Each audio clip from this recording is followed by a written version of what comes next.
Hello. Hi. Hey, Welcome to a Smashing Theories Game of the Year 2021. I'm Daniel. I'm Sean. and I'm Lee, who's also changing their name to Devin, so you're welcome for the confusion. Yeah. Lee is fine for this stream, but basically once this is over and a Smashing Theory is officially over, you can expect us to uh oh, uh It's spelled Devyn. yes. Hashtag not like other Devons. I just pointed at Devin as though you watching this have any reference for where I am in the room relative to where Devin is in the room. Yeah, maybe if I. No, you're so close. You're Oh, okay. so close. No, I'm closer to Devin than I am to Daniel, and my hand almost got into frame. Oh, Yeah. But yeah, we well. Ripley question marks in 2022. Like 2020? 2020. Yeah, 2020 to Yeah. 2022. But yeah, hi guys, thanks for tuning in. So Yes. this will be a nice long stream where we kind of deliberate all of our favorite games of the year. We'll be starting with special categories.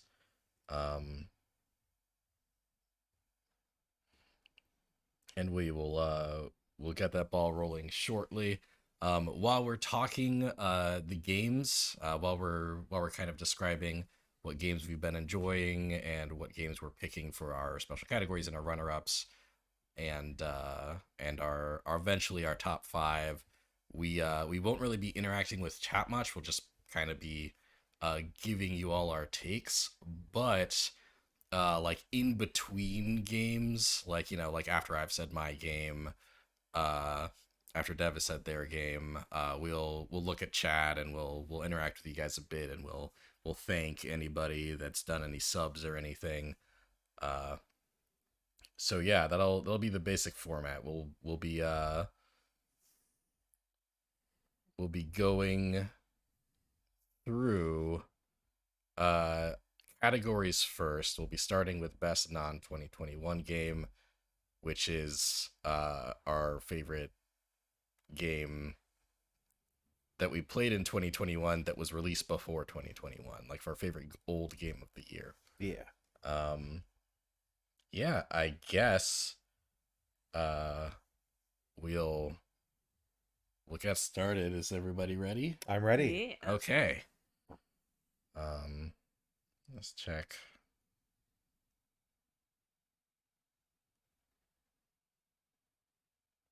Okay, yeah. I don't think there's any reason we shouldn't start.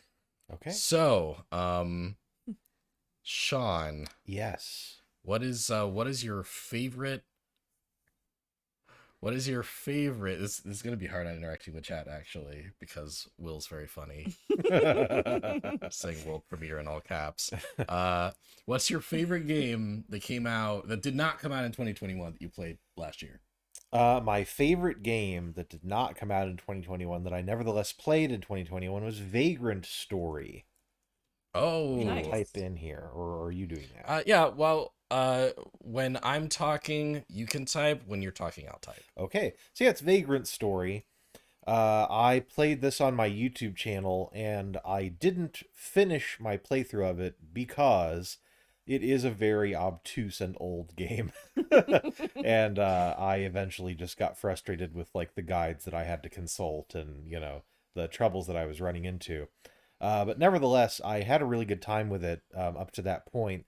I actually was just kind of casually going back through the videos on my channel, and I was watching some of the earlier episodes of that, rewatching them, and just kind of listening to how excited I was about it, and kind of talking it up. I felt like it was worthy of inclusion here.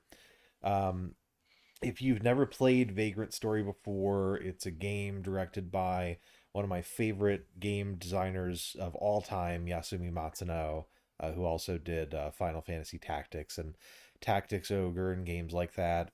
It is a sort of pseudo action RPG, where you play as a character, Ashley Riot, who has to venture through these catacombs and into an abandoned city.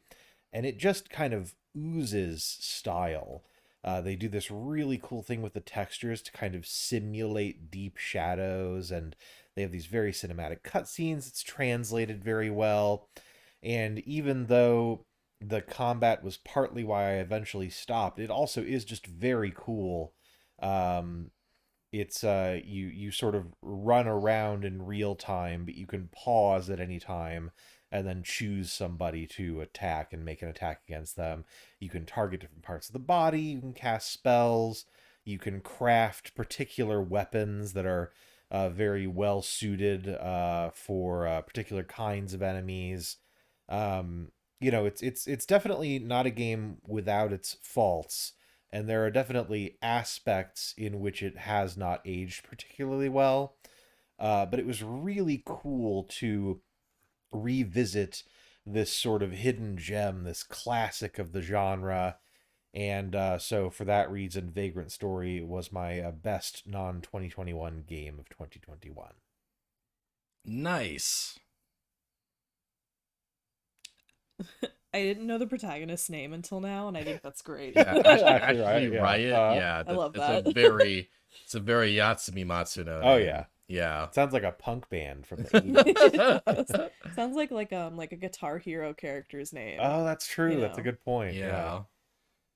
The stream is a little quiet. All right, how do I fix that? What year did it come out? I have no idea. I think late 90s, early 2000s. I believe it was later in the PS1's life cycle, but I'm not sure. Yeah, I think late 90s. Yeah, Is Stream quiet or is Sean quiet? that's a good question. This is me talking normally, if this helps gauge anything. And I always talk like this.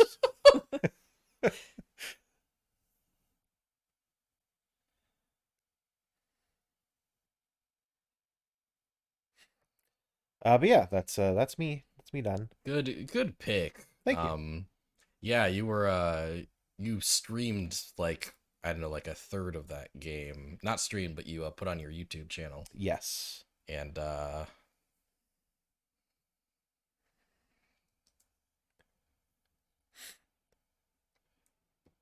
I know you had a fun time doing that too. May 15, 2000 was Okay, its cool. US release. In Japan it came out a few months earlier.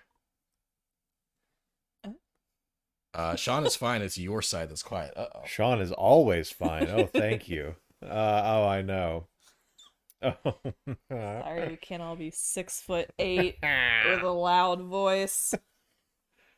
All right, let's see here. Some of us can't even be 5'8". Yeah, I stole it from you. You did. I stole those inches from you and Daniel. That's true.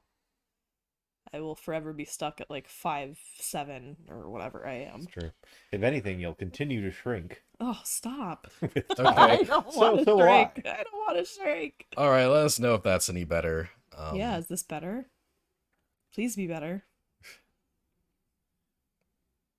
Talk again? I'm talking again. Oh, God, you're so quiet.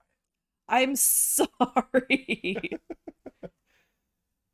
Um, Damn. Daniel's Oh my god. Okay, what if I talk like this? or maybe if you that does. if you twisted this to make the mic kind of face you more. Cause right Yeah, now it's I kind of think Maybe. that's facing I think that's worth a shot. Yeah.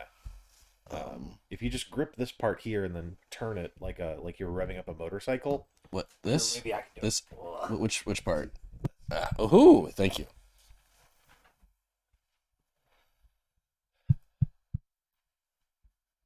All right. Okay, Okay, that is better. That Okay. is better. but is it the best? Hopefully good enough.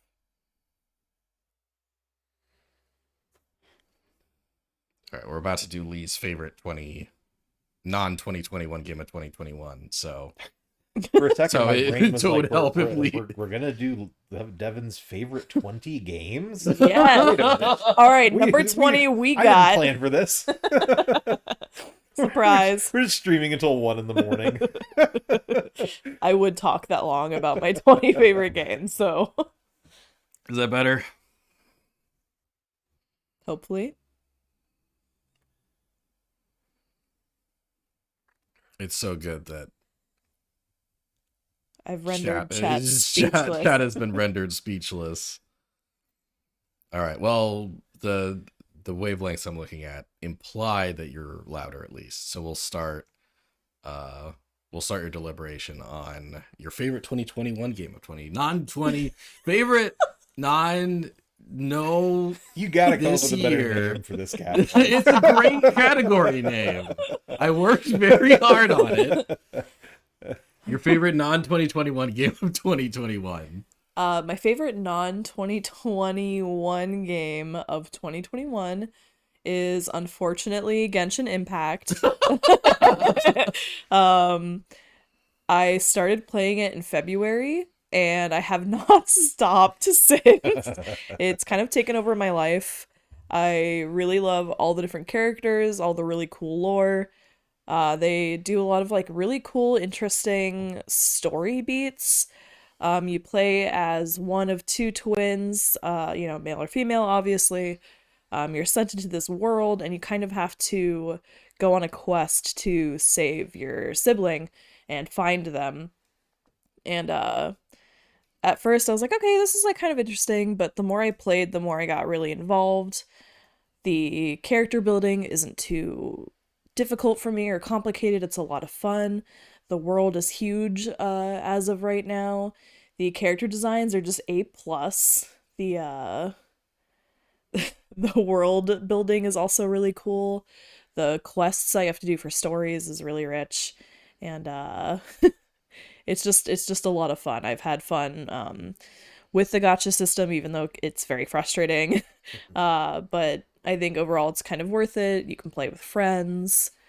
There's a lot of just really cool things it's got going on that I wasn't really expecting from a mobile game. So I don't regret it at all, but I have not stopped playing. I play every single day. The dailies are nice. Grinding can be frustrating, but it's been so much fun to just kind of play as someone looking for your sibling and stumbling upon everybody's stories and the world you're in. There's so much more going on that I just really enjoyed. Nice. Yeah, Nice. I gave Genshin a try last year, and I didn't wind up being taken with it in the same way that you were, but there is a lot of cool stuff about it. It's really the kind of massive world that you have to explore is really impressive. I like a lot of the character designs. Playing as each character and experiencing how unique they are is really cool. Ultimately, out of the games that are made by MiHoYo, the company that made Genshin Impact, their previous game, Honkai Impact, is my favorite. But I can definitely see the appeal of Genshin, and I can see why it would, be a game that you'd wind up sticking with for a long period of time. For sure. It's very, very dev core, like playing as a twin, trying to find your other twin, and then having to help like a million people along the Uh-huh. way and learn about this crazy world you were kind of thrust into. And then all the cool character designs with very cool toolkits that they come with, and being able to level them in a way that feels satisfying. I'm super into it. Nice. It's just so good, and I probably won't stop playing it for a very long time. Fair. Well, Cool. I'll look forward to hearing more about your Genshin adventures. Oh, you'll be hearing about them every day. Nice. Good deliberation. You did that exactly as long as I needed to figure out the video player. Well, You're thank God. welcome. Favorite time displaced 2021 game? That flows a little better. That's pretty good. Maybe next year. Maybe next year I'll change the name. Well, Daniel, what's your favorite Back to the Future game? My favorite um my favorite non 2021 game of 2021 is um Monster Rancher 2DX, which did come out this year. I guess I didn't go over like our usual qualifications, right? So for a game to qualify for a game of the year or game of the year deliberations, it has to have had its first full release on the console that we played it on the system that we played it on in 2021. Right. And by first full release, we mean it can't be an early access game. It can't be like a beta test or like an episode, like it can't be an episodic game that's not finished. It has to be like the full like 1.0 playable till the credits release of the game. Right. And by first we mean that it can't be like a really old like port of something. Like if it's like a Switch port of a PC game that's like 2 or 3 years old, that's fine. Like we have some leniency on that. But if it's a port or remaster of a game that, you know, that came out in the 90s, then it doesn't qualify. Remakes qualify. If it's a significant enough remake, it qualifies. Sure. But Monster Rancher 2 DX, while it does have some changes made for the Switch release, which I played, it is definitely more of a remaster than it is like a remake. It has some really nice quality of life stuff. Monster Rancher 2 is it's kind of a monster raising, monster battling game, where, as the title implies, you raise monsters on a ranch and then enter them in tournaments and stuff. I loved this game when I was a youth. I played a lot of it then, but I wasn't good at it. One of the biggest like main mechanics of Monster Rancher is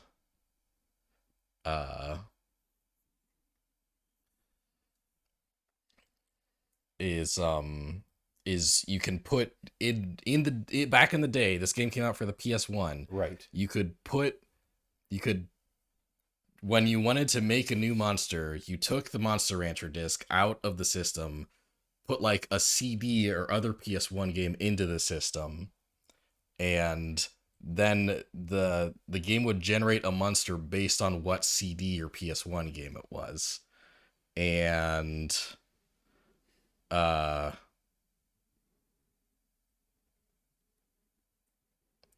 in the Switch release, in the Switch release, because you can't shove physical CDs into your Nintendo Switch, they basically replaced that with a searchable database of CDs. So basically the Switch version is kind of like the best version of the game, because instead of needing to own physical copies Right. of CDs, you can just search for Brave Fencer Musashi and select that, and then it will generate the monster that sticking Brave Fencer Musashi into your system would have generated. So like there's that makes the game so much easier to like access. And also I feel like I'm less stupid than I was when I was like 14. So like I kind of understand the mechanics of raising the monsters more now. Like my I don't just like let my monsters die and then like be sad. Like I know that I can actually freeze my monster before they perish, and then combine them with other monsters to make a stronger monster instead of just wasting monsters. That does remind me of that meme, like try not to cry, cry a lot. Like don't let my monster die, let my monster die.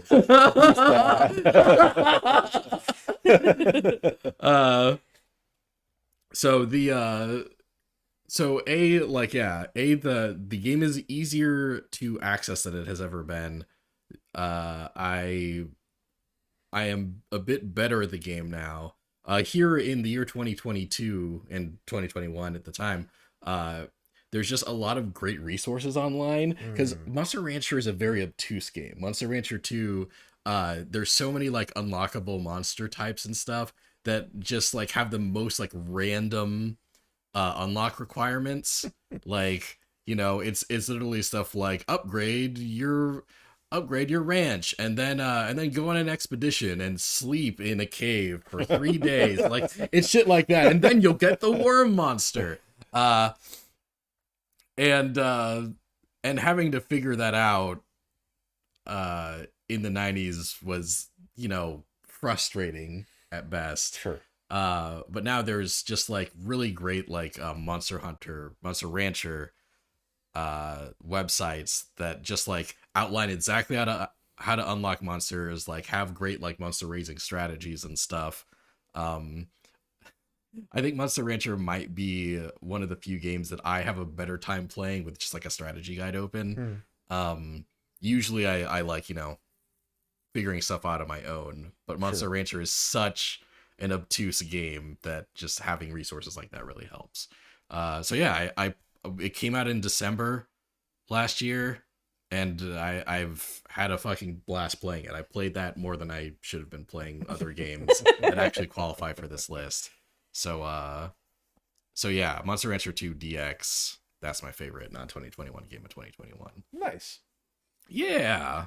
You did have a lot of fun with that. I really did, yeah. I enjoyed watching you stream it. Yeah. I was trying to pull up the stream like while I was talking. But I'm about as good as multitasking as I've always been. So sorry for the lack of visual aid there.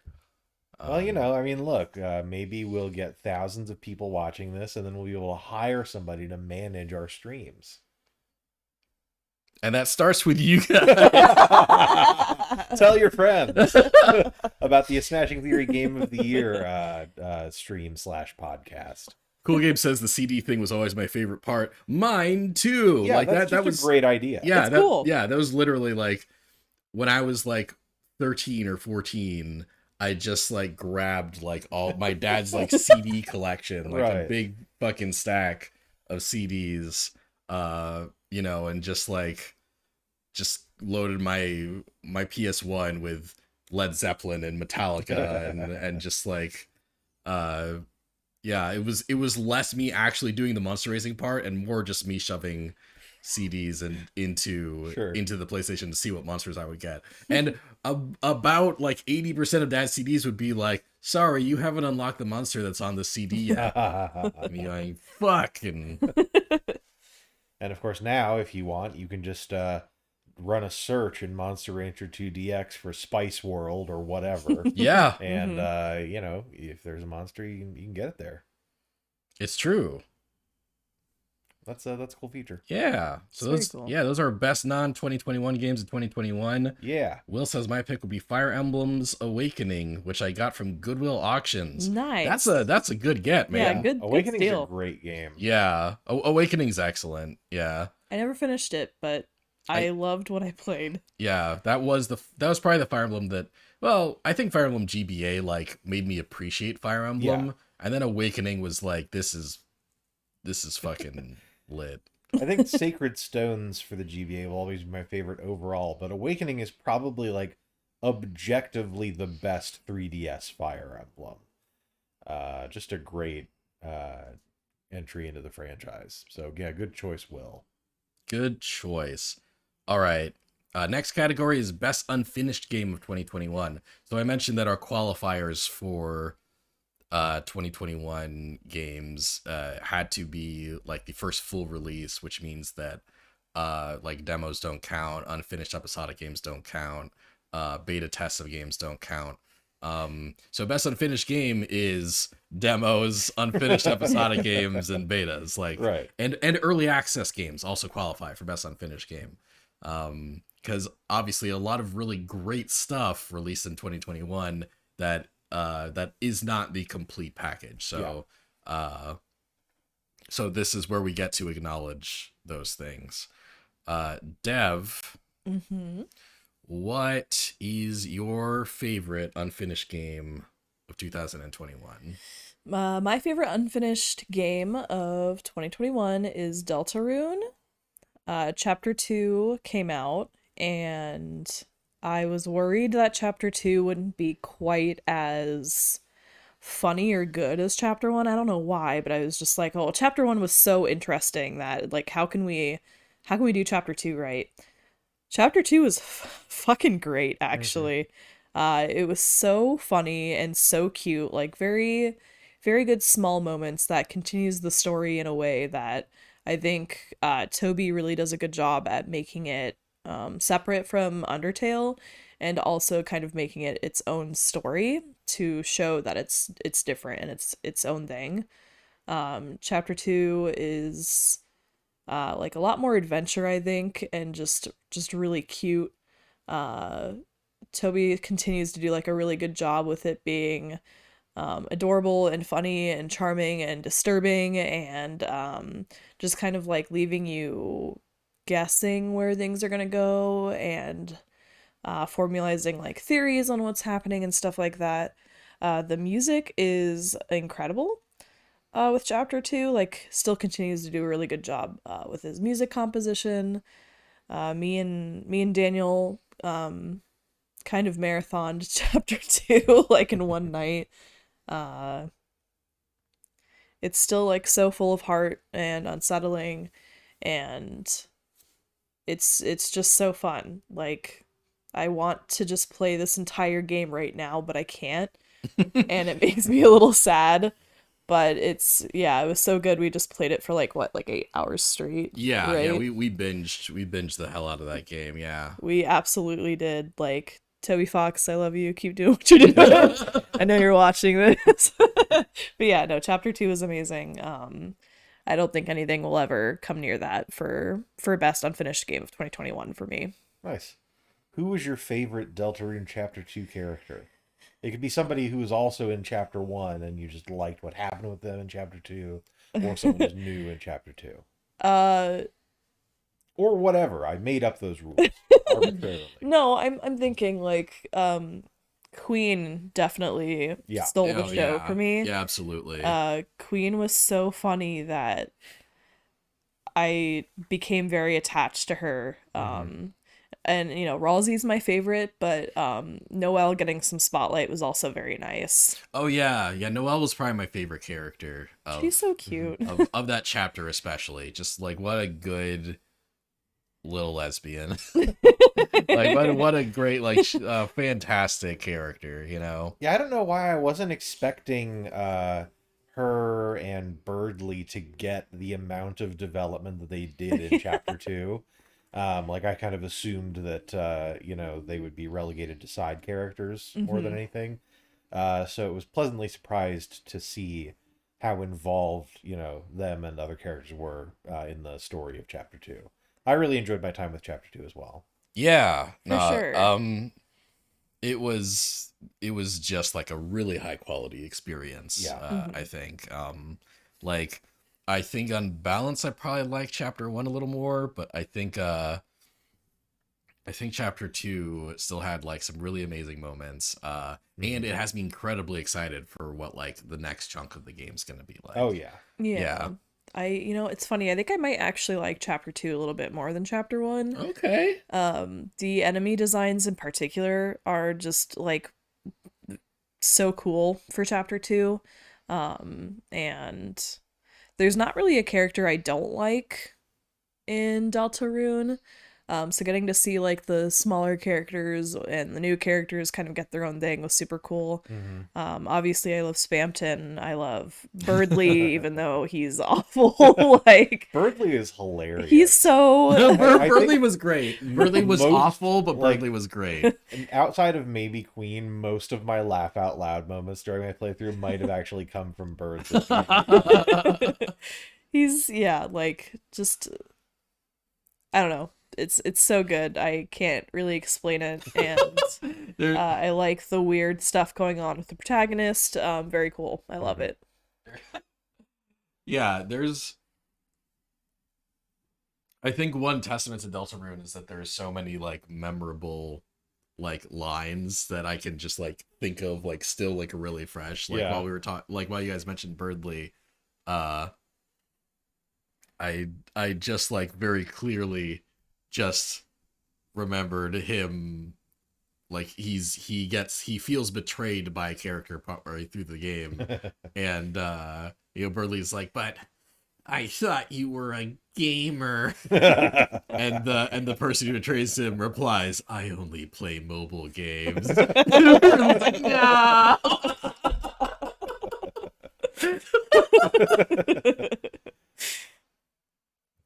Did you have a favorite song? Because the soundtrack was one of the standouts. We'll talk about the soundtrack later. Okay. We'll talk about the soundtrack later, Sean. We'll talk about the soundtrack later. We'll talk about the soundtrack later. I get it. And so does everyone else. Yeah, no, like Deltarune was a title that, like, if it were qualified, I think would absolutely be on my top 5. Yeah. This year.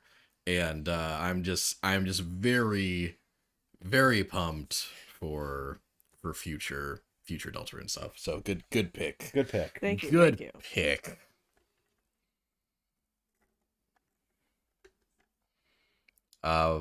My favorite unfinished game of 2021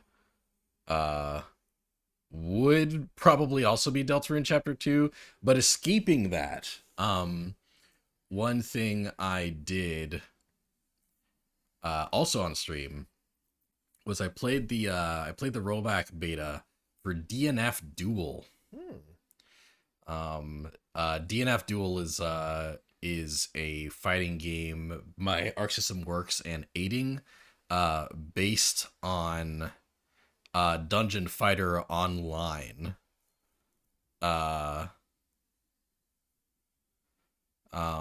Which is an MMO beat 'em up thing that is mostly popular in Korea, I think.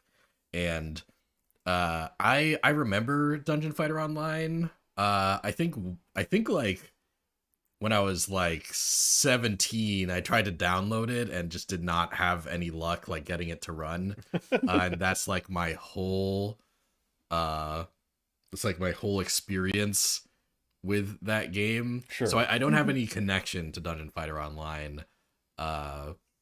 Basically the entire reason I had any connection at all to this announcement is that it's an Arc System Works fighting game. Beautiful visuals, wacky move sets, just the kind of creative shit you would expect from any Arc System Works fighting game, right? Like Dragon Ball Fighters, Sure. Blaze Blue, Guilty Gear Strive, that kind of thing. And look at that shit. Just a good looking fighting game. And I got to play the beta on my PS5. What's really funny is that the beta was a bad experience. I did not get to play a single online match. They are still working out the kinks on that front. And not only that, they didn't even let you access training mode or anything. They didn't give you any single player features. Right. So basically, I streamed myself doing this too. Basically my entire Dungeon Fighter duel portion of the stream was me desperately trying to get into lobby, failing over and over until finally a screen would pop up that just said servers are down, now connecting, now letting you play a random match against a computer opponent. Right. And it was really a random match. The I did not get to pick my character, and I also fought a random computer opponent, and then I would just get to do that for about an hour before they tried to put the servers back up, and then it would still not work. It was a bad experience, and it was still my favorite non-Deltarune unfinished game of the year. Right. Because Wow. doing those computer matches was so it's such a good fighting game, it's so fun. The character designs are fantastic. The move sets are like, just what you would expect from Arc System Works, and also aiding is who they've outsourced development to. Aiding has done stuff like Marvel vs. Capcom 3 and Tatsunoko vs. Capcom. Very very excellent, competent Right.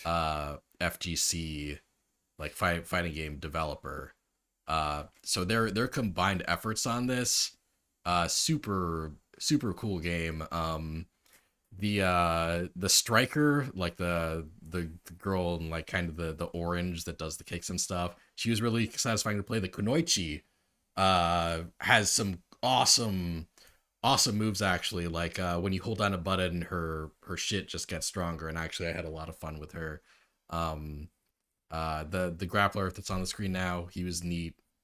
That's the Inquisitor. Inquisitor was cool. Anyway, all the movesets in this game were really satisfying to play, and frustrating to play against in a fun way.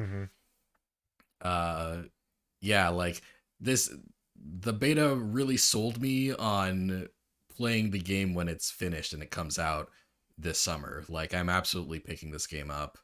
I'm really looking forward to what characters get announced in the future, because the 10 we know about so far, the 10/11 we know about so far, are all such fun, cool fighting game characters with really neat designs. And also the girl with the dragon is fantastic. One of like, it's a design from an MMO, but it's also one of like the best like fighting game character designs out there. Yeah. Daniel and I were watching the Frosty Faustings Mystery Tournament yesterday and the day before, and during that I was talking to him about how I've really missed fighting games and kind of playing fighting games, which I guess I always could have been doing during quarantine, but kind of the community aspect of it. Mm-hmm. And I am excited for you to get DNF Duel, because I'm excited to play it with you, and I think that it'll be really fun to settle into our mains and do matchups and figure out each other's strengths and weaknesses. And so yeah, I think this is a worthy pick, and I'm very excited for when this unfinished game becomes finished again. Yeah, this is absolutely like yeah, because Sean and I, we haven't in like what feels like forever, but we would have like just these stretches of like weeks and months where we would find a fighting game that we both liked, and then just kind of butt heads against each other, like basically like kind of both level up by training against each other for a long time. It's been a while since we found a fighting game that we both liked enough to really do that with. I would love DNF Duel to be that game. I feel like DNF Duel has the potential to be that game. Nice. So yeah. Yeah. Does DNF stand for Do Not Fight? Because I feel like it stands for Do Not Fight. It stands for Dungeon Fighter somehow. I remember after you finished streaming. Oh yeah, that's right. You went to the website for the MMO to like look at all the characters, and we just went through every single one, and we were like, God, this design's good. Oh, but this one's so good. Oh, but this one's so good. Like, but that one. Oh, but this one. Like, all the designs are really cool. Watching Daniel stream this was a lot of fun. The Kunoichi has my heart, and so does the Dragon Girl, but they're all great, and their movesets are really cool, and I wish the beta had worked better, because it was so interesting. I have confidence that they will have like good rollback netcode in the full release of the game. The beta just had an unfortunate launch, and the fighting game that's there is already really good, so I'm excited to pick that up. Hi Spyro, Blaze. Hey little bro.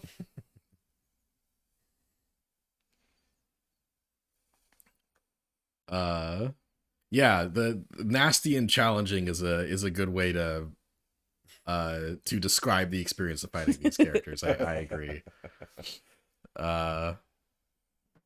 All right, Sean, what's your favorite unfinished game of 2021? My favorite unfinished game of 2021 is Triangle Strategy. Nice. I wish they would finish naming it. because I still don't like that name. I haven't finished naming it. I think they did a bad job. But yeah, I really enjoyed my time with the demo for this game, which came out last year, with it releasing this year. First of all, I'm just someone who really likes turn-based tactical combat anyway. So obviously there was a predisposition for me to enjoy this game. I also there were elements of Octopath Traveler that I really liked, that are kind of shared with Triangle Strategy. There's kind of that same system of like building up BP to unleash special attacks. The visuals are obviously gorgeous in that same sort of like sprite based with lots of bloom way. So I think that they kind of kept a lot of stuff that works really well. I think the thing that makes me the most excited about Triangle Strategy, besides the combat obviously, which is fantastic, is that there was this system in the demo where you would be with like a group of people and you would have to persuade them to make a decision of some kind. I think in the demo it was like, we can either turn, this prisoner over to the invading force, or we can try to defend them. And you have to persuade kind of like the other party members in this kind of council style meeting by presenting to them evidence that you've gathered by talking to people in town. And depending on whether or not you're able to kind of shift people toward what you want to do, it changes the story and it changes the missions that you do. And that is so great. I mean, it's like if you took Final Fantasy Tactics and Phoenix Wright Ace Attorney together in one game. What could be more perfect for me? So yeah, based on the the limited amount of stuff obviously that was in the demo, I'm so excited for when Triangle Strategy comes out later this year. I'm picking it up on day one, and I'm sure I'll just mow through the whole thing, because it is one of those games that seems as though it was made specifically for me. Cool. That is very Sean core. Very Sean. Yeah, this is one of like the most like Sean games that I've seen in a long time. Yeah, just there's so much about it that really hits like Sean's specific buttons. Yeah. I'm excited to play this game too. Nice. Like I'm excited to try it out. I think playing it from the beginning will be less frustrating for me than the demo was. But there's obviously like I enjoyed what I played of Octopath Traveler. With Octopath Traveler, there was definitely a point where it's like, okay, I think I've played, like, I'm satisfied with the amount of this game I played. I'm not even close to beating it, but like, yeah, I'm done. This was nice. I had a nice time, but I don't feel any more attachment to this game. Yeah, like I understand the loop now. I don't need to keep doing this. Yeah, I was the same way. I do wonder if I'll get to that point in the full release of Project, in the full release of Triangle Strategy. It's not Project anymore, right?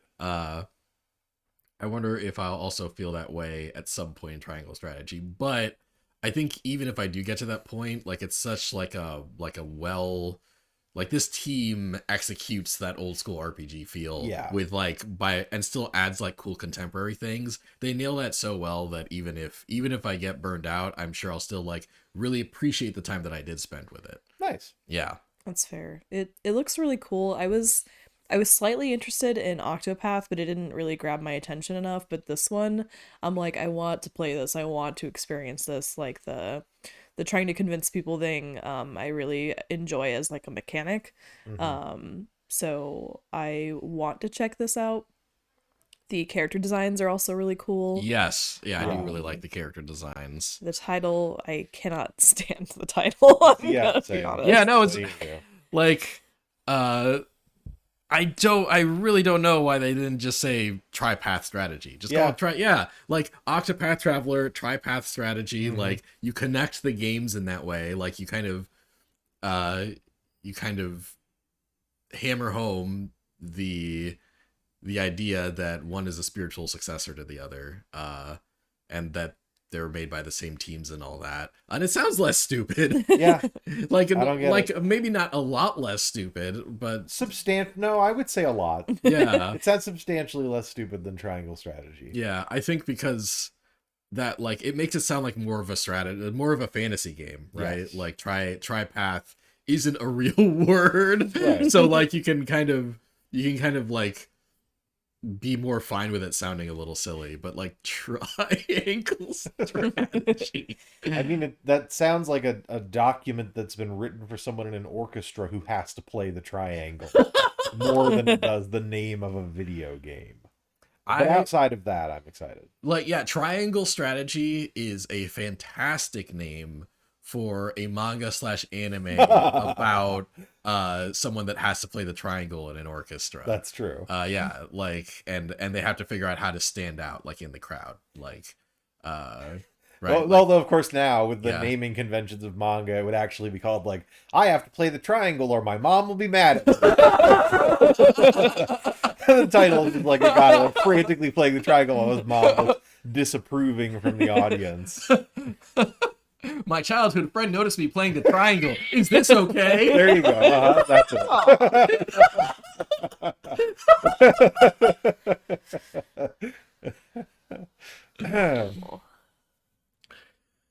Should have just called it Three Houses Strategy. Well, then I'd never finish it. Hey. No.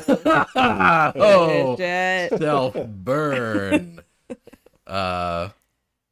Cool. Good picks, everybody. Yeah, good picks. I got reincarnated as a triangle, so what?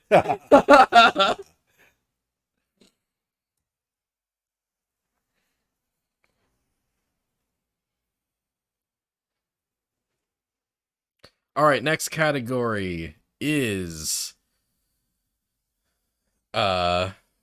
called, this is kind of a new category and kind of not. It's a category that was changed specifically because of me. Yeah. It's called You Tried Your Best, but so this used to be biggest disappointment. And the goal for biggest disappointment by Spyro, thanks for checking in. Bye, little bro. And the point of biggest disappointment was always like, you know, like a game that we were really excited for that was disappointing, right? Like I think things I've said for biggest disappointment in the past was like Sonic Forces. Sure. Last year it was Zelda, it was Hyrule Warriors Age of Calamity, which wasn't a bad game. I was just disappointed by it. It's not what I wanted out of a Hyrule Warriors game. Right? And every year Sean would use it to make some sort of political stance. And like Rollback netcode is not a political. well, yeah, not political necessarily, but like to stand on some kind of soapbox Sure. about something that made him mad in the industry. that he then like doesn't really like. He stands on the soapbox. He makes a very emotional like case for it, and then he doesn't do anything about it for like the next year. Okay, I mean, you didn't do anything about Hyrule Warriors 2. Okay, You just let that game exist. I mean, yeah, I mean that's all you can do. Like, that's all you can do with a Right. game that's disappointing. Write a But- letter to Nintendo. Okay, but Sean, so you're like, you know, rollback netcode being games means a lot to you, right? Yeah. Okay, cool. In the year 2021, how many games with rollback netcode did you buy? It doesn't matter. Why does it not matter? If you're like, Because I can feel a certain way about something without having to actively advocate for it. Rollback, like, the reason I was advocating for rollback netcode is just because, like, it's good. It's a solved problem. It's what the industry should be moving toward. I played 3. All right. Cool. Didn't write any letters to Nintendo about Hyrule Warriors 2 being So, anyways, you tried your best, but You spike the mic when you get that close oh, to sorry. it. Anyway, yeah, the point is that since Daniel hates advocacy, he changed this he renamed this category so that I now must select a game I'm instead. irritated by advocacy with no action. Yeah, that's what this is about. So you tried your best, but Sean, Yeah. what's your pick for you tried your best, but? Well, it's COVID and no. My you tried your best butt pick is Monster Hunter Stories 2, which I picked up and I played for, I don't know, like 5-10 hours, probably somewhere within that range of time. And if you know me and my history of previously playing Monster Hunter games, that's a pretty low amount of time to spend on a Monster Hunter game. It's not that it was a bad game. I think that it's a competently made game. I know there are a lot of people out there, particularly Monster Hunter fans, who enjoyed it. But just for me, I think that, like, I played a lot of Monster Hunter Stories 1, and even though I enjoyed my time with it, there were some changes, improvements that I was hoping that they would make, but they just seemed very content with 2 to sort of rest on their laurels and release mostly the same game with a couple of different things. And it just didn't really grab me. I didn't feel particularly drawn in by it. And it got to a point where I was like trying to get through some kind of forest or something, and I kept having to fight monsters because obviously that's the point of the game. And instead of that being exciting, it just kind of felt like a chore. So I stopped. I mean, I could see myself like going back and trying it again maybe someday, but that was definitely, I was really hoping that I would get that and just have a really great time, and instead I don't know, I was kind of bored. So unfortunately, Monster Hunter Stories 2 is my biggest disappointment. That's fair. That's sad, and I'm sorry. Yeah. Thank you. I actually like Monster Hunter Stories 2 is one of the games I was excited to get this year, and then I just never got around to it, right? Like it slipped through the Yeah. cracks. It seemed very cute. Right? Yeah. Yeah.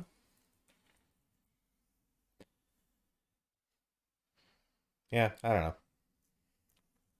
That's fair. It seemed very like anime-y to the point where like I haven't really played any Monster Hunter games, but thought that like maybe that one would be cute. Sure. So hearing that you didn't have a great time makes me sad for me and you. Because you love Monster Hunter so much. Yeah. Yeah. In a weird way, I almost think it's possible that Daniel might enjoy it more than me because he likes Pokemon more than I do. Yeah. Yeah. But I had fun with Monster Hunter Stories 1 Yeah. for the 3DS. I had fun with that. That was Yeah. that was a fun time. I did, I did eventually kind of fall off it. Yeah. I didn't play too much of it, but I did really like what I did play. Yeah. And I don't know if I enjoyed Monster Hunter Stories more than I enjoyed Monster Hunter World. Like I don't know if I like Stories more than the mainline franchise, but it's way closer for me than it is for Sean, I'm sure. oh yeah, definitely. Yeah. Yeah. Lee, Yes. you tried your best, but But Security Breach for Five Nights at Freddy's was just so sad for me. I didn't actually play, but I watched a bunch of people do playthroughs of the game, and the amount of glitches I saw in each playthrough was kind of unreal. I know the game was pretty rushed, which is part of my disappointment there. It just kind of made me really sad. I will not step on a soapbox about this. However, it's sad to see what rushing does to the industry sometimes. Oh yeah. And I think Security Breach is a pretty good example of that because the trailer kind of gives you one idea of how it's going to go, and then you actually like play through the game, and it's pretty different. Like the trailer has Vanessa talking to you, the main character Gregory, like she's trying to help you, like at the end she's like, Gregory, like let me help you, I'll get you out of there. But in the game she's like one of the main antagonists. Right. And so like it's just very weird, like it feels like a very different game from what they had initially anticipated with one of the first trailers. So kind of seeing like how much the story probably changed made it much less interesting to me because I liked the original concept better. But the glitches like are just really bad. Mhm. Like I don't know why they released it when they, I mean I do know, but it definitely needed more work before it was released. There's I feel like it was a little lacking in some things that is typically there from like a Five Nights at Freddy's game. Like I like the lore is kind of like scattered throughout. But for here I felt like it should have been like a little more direct than it was. Certain characters like are mentioned but don't really show up. And they're kind of like really central to the Five Nights at Freddy's series. And then there's a point in the game where you get towards like the end and you don't get any save points after that. And that did not end well for any person I saw play the game. And I just don't think that's very good game design, in my opinion, to just make somebody go through like a bunch of obstacles and different points in the game, but they can't save. So if you make like one mistake, you have to start everything over again. That is so infuriating that like if I had played that game, I would have just stopped and never experienced the end of it. And then I think the different endings for it, I'm not gonna spoil anything, but the different endings for Security Breach are executed terribly. Yeah. Like instead of like actually giving you a satisfying ending towards like your choices and what you've done and what you have like gathered, it's just kind of like this weird, like you don't get any cutscenes, you don't get to like do anything. It's just like weird little comic panels, like it's in a comic book, Hmm. and that's how they show you your ending instead of just doing something neat. Like it just feels like they like ran out of like budget or time and were like, comics, you know, like it's they didn't really do what they should have, in my Yeah. opinion. Like it was just kind of a really shitty way to like tie those loose ends and kind of finish the game off. So it's not good. Could have been so much cooler. It is remarkable to me how universally bad the games industry is at like like project management. You Yeah. know, Mm-hmm. like either you're doing like so much crunch, and then you get in trouble for that reasonably because you're releasing the game and treating your workers badly, or it's this situation where you just don't manage your time properly and release a game that's buggy and shitty. Like, yeah, Yeah. this was I'm I'm not super disappointed in this game being bad because it turns out that the guy who made Five Nights at Freddy's is a huge asshole. Yeah. But my not even my inner child, my inner 20 something, you know, whenever I discovered this franchise is kind of it's kind of sad that this is what wound up happening. I Yeah. think the most disappointing thing about for me about this game is that it's like not scary. You know, that's what you really want from a horror game. I didn't think, I don't know, like there were parts of it that were kind of eerie, but you know, Mm-hmm. I mean, usually I watch a playthrough of a Five Nights at Freddy's game and there's at least one thing that like really catches me off guard and makes me Mm-hmm. jump. And that just didn't happen in this game. I don't know. The chicken eat the pizza. It's supposed to be scary. I will say like Five Nights at Freddy's is a very dear series to me because when the first game came out, me and a bunch of very close friends all gathered in a room with the lights off and took turns playing and doing different nights in the first game. That's great. And I love the characters and the lore a lot. Scott Cawthorn does kind of suck a little bit, but I liked the characters. I felt like Security Breach had a lot of potential that just wasn't met Hmm. or explored, and like there were definitely parts where it was more like just kind of tedious than like scary to me. I will say though that like there's just one character in there that was just really unsettling to me that I did not fucking like. Hmm. But that's more because it's like I just think it's weird. But I think like the animatronics weren't as scary as they could have been. Hmm. But yeah, I feel like there's just so much they could have done with this, and they didn't really hit what I was looking for. Yeah, I think that's fair. That's valid.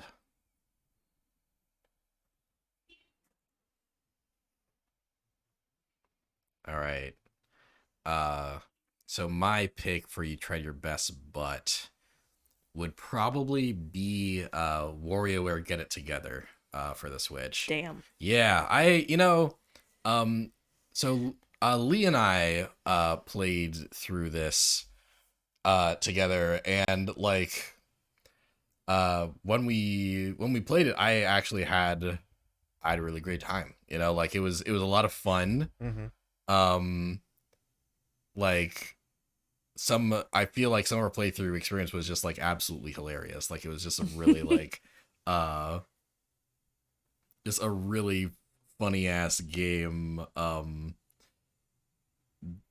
It kind of emphasized co-op for it feels like the first time, and some of like some of the experiences we had doing the co-op were just like really really wild, like really funny shit. Like the games are built in a way where there's a lot of ways that like player 2 can accidentally mess player 1 up, and those moments were always like a lot funnier than they were frustrating, just because of the way that the just because of the goofy way that the game is. um it it was, it's about as charming as WarioWare games have always been. I've loved the WarioWare franchise since the first game, so I think part of this is that I was really excited to see a new WarioWare game come out for the Switch. um I guess I have a couple issues with it. One is the way that the new gimmick is laid out. Um, in past WarioWare games, you would have like basically you'd have different categories of micro games, right? Like the micro games being all those short little mini games that you play in rapid succession. Um, like and each section would kind of generally like play differently. There'd be a kind of a wide variety of micro games. In this, you the main gimmick is that like you get to like play as all of the WarioWare characters, and each of them controls a little differently, but all the micro games are the same. So basically, like every micro game in the game has to be designed in a way that every single character that's playable and Get It Together can beat that micro game. Mm-hmm. And I think uh that kind of limits the design creativity that WarioWare usually gets to put into its micro games. Wario looking absolutely tortured as he rips his pants like kills me every time. um So that was one of my issues with it. It felt less varied and creative in its micro game design than other WarioWare games. And uh, and the second thing is that one of the other things I love about WarioWare is that like all WarioWare games, like uh,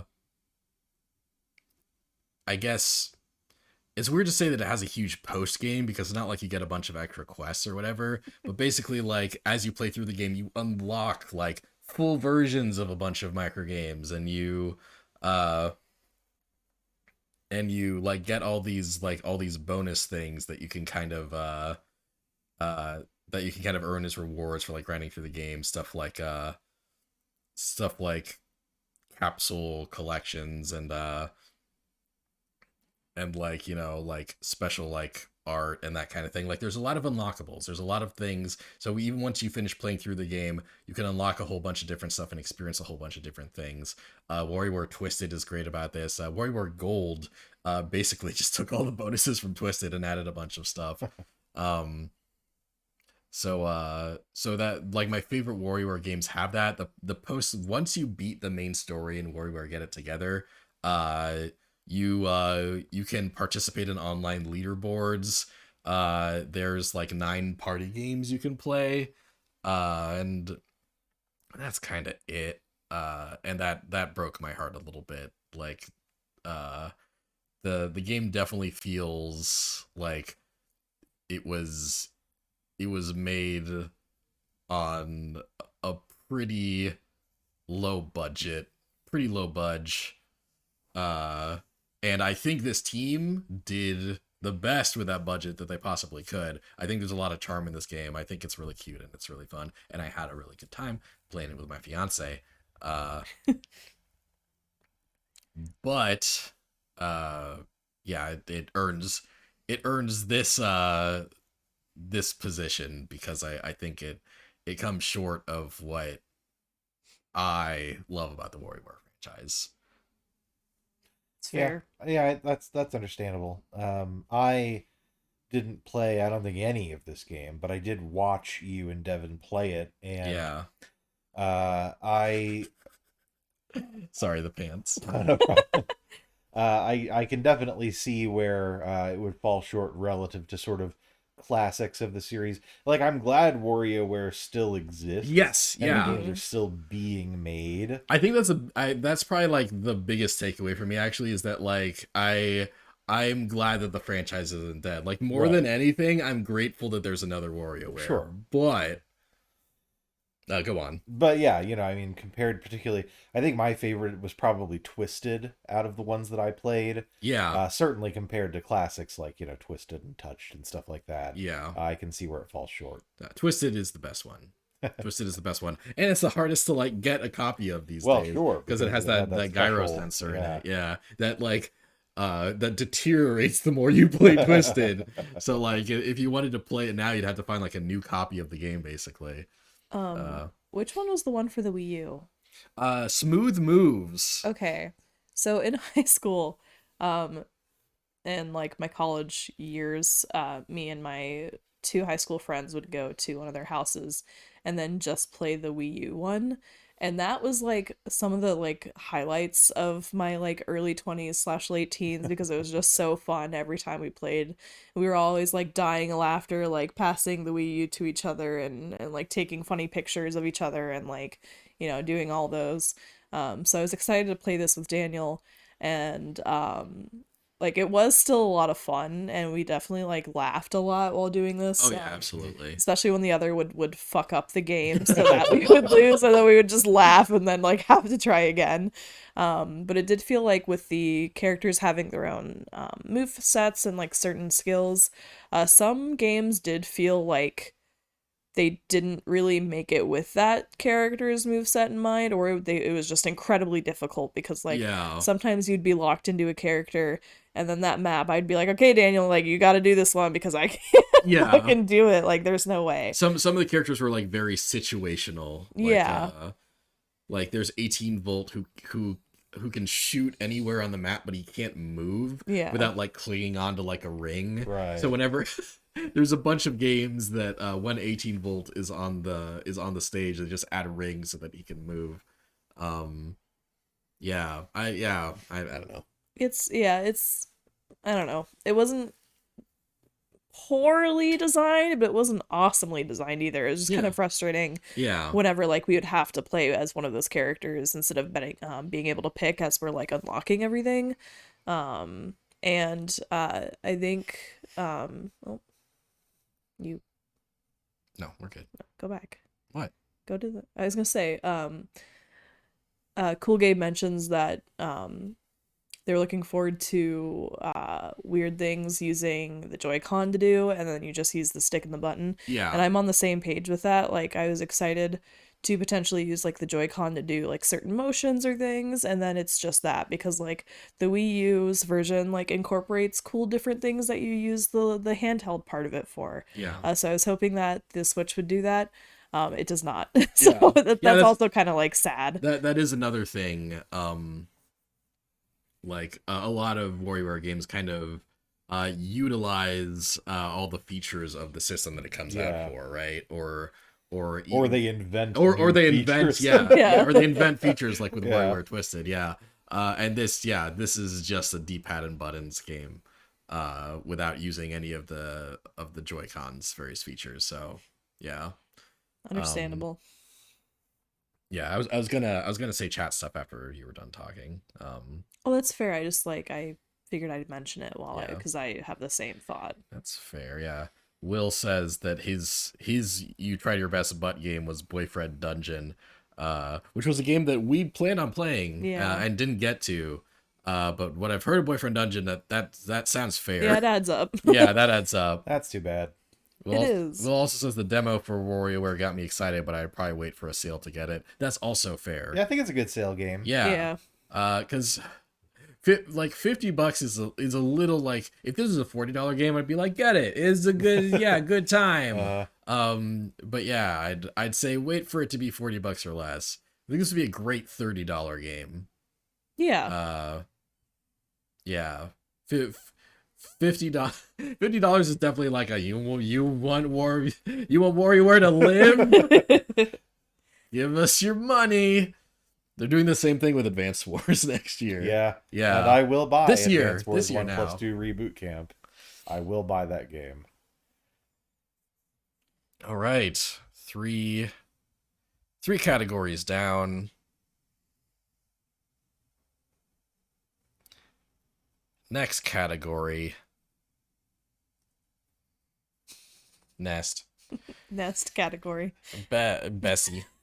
I don't know if chat can see me doing this, me fucking this up so Just for context, if you can't, Daniel is bad at typing. He's trying to write the title and it's not going No. soundtrack. Best sus. God. I hate that. All right. Best soundtrack. Yeah. So this is more self-explanatory than the categories before it. Yeah, best soundtrack of a game that we played in 2021. Yeah, if you're confused about this category, let us know.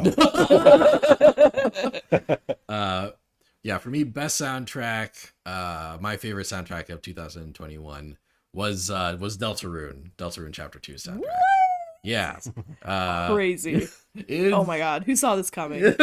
What? It's really good. Like, again, I feel like Chapter 1 soundtrack was a little stronger, but this was still a Toby Fox soundtrack. Yeah. So it was still one of the best soundtracks of the year. Like even though it didn't have like any, like it absolutely had some like straight up bangers. I feel like it had less standouts than Deltarune Chapter 1. But even though it didn't have as many of those, like even the tracks that weren't like standout bangers were still just like very fitting for the game.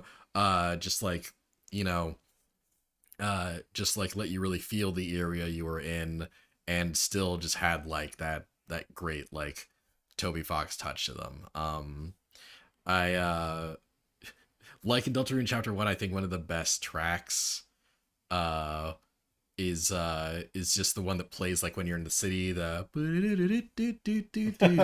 think it's actually called In the City. In the City. Yeah. Like that one was fucking good. Yeah. I'm not like as like crazy about Spamton as a lot of the fan base or Dev or I think Spamton's annoying. Or my fiance, but I Terrible. do think Big Shot was a great track. Yes. Just a big standout, like really groovy, really catchy, got stuck in my head for a long time. The final boss theme's really good. Mm-hmm. And like there's this theme where like a bunch of characters do like the Peanuts dance. And that's also like a great little earworm. Like, yeah, just like Toby didn't like knock it out of the park with a soundtrack to the degree that he has in previous soundtracks, IMO. But he did like pop the ball up like for a really long time, and then like the guy in the back like held his glove up and the ball like slipped out of his glove, and then he's like running around confused for a while, and these guys are just getting bases, you know, like that was the Deltarune Chapter 2 soundtrack, like So quality, some big win. So it's not a home run, but he swung for the bleachers. Yeah, Yeah. yeah, yeah. Wow, rude. Uh, Yeah, I really liked the soundtrack for Deltarune Chapter 2. yeah. I think part of, what makes it seem less sort of not revolutionary, but maybe a little bit weaker than Chapter 1 is just that there are less original songs overall. Like the battle theme comes back over. Yeah, There's some yeah. other stuff like that. Yeah, Rude Buster. But I do think that the new additions are really good. My favorite and one that gets stuck in my head all the time, probably just being like Queen's walking around theme with the harpsichord. Oh yeah, that Yeah. one was good. Yeah, that's a good theme. Yeah, Yeah. that's a great. Uh-huh. I mean, as usual, that's just Toby Fox like picking out a really catchy melody and then using it in some very cool ways. Yes. Yeah. But yeah, Toby Fox is like, I mean, he's just one of the best in the biz when it Yeah. comes to composing video game music. Oh, And, absolutely. Yeah. that definitely remains true in Chapter 2. Yeah. Agreed. Yeah, I really liked Chapter 2's music a lot. In the City is such a bop for me that I actually added it to my Spotify and will just like play it for music in the back. Nice. There's not a lot of game soundtracks I do that for, but Deltarune is one of them. And also Big Shot, obviously. I do love Spamton. I think he's great, and his song is just such a jam that's also on my Spotify and I'll just listen to sometimes. So Is that like, do you know, like, has Toby Fox or whoever owns the rights to the music, are they like putting it on Spotify officially? Or are it is you... it is officially Okay, on cool. Spotify. Yeah. Nice. Materia Collective, who unfortunately is kind of a garbage Yeah. company. Who Like, will sue the shit out of you. yeah, no, they're like, not only are they like really like, they will really get on your ass with like copyright stuff, which I considered like playing some music in the background of this, but thanks to Materia Collective I decided not to bother. Not only are they like bad for like the consumer, but also if your name is not Toby Fox and you are signed with Materia Collective, they are just like really bad at giving you support and stuff. Like, I've seen multiple indie developers be like, like, I signed with Materia Collective for my game soundtrack and now I'm not allowed to distribute my own music. Wow. Yeah. Like actually, yeah, one indie developer like I saw on Twitter like got so loud about it that that Materia Collective like basically like unsigned the contract so they could go do their own damn. shit. Yeah. Yeah. No. Yeah. There are I did a playthrough of Deltarune Chapter 2 on my YouTube channel. There are countries where you cannot listen to the audio of my videos because Materia Collective copyright claimed them Yeah. in those countries. Ugh, Fortunately, not America. But that's yeah. good. Yeah. But yeah. But you can listen to Deltarune soundtrack on Spotify. On now. Spotify. Yeah. Thanks, Materia Collective. Sean, Yeah. favorite soundtrack of 2021. So this kind of surprised me. Great Ace Attorney Adventures. Ew. Yeah. So I think that the soundtrack for the Ace Attorney games, like, it's always been good. There have always been bangers. Oh yeah. But this is a franchise that started on the Game Boy Advance. Yes. And so for a while, because, initially in America, we were just getting like ports of the games for the DS. There was a period of time where it's like, oh, like the team writing this music is clearly talented, and yet it does sound like it's coming out of, like a toaster. And so I think that more than a lot of other franchises, Ace Attorney really benefited from leveling up to systems where you can have like really high quality samples and more tracks and things like that. Like, I was really impressed with the Ace Attorney games for the 3DS, for instance, with their soundtracks. And I think Great Ace Attorney Adventures really just knocks it out of the park. And like, I don't know that any of it's revolutionary in terms of kind of video game music, but the Ace Attorney games they're not quite visual novels, but they are visual novel adjacent, right? Mm-hmm. And when you're making a game like that, where most of what you're doing is reading text, it's so important that you're able to evoke the appropriate emotion, right? Mhm. Yeah. And obviously, the art in the Ace Attorney games plays a role there. The dialogue plays a role there, but the music is so important to making sure you know that, like, okay, this is a tense moment. We're experiencing tension now, right? This is a triumphant moment. We've just discovered the piece of evidence that's going to help us win the day. And Mm-hmm. I just feel like every time a new theme kicks in Great Ace Attorney Adventures, it so clearly communicates to the player kind of what is happening, what's going on, how you should be feeling. And that in and of itself is kind of a real triumph, I think, in game composition. So yeah, Great Ace Attorney Adventures. I mean, aside from just having a great soundtrack that's very pleasant to listen to and that's very well written, I wanted to pay special notice to it by putting it up for this category just because it does its job so well. Maybe better than any other soundtrack from 2021 IMO. Damn. Nice. So yeah, I think that Great Ace Attorney Adventures is it's a great example of a soundtrack that just really works for the game that it's in and does a lot of work in service of telling the story that the game wants to tell. Cool. Thank you. Good pick. Yeah. Uh, I'd hear like little bits and bobs from Greatest Attorney Adventures like coming from your Switch. Yeah. And uh, they were good bits and bobs. Nice. Good bits. Good glad, bobs. glad you like those bitty bobs. Loved them. Loved bitty bobs. Beat that out. Dev, what Mhm. is your favorite soundtrack of 2021? It is Chicory. I don't Chicory. know how to spell that. CHICORY. Okay. Chicory was composed by Lena Rain. Chicory, a colorful tale. A colorful tale. He didn't type in the whole thing. Sorry, go Too on. late. Chicory, a colorful tale, was composed by Lena Rain, who also did the soundtrack for Celeste and did some tracks for Minecraft, and also did one or two tracks for Deltarune. Oh, Yeah. Oh, wait. Are they is Lena Rain the one who like sang "Don't Forget," or is that someone else? I don't remember. I'll look it up. Go on. You She- forgot? It's called Don't Forget. I'm sorry. I had one God. job. I had one job. I fucked up. I'm sorry. She did two Lancer related tracks. Okay. Oh.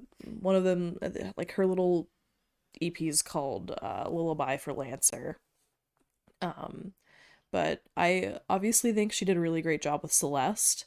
And I think in terms of themes for Chicory and the songs she composed for it, I think she does a really good job kind of creating the atmosphere for Chicory and reflecting certain themes that are happening in game. She said in an interview that she used synthesizers and distortion for certain themes to kind of reflect like a chaotic reality that you're experiencing in the game, which I think is super cool. Like, when I was in college, I was going to school like majoring for music education. So I had to do like a lot of music theory and stuff like that. So music is very important to me. So this category is always fun for me to kind of like listen to different soundtracks and see what's going on. So for her to be able to kind of reflect that accurately in theory, but also just how it sounds in order to kind of contrast and also just kind of make sense with what's going on. I really, really appreciate that from a composer point of view. And like some of the tracks are so relaxing while you're like painting and doing the coloring, very like sweet. And then when you need it to be kind of high energy and kind of antagonistic, she also does a really good job with that. So the fact that she has range when it comes to it is also like incredible to me, because you can, like, having to have an entire album consist of like very sweet, colorful, relaxing, like beats to chill beats to paint to, you know, like Uh-huh. to have that to like some like sorry for the comparison here, but like going from that to like Toby Fox Megalovania like style level like composing is just like great to me. Yeah. And she just has like a knack for doing it. So like Cool. her range, her ability to like compose and use certain instruments to invoke certain themes, really fucking cool. Like I was listening to the soundtrack last night actually, and I was like, oh, this song's so good. And I go to the next one, I'm like, oh, but this one's so good. Oh, but this one's so relaxing. Like, Yeah. it's actually, it's a lot of talent. It's really good. It's really good. Yeah, I was working on setup for this last night, but like partway through I'd like walk into the room and just hear Dev listening to Chicory music, and anytime I walked in and heard Chicory music, it was really nice music. It was really nice. Yeah. So I definitely think that's well earned. That's a well earned award. Nice. Yeah. It's like a reward. All right, cool. Good picks, everyone. Oh, I think Will said for Great Ace Attorney Adventures, I had to turn off the screen shake for that game. It was too much for me. They do. That's not uncommon in Ace Attorney, but yeah, that's true. They do shake the screen during dramatic moments. All Do right. they shake the audio? Fortunately, no. Ah, Well, yeah, Fortunately. yeah. that would be funny. Hold it. Oh Yeah, man, exactly. I actually made myself dizzy there. No, don't do that. It's too late. It's Screen done. shake in real life. Oh my god, I see what you mean, Will. My own screen shook. All right, last special category is best game. Daniel just ignoring this. Best game we didn't play. Yeah. This is a game that came out in 2021 that we know is good, but we did not get to. Honestly, like I could have a whole list for this category. Honestly, there was a lot of games that I did not get around to this year. But we each picked what we find the best of our lists. So Lee, what's the best game you didn't play of 2021? Surprise, it's Chicory. I didn't get to get a chance to play Chicory, but I was looking around and watching people play it, and I just love the high concept of this game. I'm a very artsy person, so I obviously really love colors. So being able to have a cute little game where you play as a dog named Pizza, and That is you great. right, you can change the dog's name to, you just type in whatever your favorite food is, and that's what the dog is named. Oh, But the default name is Pizza, and you get to play as Pizza the dog, bringing color back to a world in which color was stolen. And it's also a puzzle game. It's like a puzzle game where you like paint stuff and you're a dog named Pizza. That's so like Devoncore that I like, there's no way that this wasn't gonna get that from me. So on top of the high concept being really cool, it explores very like interpersonal themes, which is also very me-core. It deals a lot with like self-doubt and grief and, wondering if you're good enough, or, the concept of perfection and individuality, which I also love. And the fact that they can achieve that while also making a satisfying puzzle game that involves colors is so cool to me. I don't know about the accessibility, so I don't know if there are like colorblind options, Right. because I'm sure that would definitely pose a challenge. But I do believe you get to pick the colors that you use and kind of go about doing it. So the fact that the soundtrack is really good, the themes are good, like I like the aesthetic a lot. You're a dog named Pizza. Like, I don't know how many times I have to mention that to kind of really sell you on it. yeah. I mean, it crosses over with Hawkeye. Like that's impressive. on Pizza its own. dog. But yeah, like it's very cool.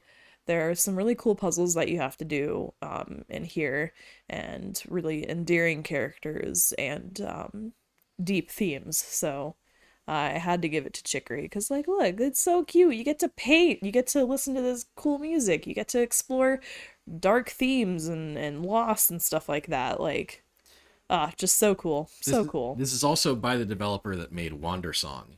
Right. Which, Ah. which I fucking love.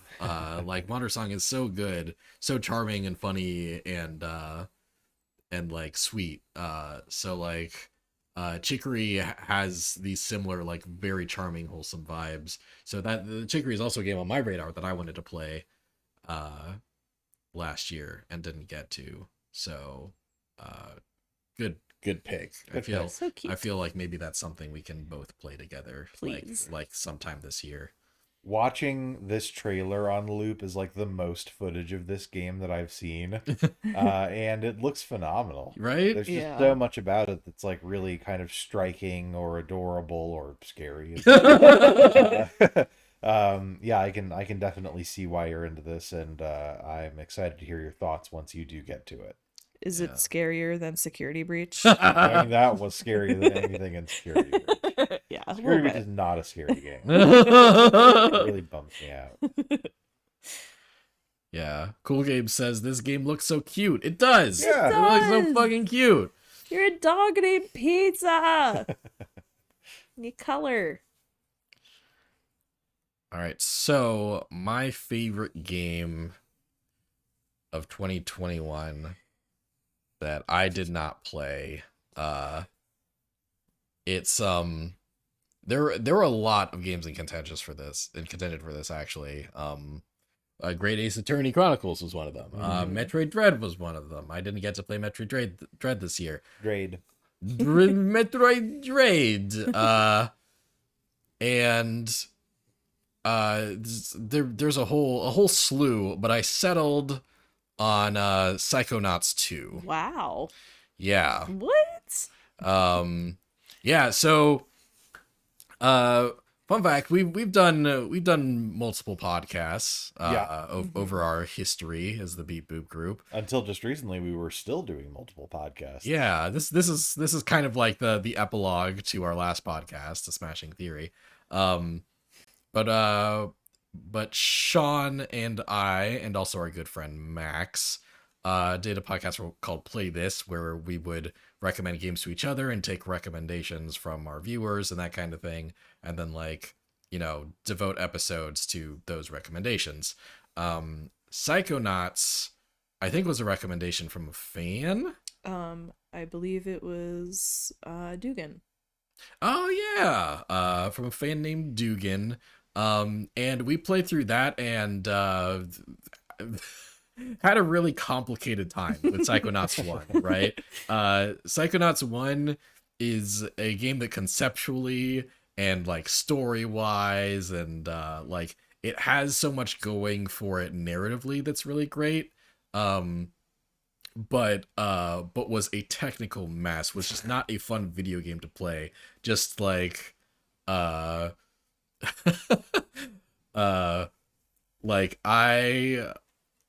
especially the final sequence in Psychonauts 1, I beat my head against so much. It controlled so bad. I died so much for reasons that were not my fault. And that was after they fixed it, quote unquote. Yes, Yeah. that was the patched PC version of the game that I played, and it was still a really bad time for me. And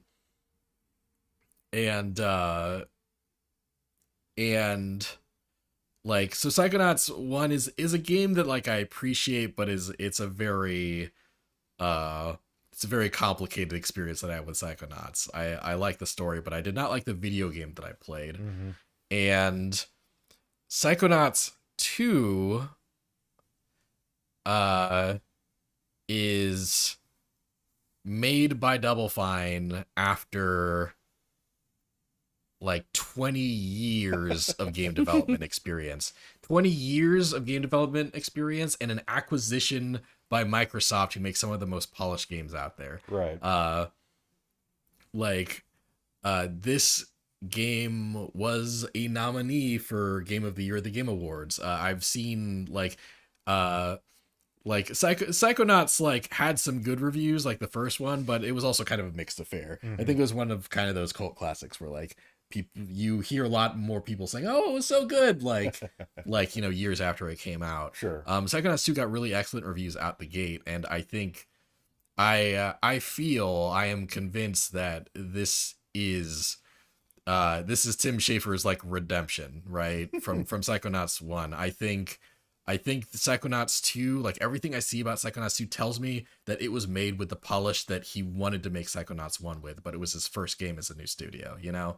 Uh and like I've heard like I've managed to like stay pretty spoiler free on Psychonauts 2, but I've heard so many good vibes about like the story, like how like I've just heard so many people say that they absolutely love the story, that this is just an experience that needs to be had. So it's also an experience that I did not get to have last year. It was on my to play list. I have it downloaded on my Xbox thanks to Xbox Game Pass, which is the best value in video games. Like like it's on my Xbox ready to play. I just haven't gotten around to it. But I'm really excited for when I do get to have that experience, because I get the vibe that it will be like leagues better than Psychonauts from a technical standpoint, but also a very good Tim Schafer helm story, and Tim Schafer always helms fucking good stories. Yeah. So Unless yeah. they're called Broken Age.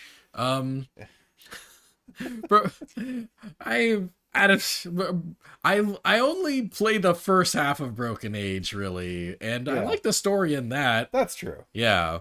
Really, like, I fell off of Broken Age because of like a really annoying puzzle near the first part of the second half, and that has nothing to do with the story. I just like, I don't know. I like got to part 2 and then I was like, I don't care about this anymore, actually, for some reason.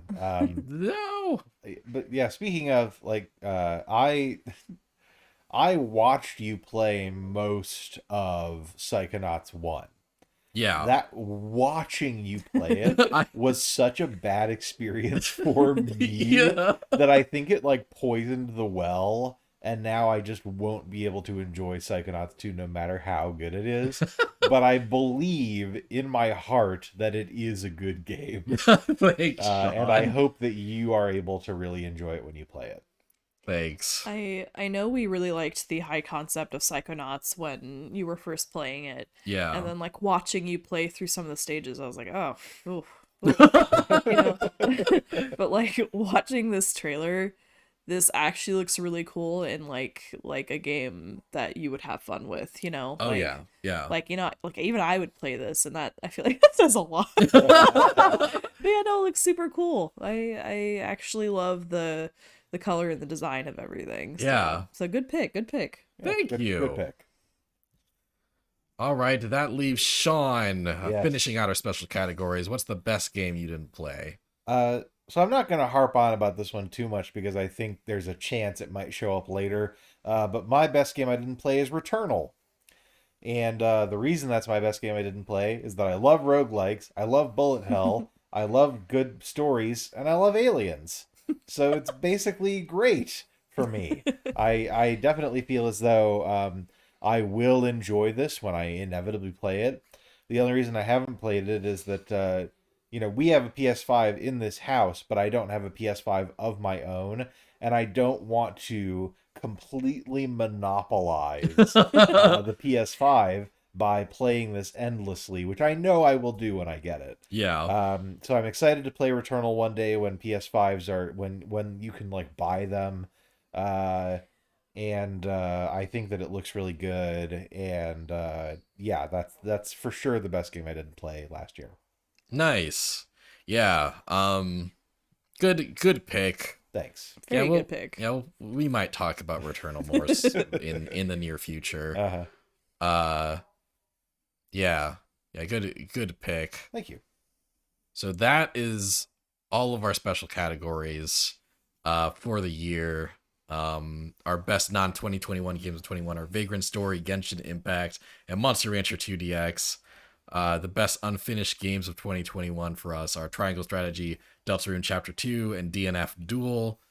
Our You Tried Your Best But games are Monster Hunter Stories 2, Five Nights at Freddy's Security Breach, and WarioWare Get It Together. Best soundtracks are Great Ace Attorney Adventures, Chicory A Colorful Tale, and Deltarune Chapter 2. The best games we didn't play are Returnal, Chicory A Colorful Tale, and Psychonauts 2. Yeah, I think that's a good lineup. Yeah. Up next are going to be our runners up. We are going to take a break and then return and then return with our favorite games last year that didn't quite make the top. That didn't quite make the cut for the top 5. That didn't quite make the cut for the top 5. Our individual top 5s, which we'll which we will get into. All yeah. right. Yeah. Thanks everyone for tuning in so far. Stay tuned. We'll be right back. Don't touch that dial. Don't do it. We'll be back with some runnies. We'll be back with some runnies. Intermission. Yeah, if you man. will.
Hello. Hello. Hey. We're We're back. back. Hello. We're back. Hello. Yeah. We're back. Yep. Hey. So we're done with our special categories. Goodbye. Now what we're doing is runners ups. Yes. Tweet that we're doing that real quick, so everyone that left they know. Sure. Kids these days and their phones.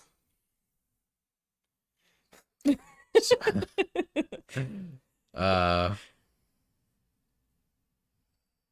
So yes, we will take turns going over in less detail than we're going to go over our top fives. Games that we that did not reach our top fives, games that we really loved but like didn't quite weren't quite the cream of the crop. Right. So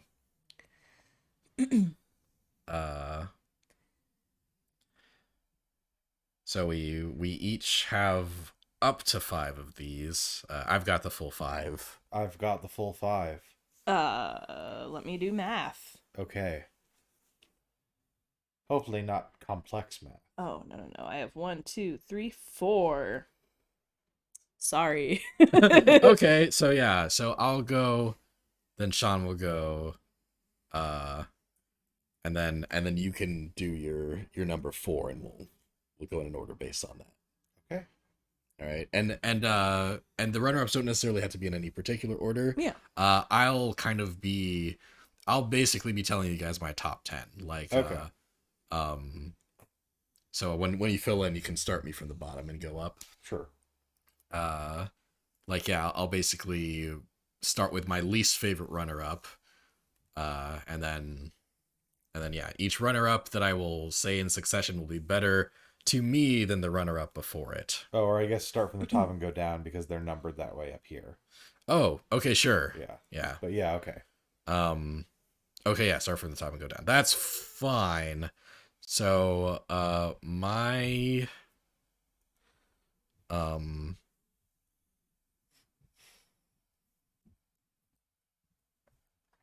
first runner-up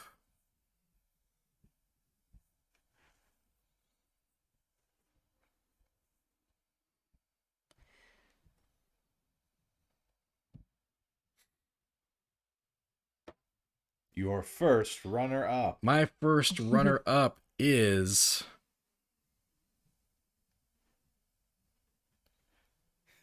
The anticipation A is killing me. It's an amazing game. I'm sorry, I beloved by so many. Will be remembered in the annals of history. Okay, well, this didn't go very well on a technical level. And yet the game is a technical achievement, the likes of which have never been seen by anyone. I appreciate you both. I really do. Oh, maybe if we say a name in our runner-ups that may or may not be in our top 5, we'll say we'll talk about it later, perhaps. Yes, yeah, exactly. Yeah, that's the strategy. Yeah, we'll yeah, if someone says something in the runner-ups and it's farther up for somebody else, they'll say, "Oh, right. I'd like to talk about that later." And the person who says it as a runner-up can still mention it, can still talk about it, and you know, say a little bit about their stuff, but then we'll move on instead of saying everything that we want to say about it. Okay. Okay, well, I thought I'd do something cool, but it didn't work out technically, so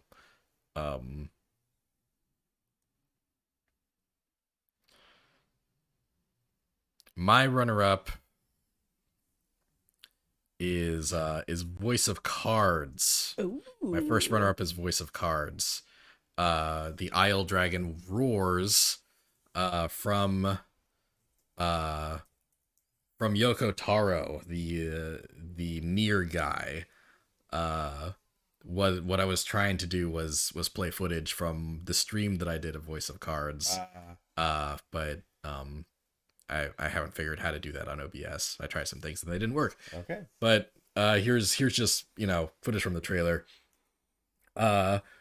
Voice of Cards, I think, would be higher up on my list, possibly even like a top 5 contender if I'd played more of it. I've played like 3 hours of this game, and like based on those 3 hours, I already know like how quality it is. It's just like it's so unique. It's got such a fun storytelling style.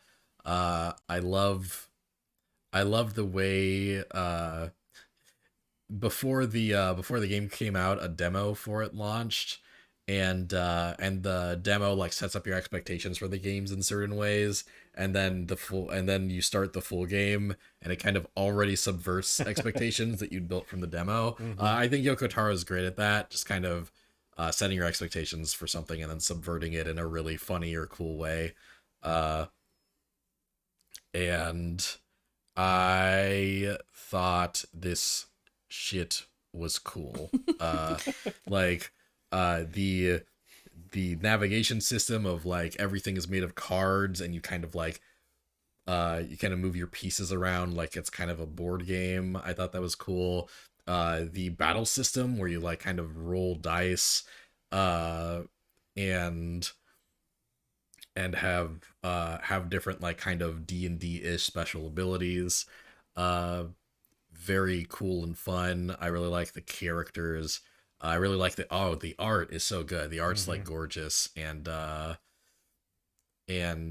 visual style overall is like really just like eye-catching and neat. And I just thought it was really cool. It's a really cool thing that I wanted to play more and didn't get to. But based on the little time that I have with it, like it's at least a runner-up. It's such a Daniel experience. It's such like it has so many things that are just completely like my vibe and the kind of thing that sucks me in. So it's yeah, that's my first runner up. Cool. Gotta be Nice. VOC TIDR. Yeah. Yeah. Voktiter. Yeah. Mhm. Yeah, similarly, this is not on my list anywhere. It would be if I had played it for more than maybe 10 minutes. That's about all that I played it. Yeah. But even those 10 minutes, it's so cool. It's got such a unique thing going on. I absolutely want to revisit this game and play more of it, and I think I'll enjoy myself when I do. Yeah. I like the aesthetic, and when I was watching you stream, I was not bored. So Yeah. Nice. that's also a pretty good testament Oh. to you or the game. Because you get bored when I stream all the time. No, Cool. like it's not really like a me core game, but you know, it seemed pretty cool. Nice. Nice.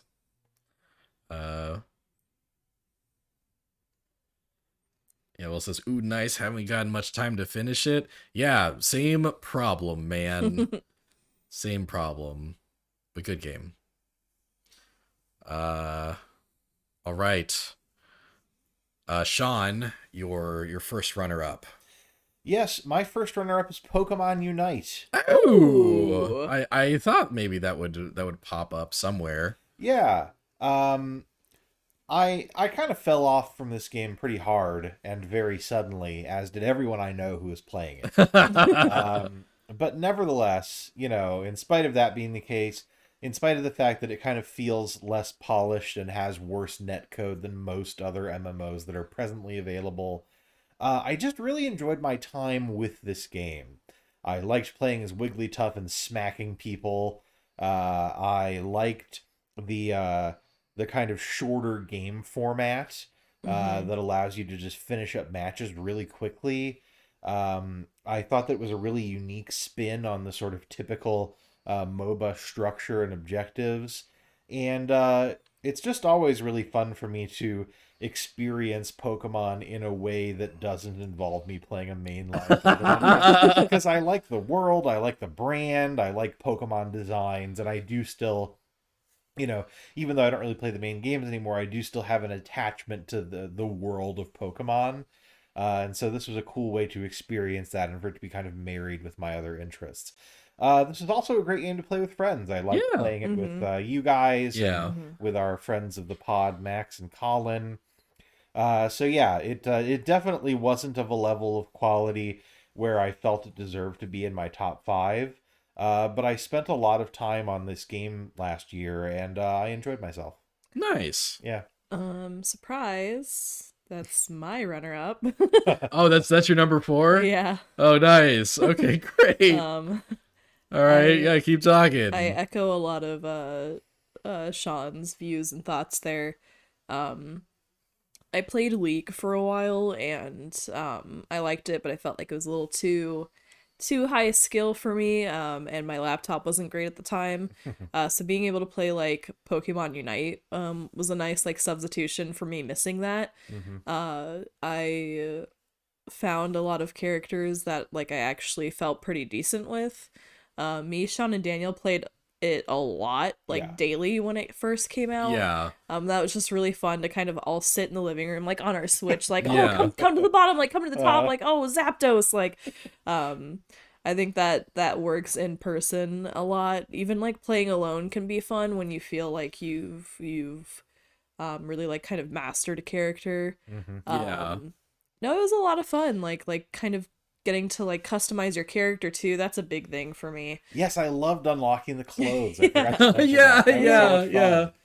Yeah, Yeah. Pokemon Unite was a great 3 weeks. Like, Yeah. like I had Yeah. a really good time. Like for that 3 weeks, it was just like I got really engaged in it for that period of time, and like and wasn't really interested in anything else for that period of time. And then like just like day 21, I'm like, okay, and then I never played it again. Yeah. I do want to play more of it, especially now that they're going to be like releasing more Pokemon Yeah, that you can play as. and they have been over the past year. Yeah. Yeah. I just like, I don't know, Alolan Ninetales and Crustle are just like my two. You were a beast with Crustle. Oh yeah. Yeah, you saved us No, so Devin was a much. terror with Crustle. Yeah, Crustle was great, man. Like just him being a defense and also kind of low key an attack. yeah, Was great for me, and I don't know that any other Pokemon will get to like that level for Yeah. those two for me yeah, in a satisfying way. But I like the Pokemon that they have released and are going to release. yeah. And actually watching this trailer has made me be like, oh god, can we like Uh-huh. play again today? You know? Like in any competitive multiplayer game, my favorite thing to do is like frustrating my opponent into making mistakes. Yeah. And there is no more powerful feeling of doing that in Pokemon Unite than like popping out of the bushes singing as Wigglytuff and watching the other team scatter in Fucking terror. Wigglytuff. It's so satisfying. The- Yeah, there's a lot of cool stuff about this game. The peak of the game for me was definitely like I found like I really loved characters that like messed up like other players like positioning. Like Machamp ended up being kind of my main. Oh yeah. And I would love the move where he would run up and like suplex the opponent, which kind of changes their positioning. Like also like completely stops whatever they're trying to do. I feel like there were a lot of great matches where I would like suplex someone chasing us into the middle of the three of us, and then we all just like gang up on them. Now you were great at like surprising people who were out of position and Yeah. putting them even further out of position by suplexing them. That was really good. Yeah, no, it's Pokemon. Yeah, that's a great runner. It's not on my runner-ups, but like it'd be in my runner-ups. I think like if I were doing like a top 15, like I think Pokemon Unite would make the cut there because it was a really fun time. Like I fell off it, but that's because like I can only focus on like one game as a service at a time. Sure. And Now you play Magic. and whatever game I played this year that I got stuck on. I might talk about later. He's never talked about Magic on the podcast. I will Never. never talk again. Hello. Cool Game says I still play this game daily. Yeah, Good. this game deserves to be played daily. It does. Yeah, like just because I fell off it, like I think it's a dope game. Me too.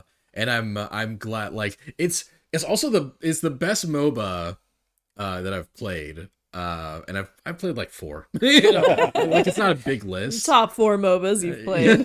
But it's definitely like the MOBA that was the most satisfying and fun experience for me. League was really like, like frustrating, and just kind of the community was not great to play with. Epic Games did this MOBA called Paragon that I played. Wow, And I played that, and that was like neat, but like did not keep my interest, which is fine because it got shut down like 3 months later. And yeah, it's Pokemon Unite I think really clicks, and maybe it's because of the Pokemon. I think that's a big part of it. But it's not my favorite MOBA I've ever played, but it is far and away the most accessible one that I've played. Oh, and absolutely. That's so important for the genre. Yeah. You know? Like that was really cool to see. Nice. All right. Let's see, next up. My next runner-up.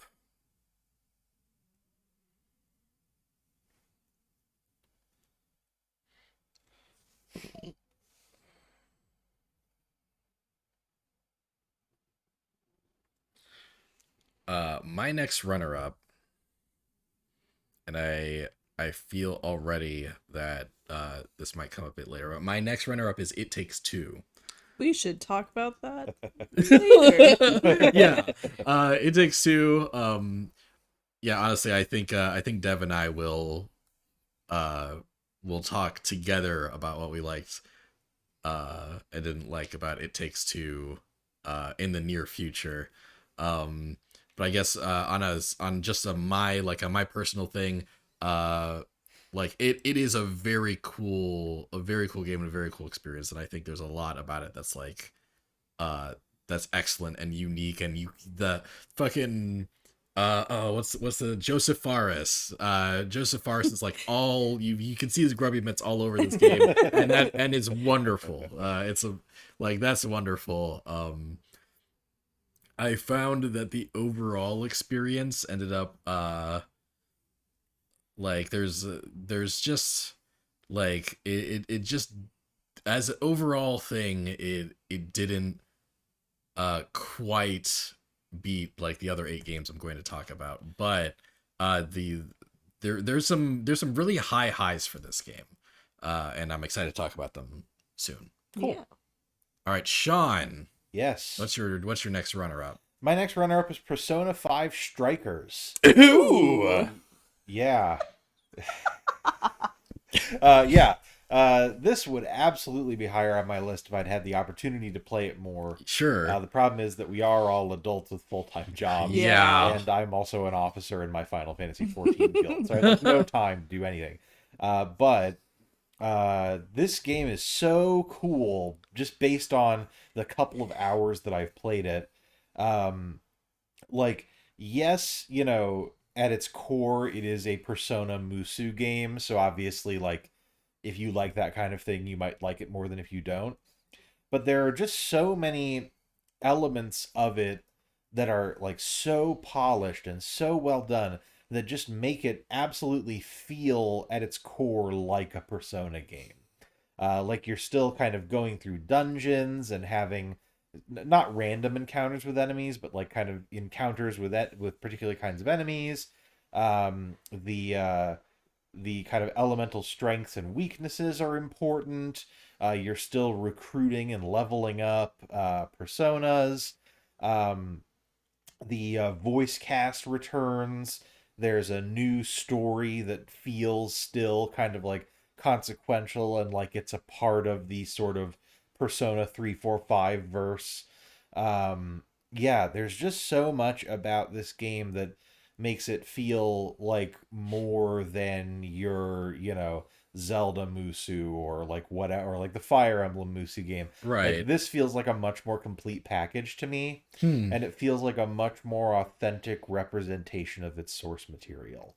I am so looking forward to playing more of this game. And I mean, just look at this trailer. What's happening in this trailer? Like, Yeah. it's such a cool game, and I totally recommend it to anybody who already loves Persona. Yeah, really want to belatedly play this. Like this was Mhm. this was another contender for best game I didn't play because I didn't play this. And Right. it's like it's on, this is the very last day, or Monday will be the very last day that this will be available as a PlayStation Plus game. Yeah. And when it became available on PlayStation Plus, it's like, oh fuck, great, I got it, I got to play this, I got to fucking play this. And then I caught COVID.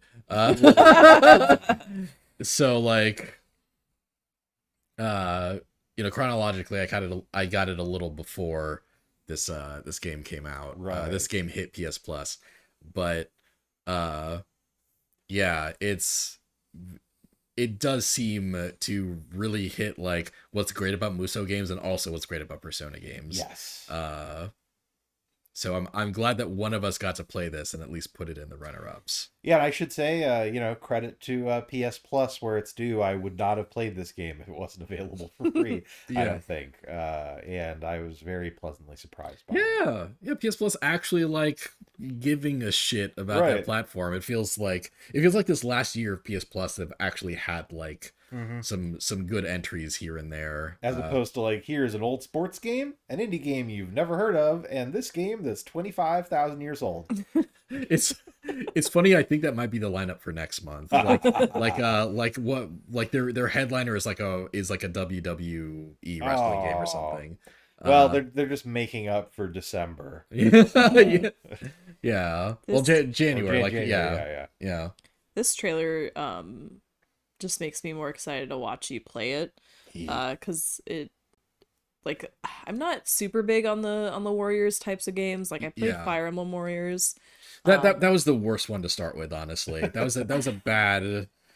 Like, it yeah. wasn't, not for me, because like if you were to get me invested in any Warriors game, like starting with the franchise I really love is probably the best way to do it. That's fair. So that was like a good first Warriors game for me personally. Okay. I had fun with it while I played it. I'm not big on just fighting large hordes of enemies and like that's kind of it. Sure. Yeah. But Persona looks like it does some cool stuff outside of that, and I really like the Persona 5 cast as a whole.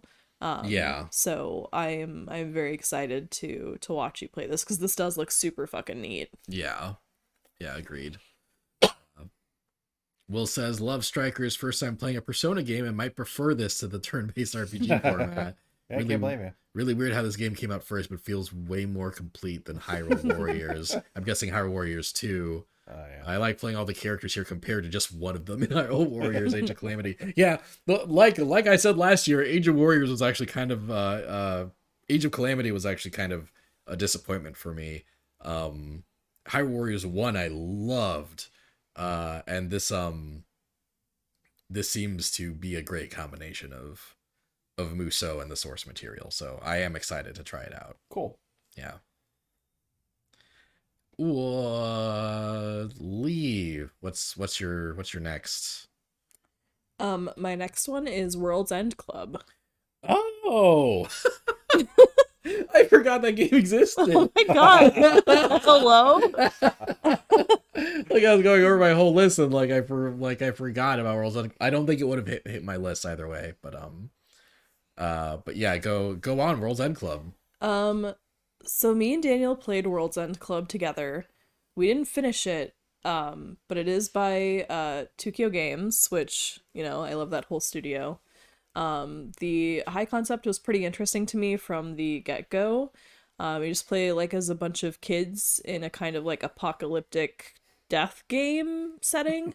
And I love death games, whatever. It's you can only get so much out of a death game, but you know, when you've played multiple, but I really liked how this was kind of set up because like these character designs are really great. The world design seemed really cool.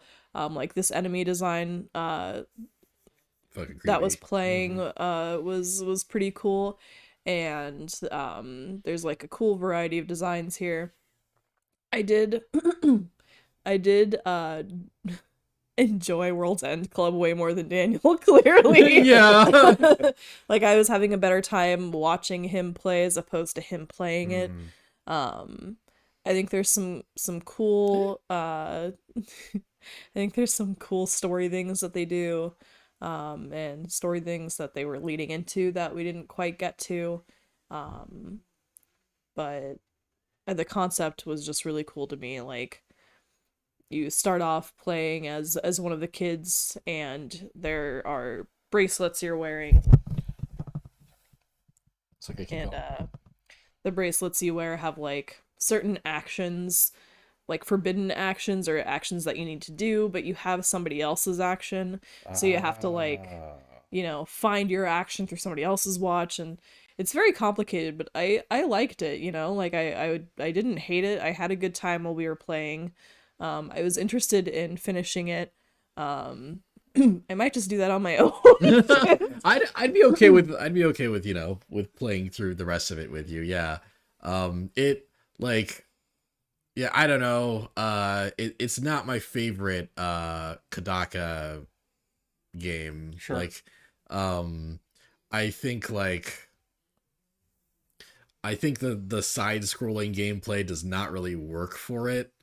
Uh and it just feels like there's a lot of like I see a lot of padding like there's a lot of game design decisions made in this that just felt like kind of built to like drag the game out a bit, you know, which is kind of a pet peeve of mine sometimes when it comes to playing uh video games. And like the interface and like the way things were paced was all kind of like clunky. uh You're clunky. like I was charmed by the cast. I think also like the opening act of it was actually like pretty cool and compelling, and I had a really good time with that. And then the story kept going after that act, and I found myself less interested in how things were going to end, and you know things did kind of fall off for us and we ended up not beating it. But I also think this is a good like it's a good candidate for runner up. I think there's a lot about it that deserves like you know like some kudos. And I think especially like the cast is a good cast, and Yeah. there's a lot of characters that I got really attached to. Like, the cast is almost always going to be the most important thing for me when it comes to video games. If the characters are likable enough and kind of deep enough, then, like, I will mostly get attached, even if the story or the gameplay is frustrating. Um, and I really liked the kids' personalities in here and kind of their different things.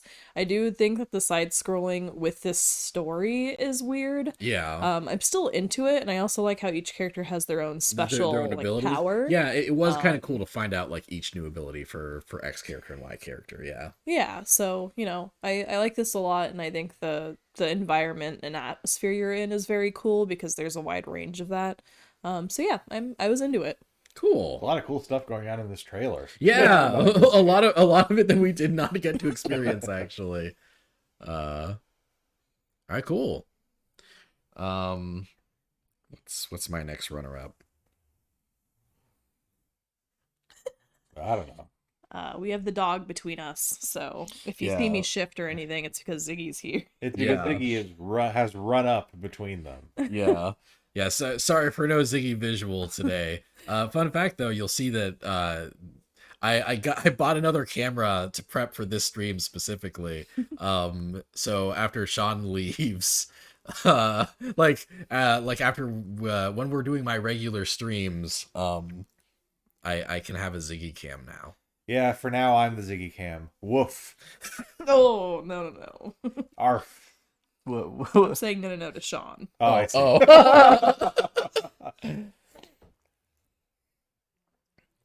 My next runner-up.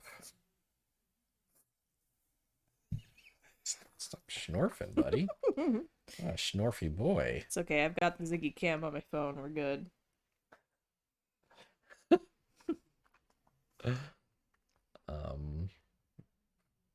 All right, my next runner-up is The Longing. Ooh. Yeah. Good pick. Yeah. So like I this was another one that I kind of forgot that I even played this year. But it did come out this year. I did a full like playthrough of The Longing. Like I saw it through till the end. Although one funny thing is like me seeing it through to the end was basically, so I guess the way The Longing works, right, is that you are a shade. You are a little goblin of a baby boy, waiting for your king to awaken, and he will awaken in 400 days. And those days pass in real time, like the minutes and the seconds pass by in real time. So like it's kind of an idle game where like you start the game, you have your shade go off on a little task. You're like, okay, yeah, go up these stairs, and that takes them like 10 minutes. And it's like, okay, why don't you like dig for ore or something? Why don't you do this task? And then they'll just whittle away at that task for like, for like a long time, and you can kind of just like get on your phone or go play something else or go do other things while you wait for your shade to finish doing things. You can have them read a book in their little cave, and some of the books like there's some like books that kind of expand the lore of the world you're in and stuff, but also Moby Dick is a book in there that you can just have the shade read over the course of like multiple days. The Odyssey, you can have the shade just read the entirety of the Odyssey, and you can even read along with the shade if you want. Like the full texts of those books are like visible, like viewable in the game in kind of an interface. And oh, Ziggy yeah, cam. here he is.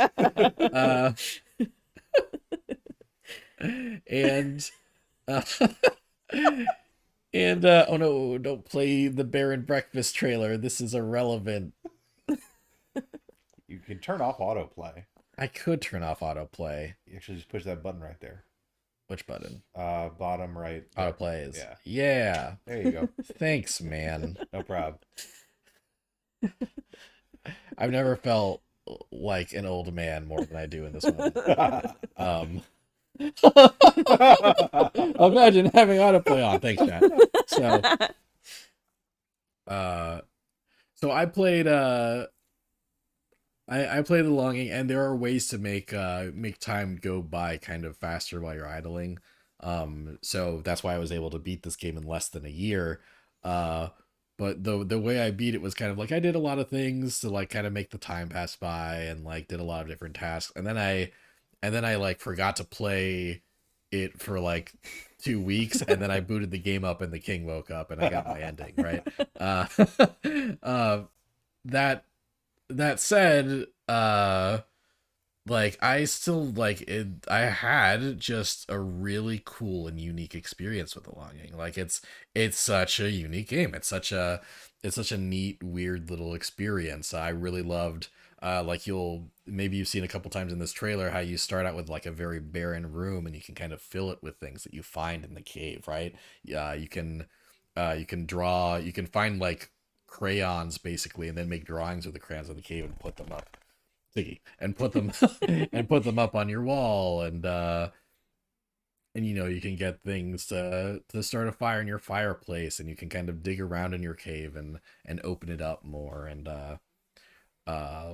like yeah, like make it a much more like homey place, uh and like it rewards exploration in really cool ways. It also rewards like patience, and like there's a lot of like areas where it's like, oh, like here's a little part of the cave where water is dripping into this little crevice, and if you wait literal weeks, it eventually will fill up with so much water that you can like kind of swim to the next part of the cave, right? uh just like a lot of cool creative twists on kind of uh the idle game like genre, I guess. Yeah, I liked it a lot.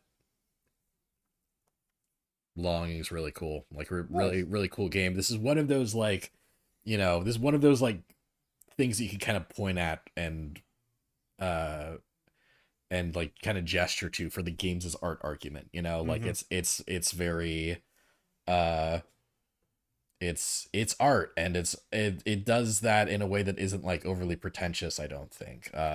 It just was a very zen experience for me sometimes. Just really chill cozy vibes with this like horrifying little gremlin. No, I Yeah. love this game as like an inversion of the sort of virtual pet experience, Yeah, Like yeah. instead of like, oh, look your cute little Tamagotchi, it's like, okay, you've got this sad sack of a blob of a man, and his goal is to spend 400 days in isolation with only his own company, exploring an ominous cave. Like it's just such a cool. I love when somebody takes like a genre or a trope like that and they turn it on its head in a really cool way that like no one's ever thought of before. Yeah. And Mhm. so in that sense, I have a lot of respect for The Longing. I think it's a very cool experiment. Sometimes I'd come home from work and I'd be like, "Oh, how's the boy? Has he read anything? Like any new areas you've unlocked?" Yeah. It was just cool to watch the progression and have like Daniel cutely watch and wait as like the little shade thing just needs to like use his axe to pick at something to get something behind a wall or something like Right. Yeah. just very cute, yeah. All right, cool.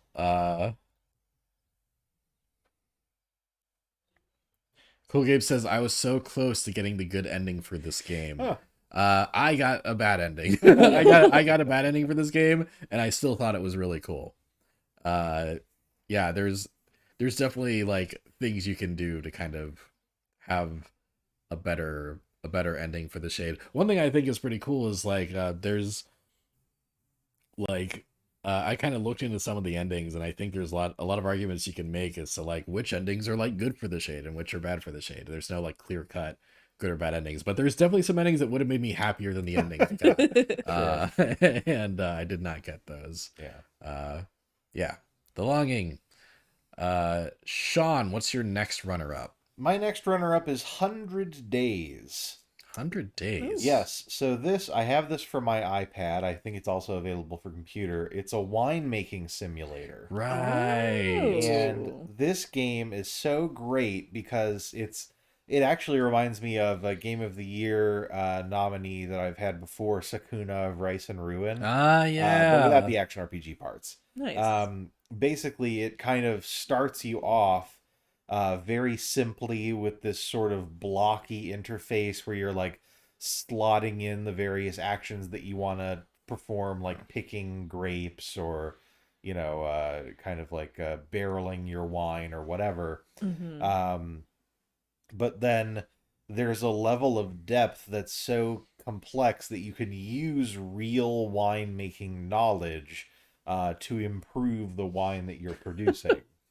uh, the story is it's very simple, and it's just a very chill game. Like you inherit your dead Italian grandpa's vineyard. uh you travel there and you kind of build it up over time. You meet the people in your town, they all really like you. There isn't really any kind of like narrative stress. But then you're like kind of trying to figure out like, okay, I can make these adjustments to make my wine more acidic or more fruity. What kind of barrel should I store it in? Like what kind of grape should I use? Should I plant it in this kind of soil or that kind of soil? And it really allows you to feel as though you have a lot of control over what you're doing. And yeah, it's just a really great game for anybody who's into that kind of simulator style gameplay. And I had a really good time with it. I really enjoyed kind of having like Francis Vineyards and like designing the label for my bottle and fulfilling special orders by crafting particular kinds of wine over a season. There's just a lot there, and I think that for anybody who's into just really relaxing and kind of cutesy sim games with a surprising amount of depth, you should absolutely consider 100 Days. This is very Sean Core. Oh, it's so Sean I mean, Core. it's great though. Like, I love Yeah. that you can design the label and Uh-huh. and they like incorporate like real like winemaking details into that. Like, I might have to check that out because that seems pretty cool. I recommend it. I think it's for phones. I mean, I know it's for Yeah, iPad, it does look yeah. like it's for Android and iOS. Yeah, Yeah. at least iOS. Yeah. I would encourage it if you're curious. Oh, my dear grandchild, I'm dead now. You are my legacy. Make the grapes, put them in the barrel. I mean, that's basically like, yeah. Every now and again, there's like someone in town who's like, "Oh, I'm going to give you another note from your Beppe," and then it's like, "Oh, my child, if you're reading this, it means you're still at the vineyard. Keep making the wine of your dreams." I gave it the note to fucking Charles over here. Instead of putting it in the house so you could find it, I was like, what if I gave it to the pizza guy? No, pretty much, yeah. That's great. That's basically 100 Days experience. Fantastic. Cool pick. Like, Yeah. Thanks.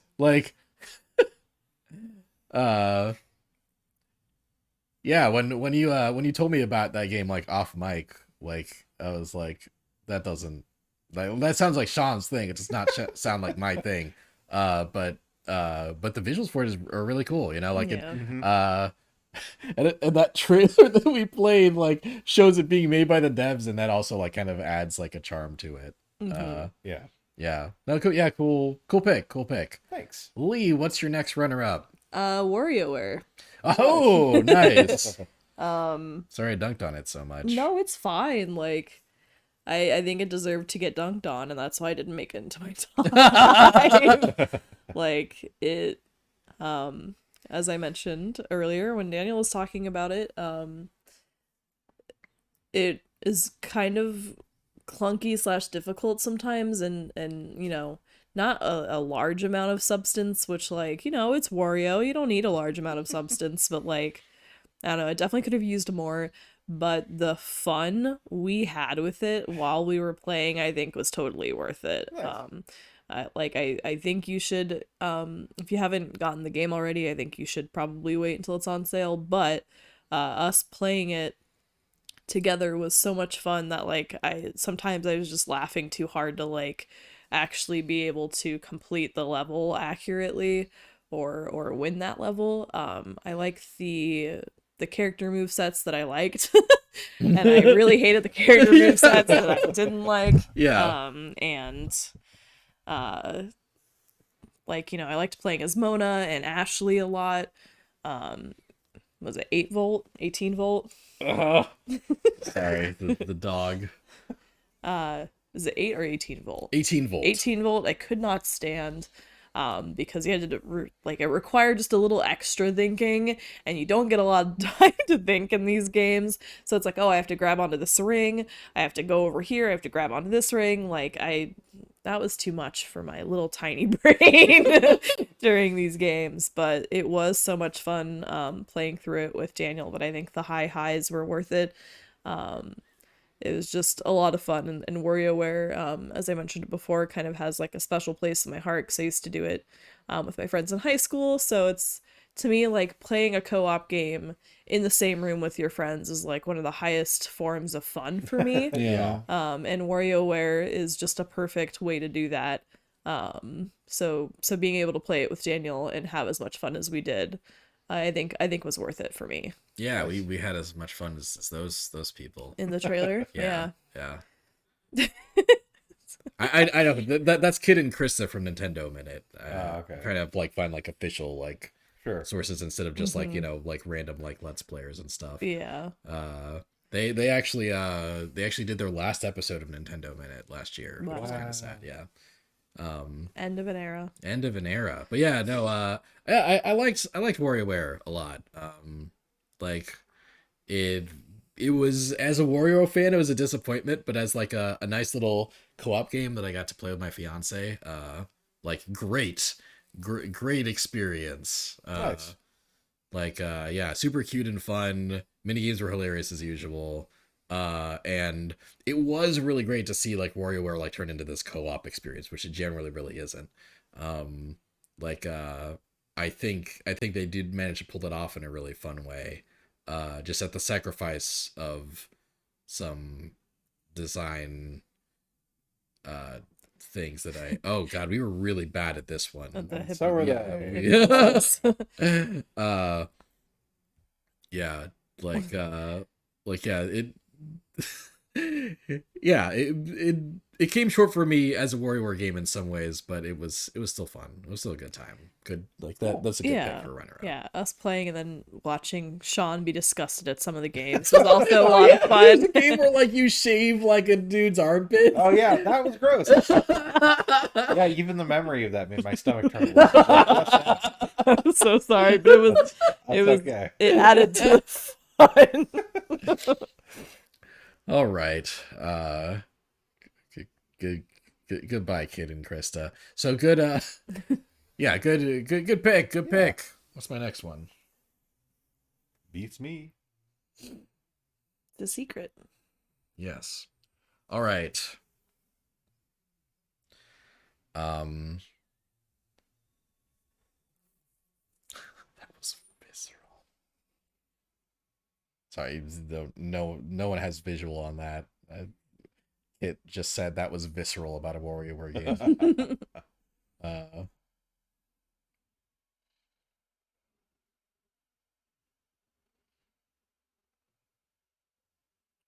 All right, so my next runner up is Eastward. Nice. For the Switch, and I think some other things.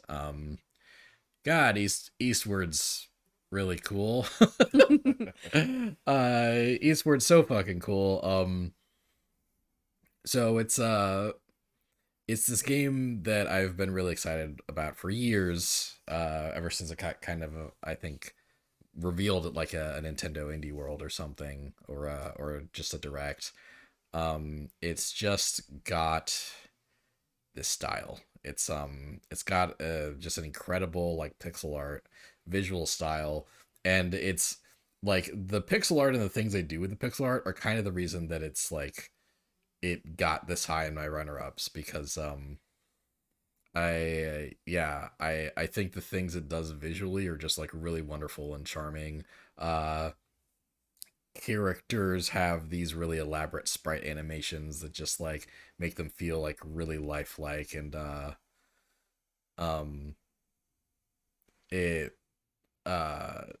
yeah, the probably one of my favorite games from a visual standpoint this year. Like if I was just like ranking best visuals of 2021, it'd be in my top 5, maybe even my top 3. Just cool fucking game in that front. It the gameplay like is kind of like it's kind of very Zelda-ish, with kind of a character swap mechanic where sometimes you play as the guy with the beard and sometimes you play as a little girl, and there's a lot of cool puzzles where you swap between them. But like that, the gameplay of it was probably less compelling to me than the the story and the visuals. The story also was something that that I was really excited about, and this was not a game that I got to beat, and I think me beating the game would either make this game way higher on my rankings or way lower on my rankings, because there's a lot of mysteries and intrigue and stuff, and a lot of weird story developments, and I did not get to experience how those pay off, right? Sure. And if they don't stick the landing on those, I'd probably rate it way lower. But basically I'm at a point where I'm tentative on where the story's going. I want to find out more, but I don't know how it's going to pay off. So kind of that uncertainty also kind of lands into my runner-ups instead of my top 5.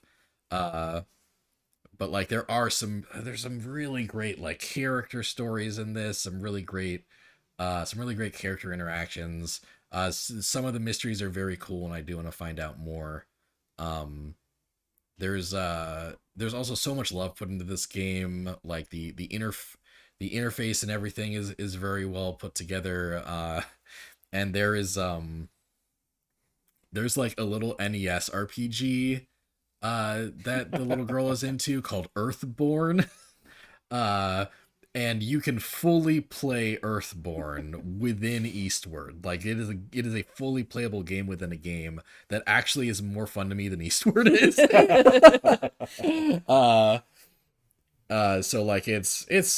Eastward's great. I love the ambition of Eastward, and the love, you can tell so much love has been put into Eastward and so much care has been put into Eastward. I think it deserves at least a runner-up spot for that reason alone. Cool. And I want to play more of it at some point, and beat it and see how it holds up as a full package. Cause yeah, the opening act was great. Some of the new environments you find after that are really cool. Love Eastward. It's great. Eastward's great. Yeah, I've enjoyed seeing what you've played of it. It seems like a really interesting game, and I can definitely see them kind of planting the seeds of a lot of mysteries in the game's narrative. Yeah. So I can understand being kind of both interested in and wary about seeing what they do with those seeds. Yeah, and maybe that's not even Eastward's fault. Maybe that's Lost's fault. I got Sure. burned so bad by Lost and the way it paid off its mysteries that I'm going to be cautious before I see the payoff of any other mystery for the rest of it. Yeah, that's fair. Yeah, that's maybe that's Lost's fault and not Eastward's, but nonetheless, it's kind of at the middle spot of my runner-ups. Sure. I remember you getting to play some of this at Day of the Devs. Yeah. 2018. Day of the Devs 2018, I think. Yeah. And you were so excited for this game. Yeah. And watching you play the demo at Day of the Devs made me really interested in it. Yeah. And then you started the game, and it was just kind of a slow start for me, so I couldn't get into it as much as I wanted to. It is a bit of a slow start. But I will say I like the aesthetic a lot. I think there's some cool story beats that you've told me about. And the little game inside the game is super cool. Yeah, I totally get why. I love Earthborn. Why that's better for you. Earthborn's so good, yeah. All right, cool. Nice. We're cool. We're we're close to done with runner-ups, actually. Yeah. Sean, what's your next to last runner-up? My next to last runner-up is ActRaiser Renaissance. Oh, wow. I thought this might hit your top 5. Not quite, but it was very good. This is a remake of the classic SNES game ActRaiser, which, if you've never played it, is kind of like if Castlevania, StarCraft, and SimCity were combined into one game. God. So you play as basically the or a god of the world that you're in. And you have a sort of angel character that helps you out and explains the game to you. And the core gameplay loop is that you kind of go to a troubled area of the world. You help the people living there build up their settlement into a thriving and prosperous town. You defend that town from demons that try to destroy it. And then at the end, there's kind of a dungeon where you take on like a human avatar and hack and slash your way through platforming areas. Uh, Obviously, in order to combine all those elements, they're like super pared down. Like the city building is basically you kind of like designate plots of land that your citizens build up, and then if you don't like what they've built, you destroy it by smiting it with a lightning strike. And they're like, "Oh, thank you, great chief." In my case, I thank you for showing us the way. We'll build something even more splendorous, and they like build something new. Um, and there are like hero characters that you recruit, and you can kind of direct them during demon attacks to defend the town. And then the platforming stuff is just straight up Castlevania. Basically, you're just kind of like running around, jumping, sliding, slashing with your sword.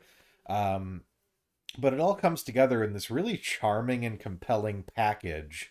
And even though I did not finish this game, I sank a lot of time into it, and I had a really great time with it. It's just there's no other games quite like this. Yeah. And so if you're curious about it, I would say absolutely pick it up. I don't think it's very expensive. I think it's like $30. Yeah. Like that looks like a steal for this. Oh, totally worthwhile. So much content. And just so kind of charming and well done. And yeah, I definitely check it out if you think you like it. Oh, and Yuzo Koshiro wrote the soundtrack. Yeah, He's the Streets of Rage guy. Yeah, not only did he write the soundtrack, but he came back to remaster the soundtrack and then supply more new tracks for it. It's great. Yeah, it's great. It's so catchy. And well done. Yeah. Oh, cool game, man. My like gaming was kind of stacked, I discovered as I was putting my list together, in 2021, but this was cool. Well worth a runner-up spot. Nice. Cool. It looks fun. It looks like a chaotic mess, but like in the best way. Yeah, there's more synergy between its moving parts than you would expect, I think. Yeah, no, I remember the Super Nintendo game, like everything clicking together surprisingly well, and I know that they polished that experience for Renaissance. Yeah, they added like kind of a lot of new features and quality of life improvements, and especially if you're a fan of the original, I think it's a real treat. Awesome. Cool. That's super cool. All right, Lee, what is your last runner-up? My last runner-up is Haven. Nice. It didn't make the cut for me. It got close, actually. I thought about it. It almost made top 5 for me. I had to move my list around a lot, actually. But I really loved Haven enough to like not like I had to keep it somewhere. Haven is a game that me and Daniel played together where you play one of two people in a romantic relationship in space, kind of, where you are on the run from your kind of really awful planet that you're living in, where it's kind of dystopian and like totalitarian, and it's like, first of all, it's really pretty, right? Like the use of color and like lighting and stuff is really nice. You get to play as either the male or the female, and I love the art and the sprites as they're talking. Oh, that's cool. Yeah. The character designs are really cute, and their dynamic is what really like got me invested in this game. You kind of get to learn more about them and their past and their romantic relationship as you keep playing.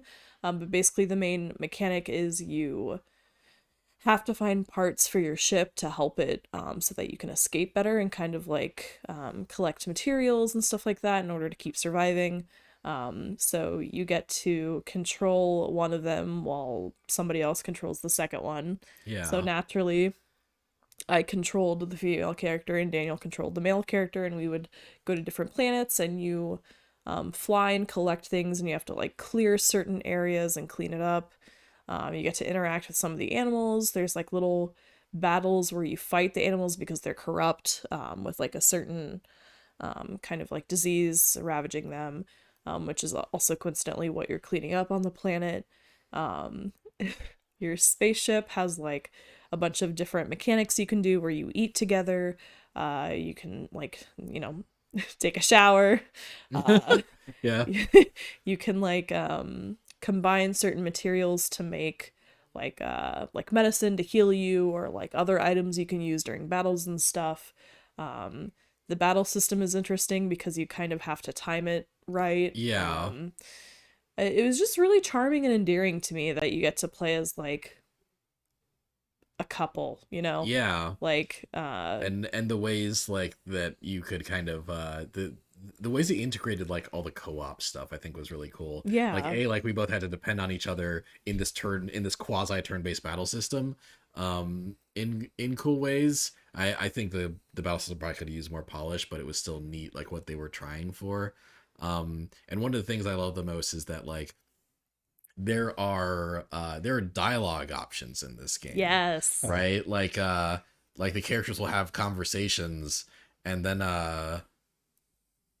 like at some point, like for example the girl will ask the boyfriend like a question. It's like, what did you think of me when we first met? And then I, as the player of the boy, would get to select what he thought of her when they first met. That's cool. And yeah, then that would change uh like like their relationship actually kind of develops based on the choices that Dev and I made for these characters. Like he would Mhm. then he would ask the girl character something, and Dev would get to select that character's option, right?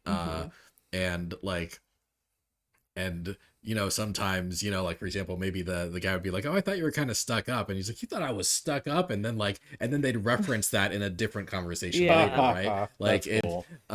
like yeah, so it really felt like we kind of that we had control over the way they're developed, the way their relationship developed, even though sometimes like it's like, oh, I'm gonna say a thing that I think the girl character is gonna like, that I say, and sometimes I do that and the girl would be like, you're just saying what I want to hear, aren't you? And I'm like, well, yeah.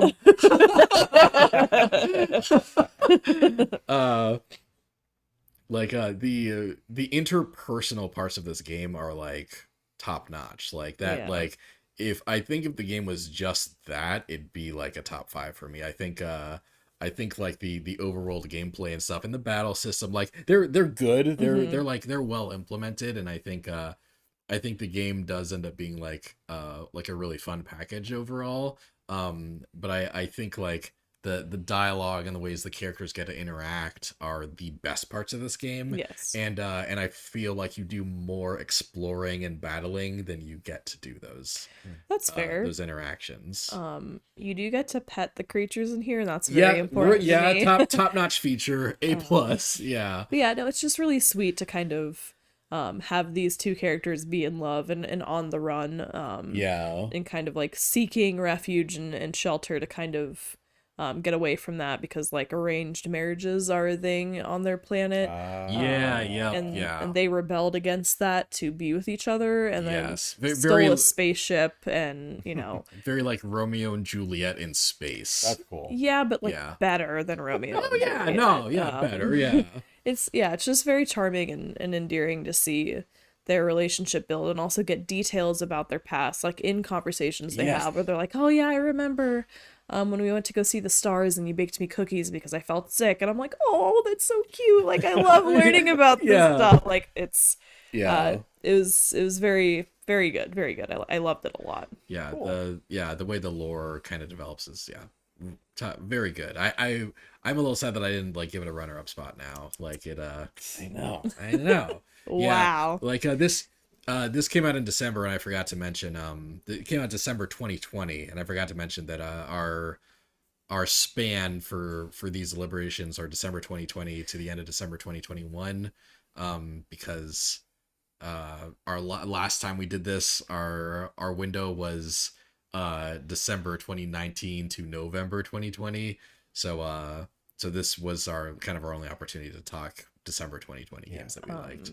In the words of Daniel, this game was a lot of fun to play with my fiance. Oh. Can this game be played, like, is it co-op only, or can it be played solo? It can be It can played be solo. played solo. Yeah. Okay, cool. Because I am single, ladies. There's a lot of cool stuff about this game, it seems like, and I might be interested in trying it out on my own one day. Yeah. Do Yeah, it. it's neat. Also at the time, that's right. At the time we played it, it was available on Xbox Game Pass. It is no longer on Okay. Xbox Game Pass. So we would I'd have to buy the game now if we wanted to finish it. But Worth it. it would be worth it. In my opinion. Yeah, no, it'd be worth it. It would absolutely be worth it. Yeah. Yeah. All right. That means it's time for my last runner-up. Ooh. My last runner-up is Magic the Gathering Arena. Oh my What? You haven't played that game. Um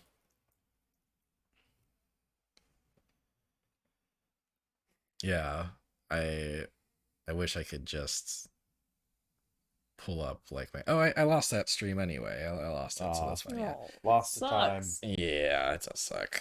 They'll never see you take your Blue Eyes Magic the Gathering dragon Ugh. out Terrible. That's not what and defeat Summoner Joey.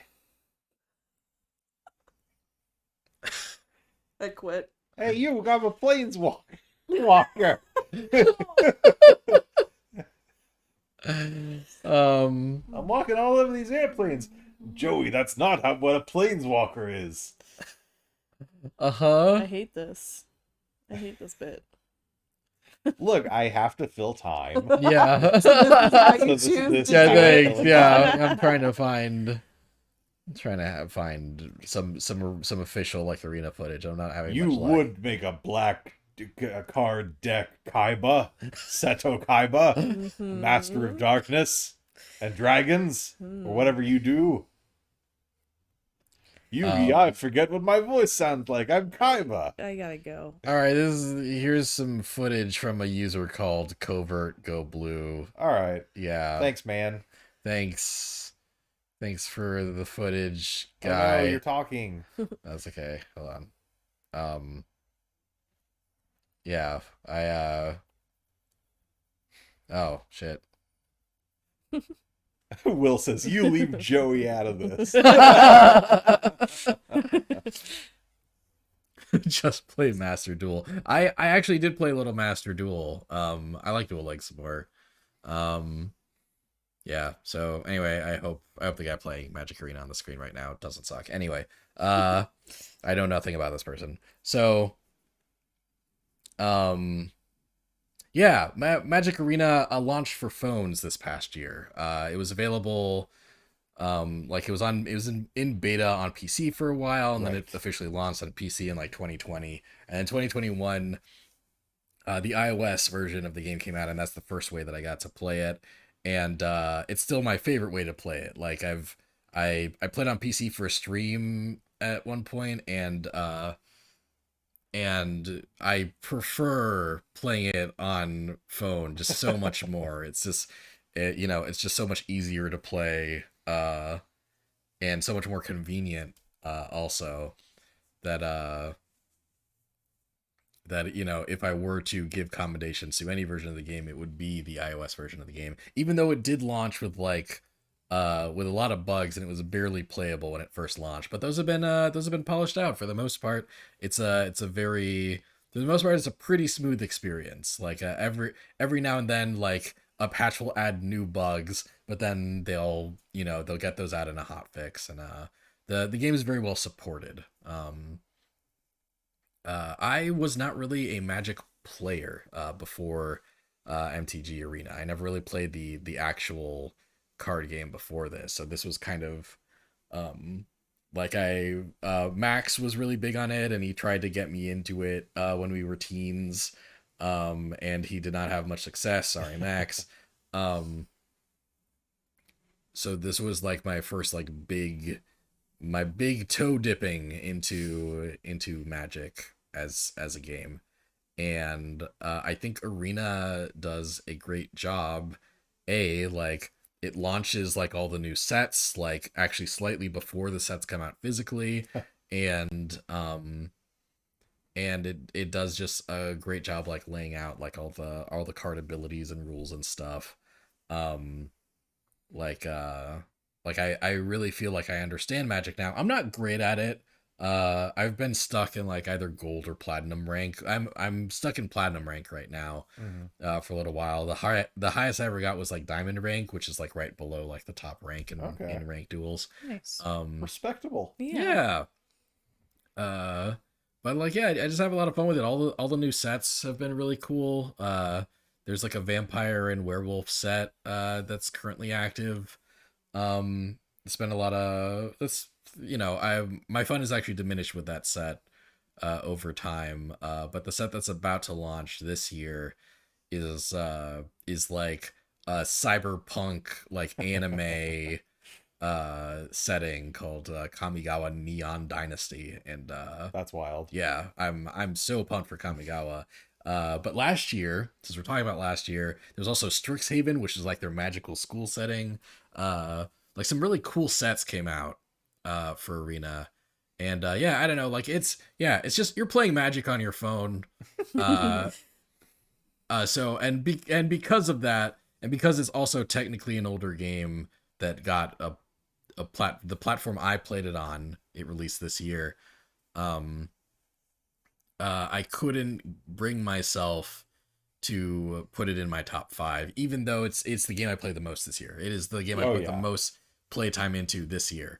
100%. Yeah, but it's it deserves some commendation just from all the time I dunked into it, from how much fun I've had just playing Magic. Like it actually has replaced. It ended up replacing Pokemon. I played some. I was playing Magic Arena. Pokemon Unite came out. I tried to juggle the two, and then I picked Arena over Pokemon Unite.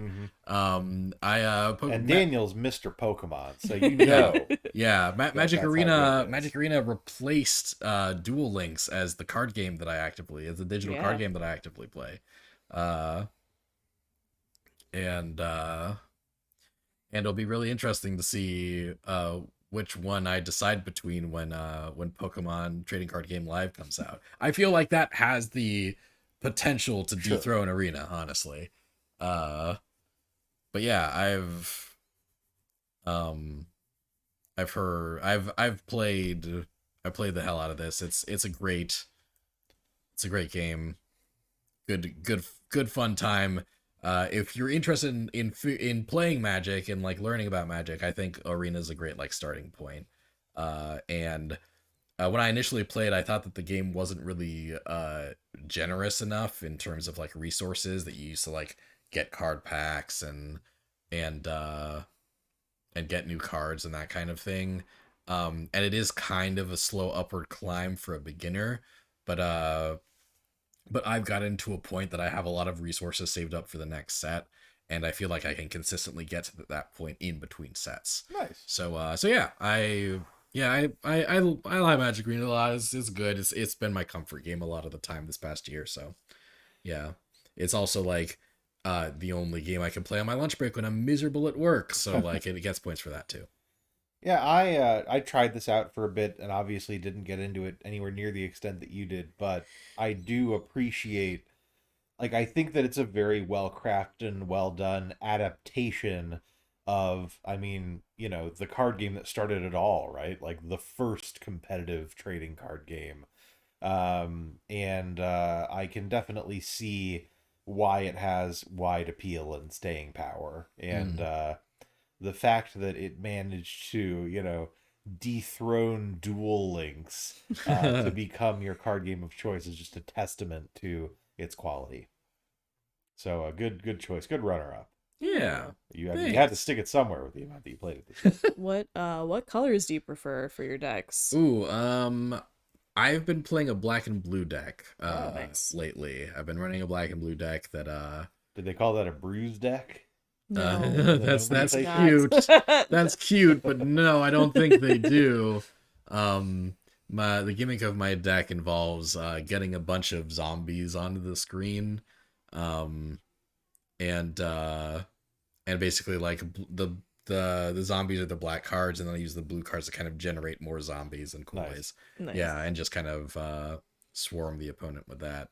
Blue wound up being the color that intrigued me the most because that was like, you kind of do this tutorial at the beginning where you learn about the different colors. Yeah. And that was like, oh, I can be annoying with this color. Oh yeah. I can Blue's really frustrate people with this color. Blue is the annoying color. It's basically the main. It's like the only color that lets you counter other cards. Right. So yeah, if you see some of the blue deck, they're probably going to be annoying. Haha. Yeah. Me. And then I'm annoying in the meta right now. I'm annoying.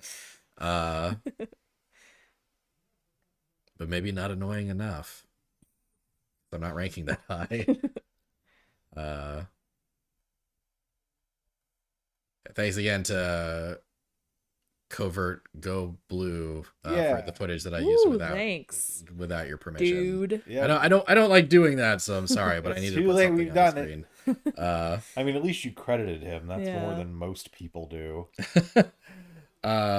Will says, but I heard that Daniel is Mr. Yugi. That's Instead of Mr. Mr. Pokemon. Yugi to It's- you. It's Pokemon Yugi hyphenated. There you go. Yeah, I'm Daniel Pokemon Yugi. Yeah. That does kind of sound like a name weirdly. All right, Sean, why don't you finish out our runners ups? Okay, my last runner-up is Happy Home Paradise, Oh shit! Nice. the Animal Crossing New Horizons expansion. We're not going to talk about that later because you didn't really get to play Happy Home Paradise. I haven't bought it yet because I need to finish my restarted island first. Right. Yeah, go for it. Yeah, so two things happened at the same time, right? We got the Animal Crossing 2.0 update, which added a bunch of things to the base game, and then we got Happy Home Paradise, which added an entirely new mode. I wound up liking the 2.0 update stuff better than Happy Home Paradise, but I still liked Happy Home Paradise a lot in the time that I played it. For those of you who may not know, it basically adds a mode where you are able to design vacation homes for random Animal Crossing villagers. And I think what I really like about it is it's kind of funny that Animal Crossing has evolved from a game that had a lot of stressful elements. Like we're like really trying hard to please your villagers and having to like meet them at particular times and having to like come over and roast your furniture. Like it's gone from that to just like the fluffiest game you could imagine. And I appreciate that even though you are, designing homes for villagers based on their specifications, excuse me, they're kind of like I guess you could say kind of like basic enough that you really just have the opportunity to go ham and more or less do what you want. So it really let me express my creativity without feeling like I was boxed in by requirements from the game. You kind of meet a villager and they'll be like, oh, I think that it would be really great to live in a house that makes it feel like I'm on the moon, right? And they'll say, like, I want there to be this satellite there, I want there to be this glowing rock, and I want there to be this alien thing. And other than that, you have total discretion to design their vacation home in whatever way you think suits the theme. So sometimes a villager would come to me and say, like, I want a place where I can drink coffee. And instead of just making like a house with coffee in it, I would make a like a coffee shop and have a counter and a register and stuff. Or man, I really I love the beach, so I would make like a bathhouse with some kind of like beach stuff around. Yeah, you just really I think I probably would have played Happy Home Paradise particularly more if I'd like paced myself, because I just went nuts for like 2 weeks. I did nothing but design homes, and I kind of got sick of it. But yeah, it's just a really, really cool, really solid addition to the already excellent foundation of New Horizons. And also, they added a lot of quality of life stuff for designing the homes that did not make it back to the main game because of like design limitations. Those are cool too. Like, look at how fast he's putting down those fences. Can't do that in the main game. You gotta put them down one at a time with a hammer. So yeah, I mean, it definitely like this in conjunction with the 2.0 update stuff, it really feels like it just completes the package that is New Horizons. So I definitely wanted to give Happy Home Paradise a shout out. Nice. Good. Yeah, I think that's a great pick for runner up. Also slightly surprised that it didn't get into your top 5, but you did explain why. I I love how this specific video there's just a subtitle for speaking animalese. It's like, oh good, I didn't realize they're going. One thing that I've discovered since joining TikTok is that there are a remarkable number of people who can just perfectly do the Animal Crossing voice. Some people are so accurate, it's horrifying. Yeah. So I restarted my island, right? And the release of Happy Home Paradise is what I'm using as a catalyst for me to finish my island so that I can buy the DLC, because it looks so fun. Like, I wish that some of the quality of life things had made it into the main game, because it would just make things so much easier. But the kind of progression you get to do in Happy Home Paradise seems so exciting to me that I'm just very excited to be able to, like, choose my own things, design it the way I want to. Like you said, like, not be kind of stuck in a box for how to do things. And, like, designing my home is so much fun in Animal Crossing, and it's fucking terrible now that the villagers can just burst in whenever they want. Because I'll go to my house and try to start, like, rearranging my furniture and designing a room, and then, like, Flo will come in and be like, hey, what's going on? I'm like, I'm just designing, don't worry. Like, I guess come in, like, you're not I will say interrupting that anything. out of all the 2.0 stuff, the villager visiting, I kind of like it the least. Yeah. I was excited about it first, but now it's like I gotta go in and change clothes so fast, because otherwise Lolly is gonna come in for the 19th time this week. It's true. And give me a single Terry for the privilege of sitting on my couch. Yeah. But yeah. I love Animal Crossing, man. This is my comfort game. In the way that, Magic is Daniel's. I just love hopping in every day and checking my shops and saying hi to Carmen, my favorite villager, whose birthday was on January 6th. Slipping that in there. Oh yeah. But yeah, this this is a great game, and Happy Home Paradise is just the cherry on top. Nice. Yeah. Lego Lawyer says, Happy Home Paradise is solid. I like the addition of facilities with new animal interactions. Restaurant, school, hospital. Yeah. School. I forgot about that. I had so much fun designing my school. I decided I was going to make it like, what if this was a school in like the year 2100, and I made it like really sci-fi. Ooh. Yeah. You can just kind of do like you get the basic framework, and then you can just do whatever you want, and it's so much fun. Nice. Yeah. I can't wait to actually buy it. Yeah, I'm looking forward to that. Yeah. Seeing what you do with it. Yeah, I left Animal Crossing New Horizons behind. I didn't even go back to get those new KK songs. It's true. Yeah.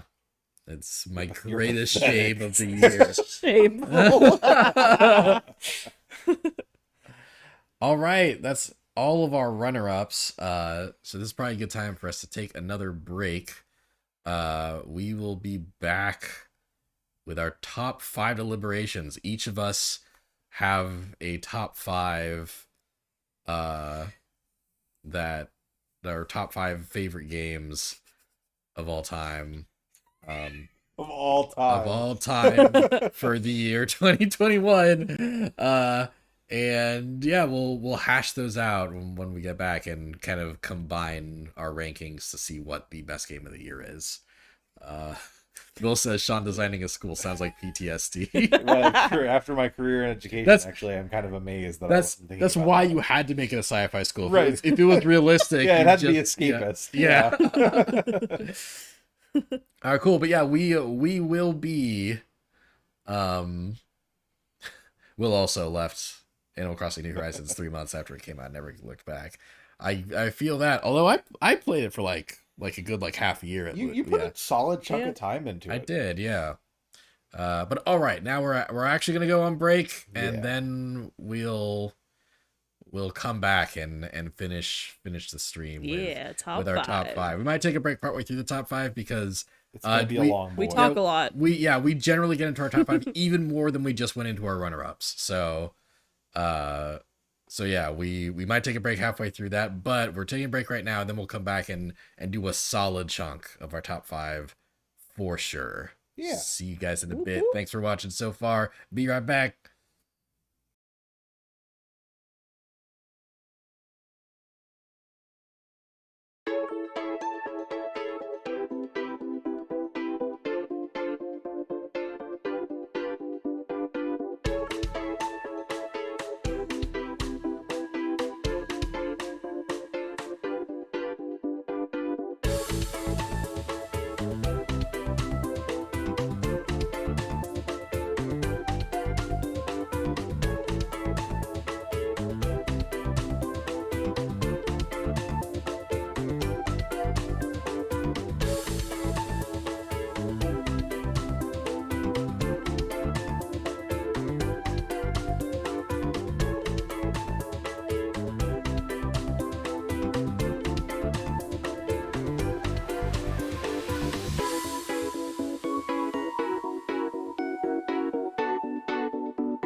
We back. We back. Hello. We back from our break. Guess who's from our back? break.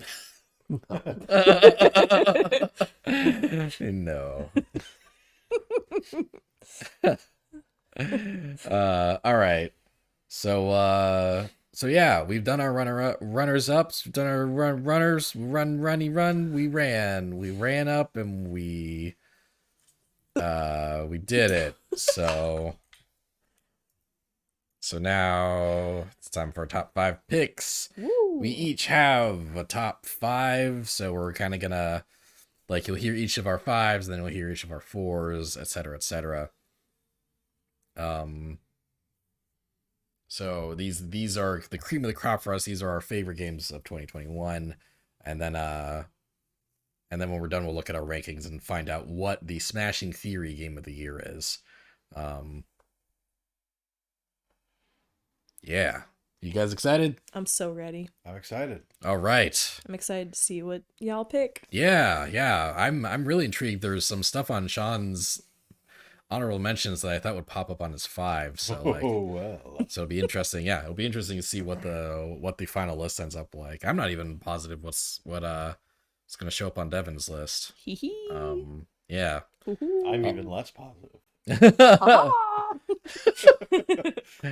All right, everybody. Cool. Then, Sean, why don't you kick us off? What is your number 5 game of the year? Number 5. What's your number 5?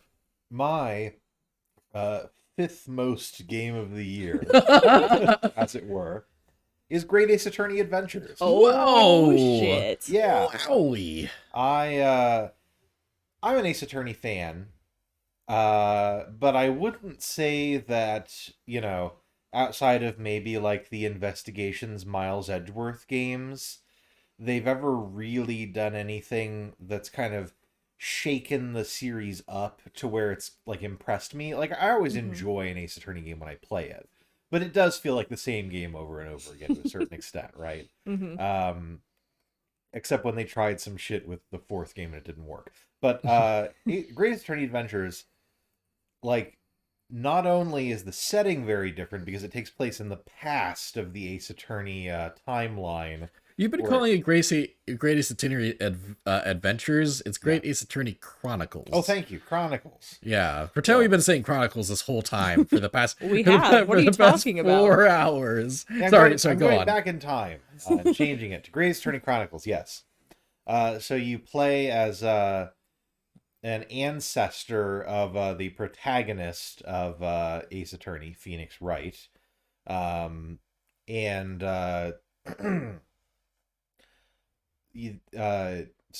that's obviously quite different. You're kind of dealing with a whole host of new characters. You're in a new setting, but also there's just some really cool and interesting gameplay tweaks that have really made this a much more engaging experience for me. The kind of ways that you can examine evidence have been improved in a lot of interesting ways. Like I haven't beaten it yet, but I'm on a case now where there's kind of like a stagecoach that's a big part of the investigation, and like from the evidence viewing window you can like go inside the stagecoach, you can go on top of it and kind of look down. So that's really cool. There are now some trials where it's trial by jury. So there will be like 5 very different juror characters who you have to persuade. That's cool. You can interview multiple witnesses on the stand at the same time and see if one of them saying one thing like makes the other one react, and then press them on what they said. That's really neat. My absolute favorite new addition, aside from the soundtrack, which I talked about earlier, is there is a quote-unquote new character, Herlock Sholmes, who is, obviously based off a certain very famous fictional detective. In the Japanese version, he's literally Sherlock. Right, yeah.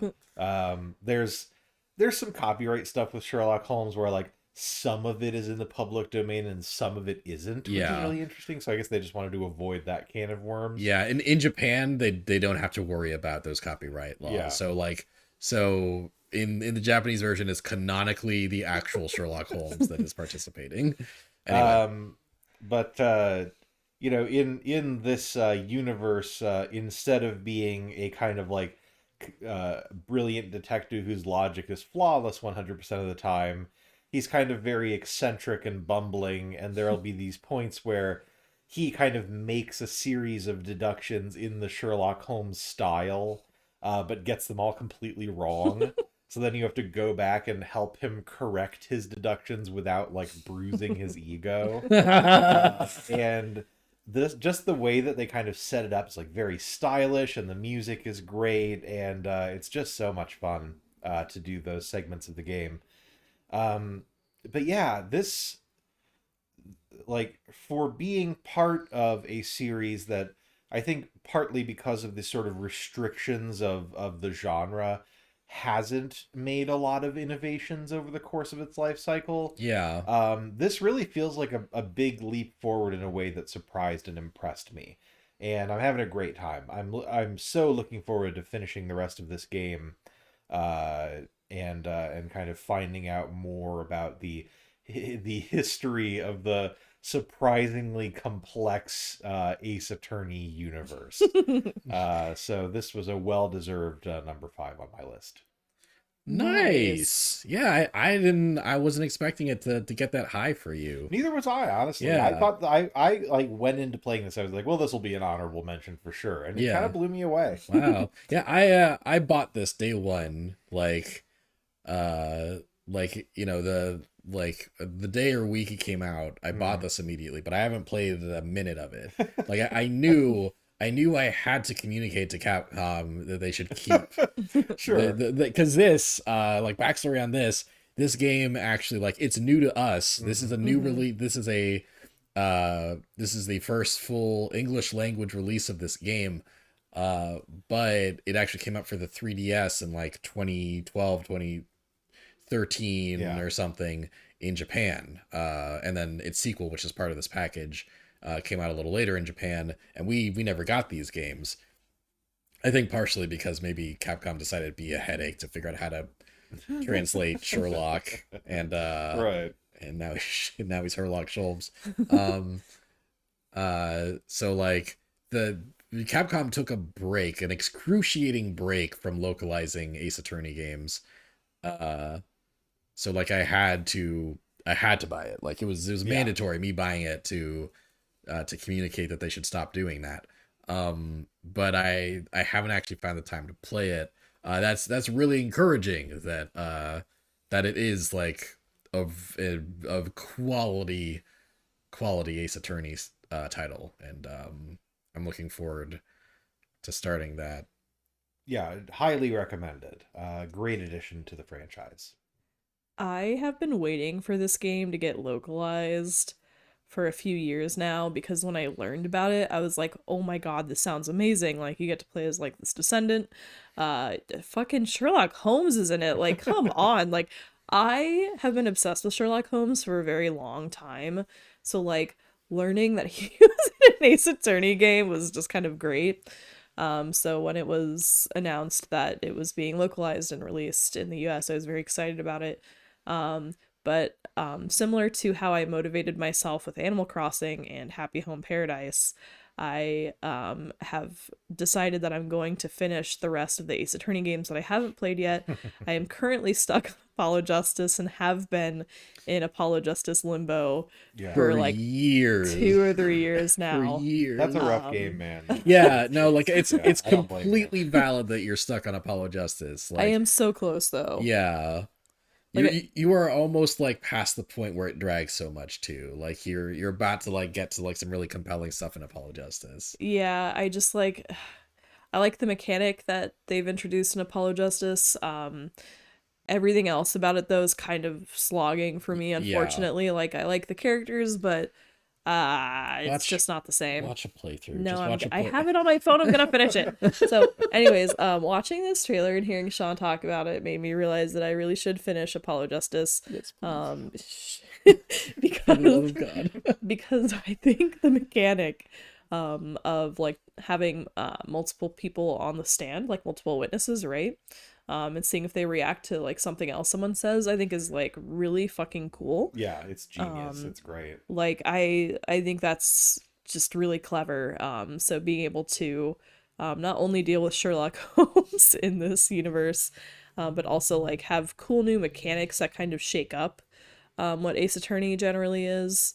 Like I'm super looking forward to that, and I might actually get a move on with Apollo Justice so that I can play the rest of the Ace Attorney games, so I can finally get to this game because it just sounds amazing. Like Please. I love this concept of this game so much. And your description of it, Sean, like definitely helps like inspire me wanna get there sooner. So Cool. Cool. I'm excited to get there. Good. Nice. Yeah. Will says, I wish that when you get something wrong, you can skip the same dialogue faster to try again. Can you not do that? See, I don't know because I saved Scum at Ace Attorney games. I saved for all the big decisions, and then if I mess up, I just reload my save. You've been able to do that in past Ace Attorney games. Like when you see dialogue that you've seen before, you're able to skip it. I would be surprised if you couldn't like hold down the B button or something to rapidly skip through. Yeah, because that's been a thing in the past. I think sometimes you have to select that as an option in options. Try doing that, Will. Yeah, There's try hope. There's check hope. options. But if that's not a thing you can do in Great Ace Attorney specifically, that's weird. Yeah.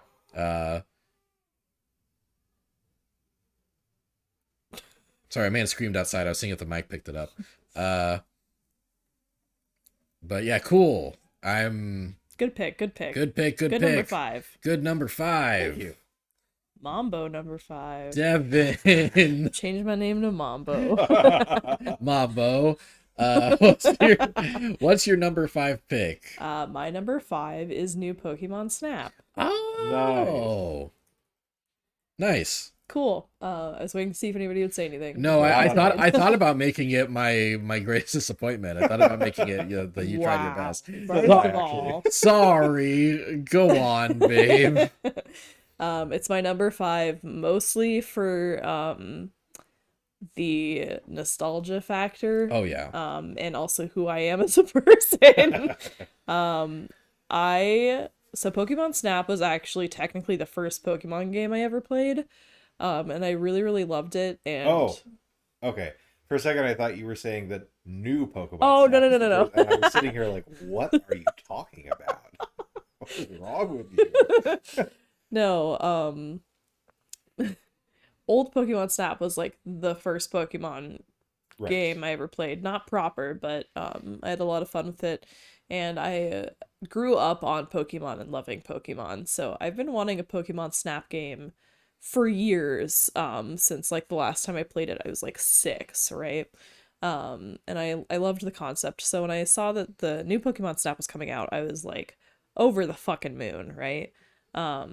This game does not live up to the hype that I had when it came out. However, I still get an extreme amount of joy out of this game to the point where I just felt like it was right for it to be my number 5. Cool. I actually had it in my honorable mentions at some point, and then I just kept moving my list around because I'm very indecisive. But I like Pokemon, new Pokemon Snap a lot because I like the different environments you get to go to. I appreciate that there's different like Pokemon interactions and behaviors every time you go, for the most part, and like that changes on the time of day and stuff like that. Like if I go to the same place 2 or 3 times, I might pick up something new and I get a lot of joy out of that. This game made me love Bidoof. I did not like Bidoof very much before, and then playing through this game made me realize how cute Bidoofs are. Yeah. I watched Daniel play first before I got the game, and anytime I saw a little Bidoof butt, I would cry a little bit. Yeah, it's true. And I would make Daniel take pictures of the Bidoof butt until I was able to do that myself. I did do that. Thank you for doing that. But it's just it's nice to have a Pokemon game in which you aren't kind of going on this crazy adventure where you're capturing and battling. Like it's nice to be able to explore the Pokemon world and see them and their behavior and stuff like that, and then in natural habitats, and kind of see that thing, because like for me, Pokemon is this really big world that I grew up in. I immersed myself in, like literally since I was like 4 or 5. Pokemon's been my life. Like it's been so important to me, and all that, that like only being a human who captures other Pokemon and battle and kind of like collect them and do the whole like Pokédex thing is like, yeah, it's fine. I get it. We do it in almost every game. So being able to like go outside of that and actually see how Pokemon behave and what they can do and like what they're used for, like that is important to me. That is way more interesting to me. The lore is fantastic. Yeah, like yeah, you know what? I would pay $60 to see a little Bidoof shake its butt and jump into the water. Like that's what I want out of more Pokemon games. So the professor is, he's fine. I don't think he's particularly amazing. Yeah. I think the assistant is really cute. I love her design. I would love more cute POC designs in Pokemon games, to be honest. And I I like just being able to cruise around different areas and just take pictures and look around. And I think the scoring system's a little weird, a little wonky sometimes. Yeah. Don't fully understand it. I also get frustrated sometimes with the controls for like moving your camera around. I like the food and like the singing little things you can do as you're going around. I think the actual machine you're in going around is a little weird. And I also think the new addition of like the flowers that you throw stuff into to illuminate it is weird. Like that adds nothing for me. Like that doesn't make it more enjoyable. In fact, I'm just kind of like, why is this here? Like, oh, they glow. Cool. And like, I feel like they could have implemented like new reactions or unique reactions in a different way. Yeah. So I didn't care for that. But I did really, really enjoy my time playing this game and being able to kind of make my inner child happy and be able to appreciate and kind of indulge myself in Pokemon in a different way. And also like I said, like it's kind of helped me get like an appreciation for Pokemon I would otherwise just kind of like not be interested in. Really opened my eyes with Bidoof. The like photo editing is fine. Like I didn't really utilize that like at all. Yeah. Just because I like just taking natural pictures of Pokemon. Like it's just a Same. fun little cozy comfort game, and I was really into it. So Nice. yeah. Cool. Yeah. I think those are good, like, valid reasons. Like this is another game where like I appreciate like WarioWare coming back. I appreciate that this franchise still exists because I think it deserves to still exist. Yeah. It did come like I did end up being kind of burned out on it pretty quick. Like I just I realized I was having a fine time but not a great time with it. And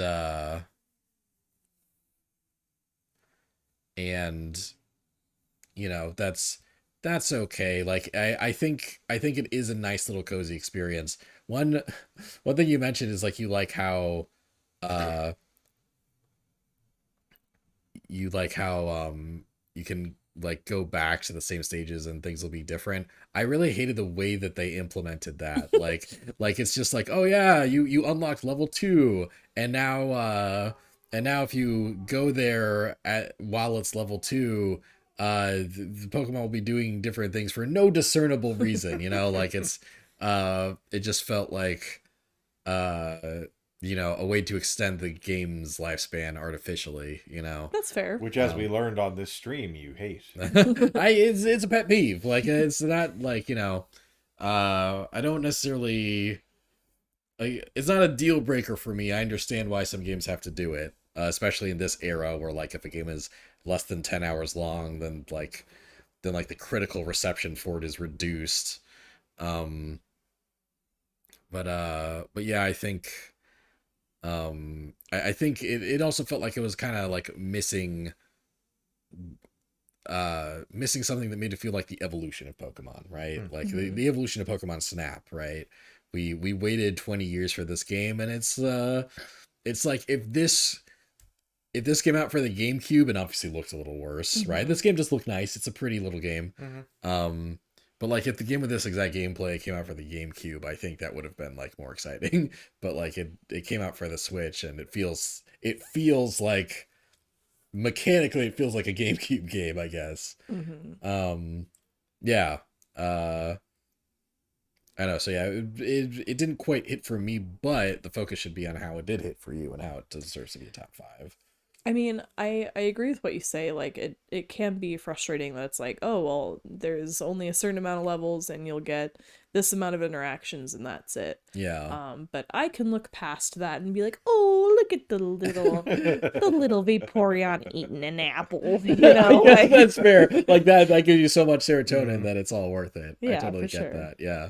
Yeah, I fell off from this game kind of hard, but I did enjoy my time with it. Yeah. And I think that it's like an admirable successor to Pokemon Snap. Like Yeah. it's not a game changer, but it's cute, it's fun. The photo editing's fun. I like the different Pokemon interactions.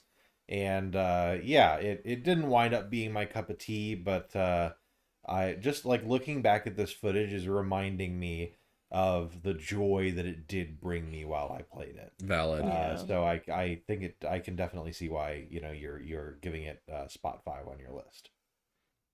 Cool. fair. All right.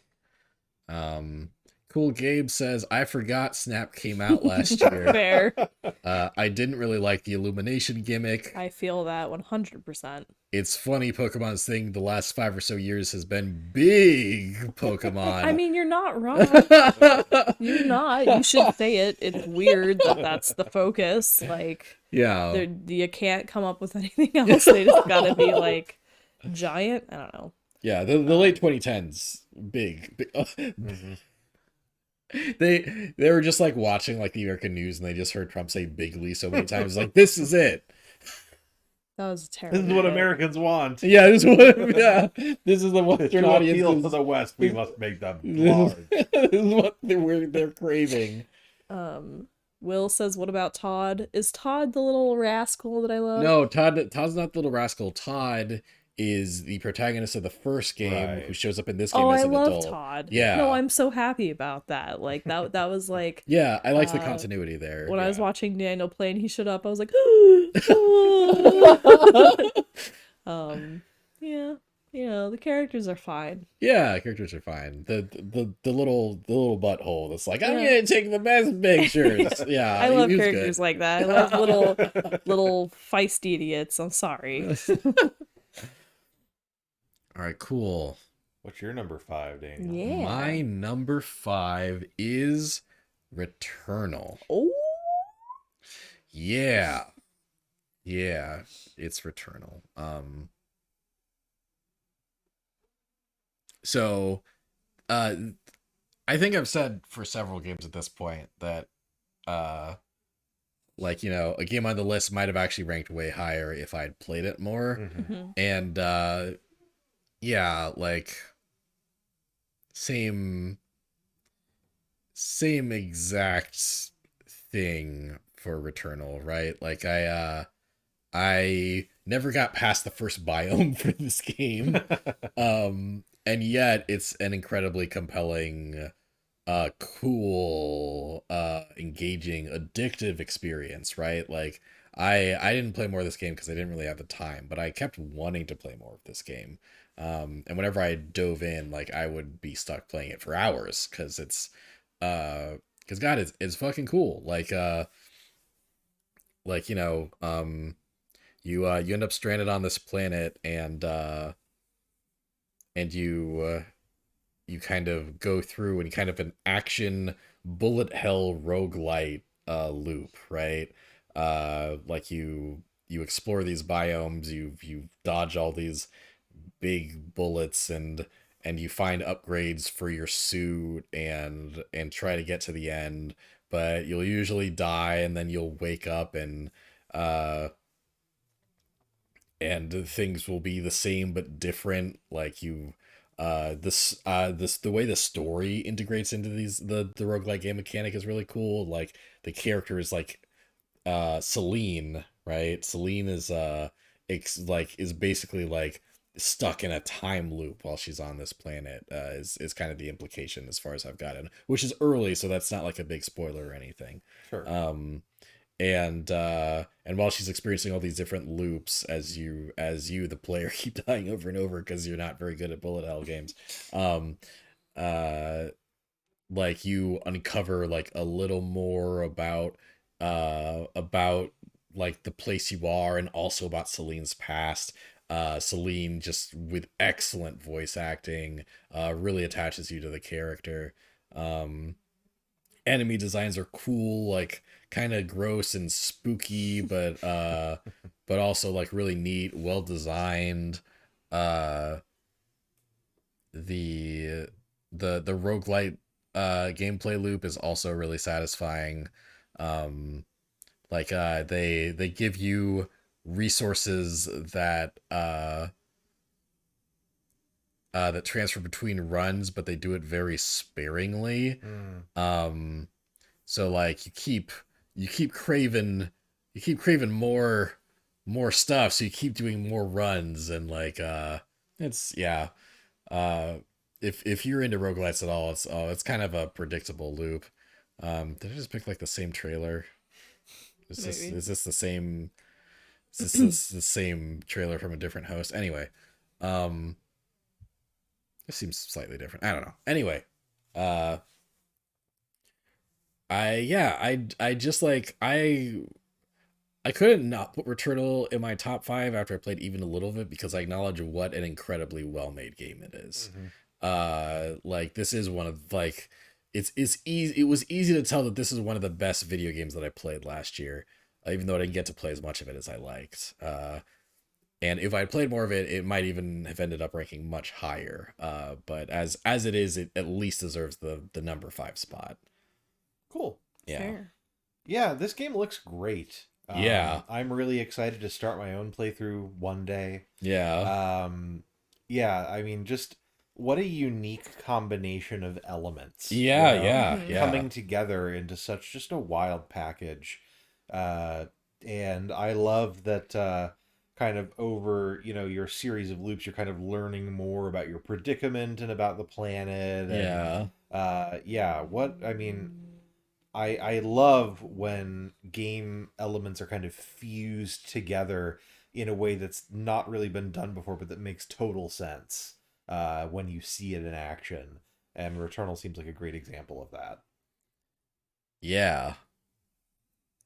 I was watching you play, and I could give or take bullet hell games. Like, I think there's some aspects of bullet hell that are really fun. And seeing it kind of play out this way was really cool, and I like how colorful it is. Like it's not like happy go fun colorful, but it's like eerie sci-fi colorful that I really appreciate.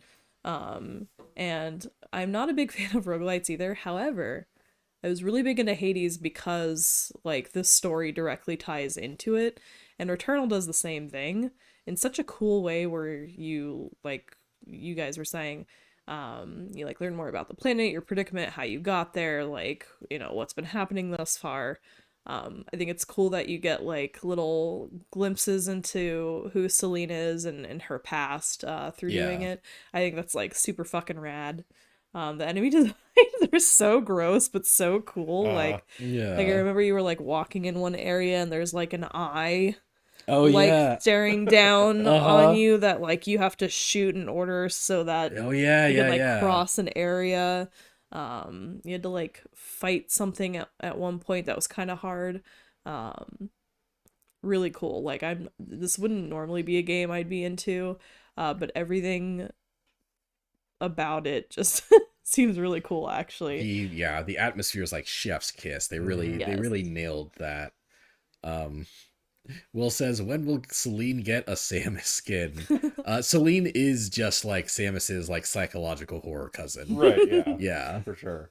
Uh, but like, yeah, because God, yeah, this game is like, it's like Metroid roguelite with bullet hell. Like they combine so much weird shit together, and it shouldn't have really all clicked Mm-hmm. really seamlessly, but it does. And like it's just such an accomplishment in game design that yeah, top 5, easy top 5. Cool. Yeah.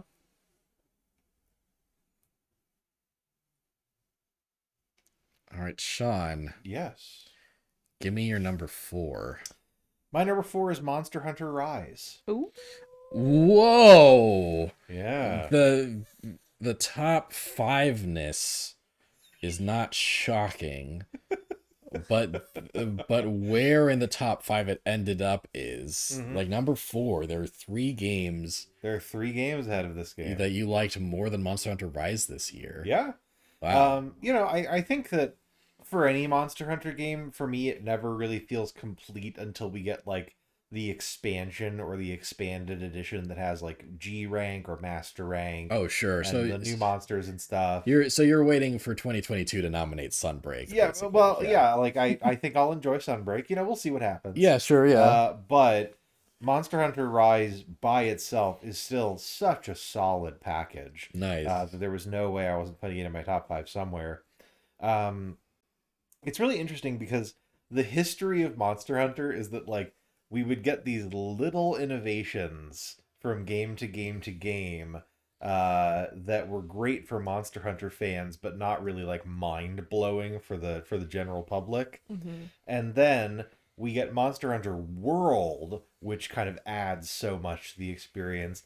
And then we get Monster Hunter Rise, which has maybe my favorite innovation of any Monster Hunter game ever, which is just the movement. It's so great.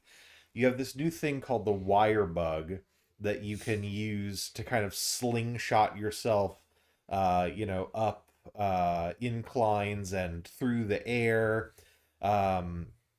They've kind of expanded climbing over obstacles to this almost parkour-like system where you're like running up walls and leaping from cliff to cliff. They really took moving around in Monster Hunter from being this chore, from being like, oh man, I gotta go all the way over here to get this monster, or I gotta collect 5 mushrooms by wandering around this cave. Mm-hmm. Now, like, you get a quest in Monster Hunter Rise to just collect a bunch of random shit, and it's like, fuck yes. I get to use the wire bug and fly all over the place. Moving around is just so much fun.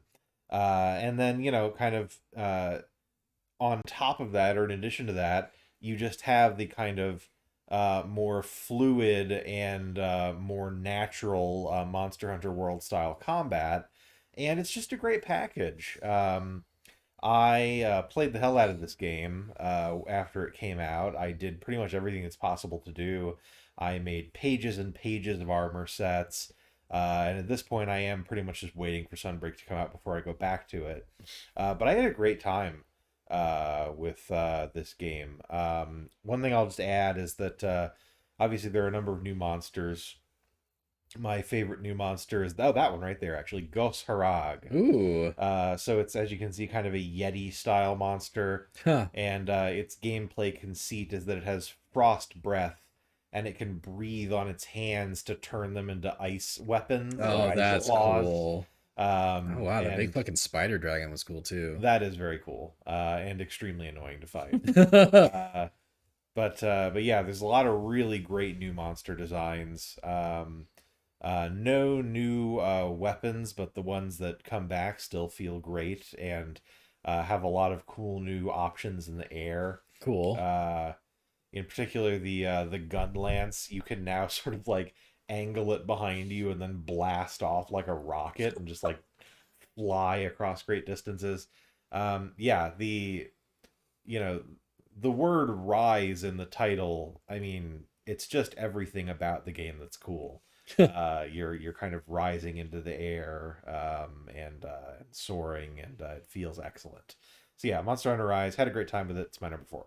Nice. Cool. Yeah, I contemplated, like, starting this. I didn't start this, like, because I knew it'd be like a big time sink before like the game got really good. Sure. Um as Monster Hunter games are wont to do.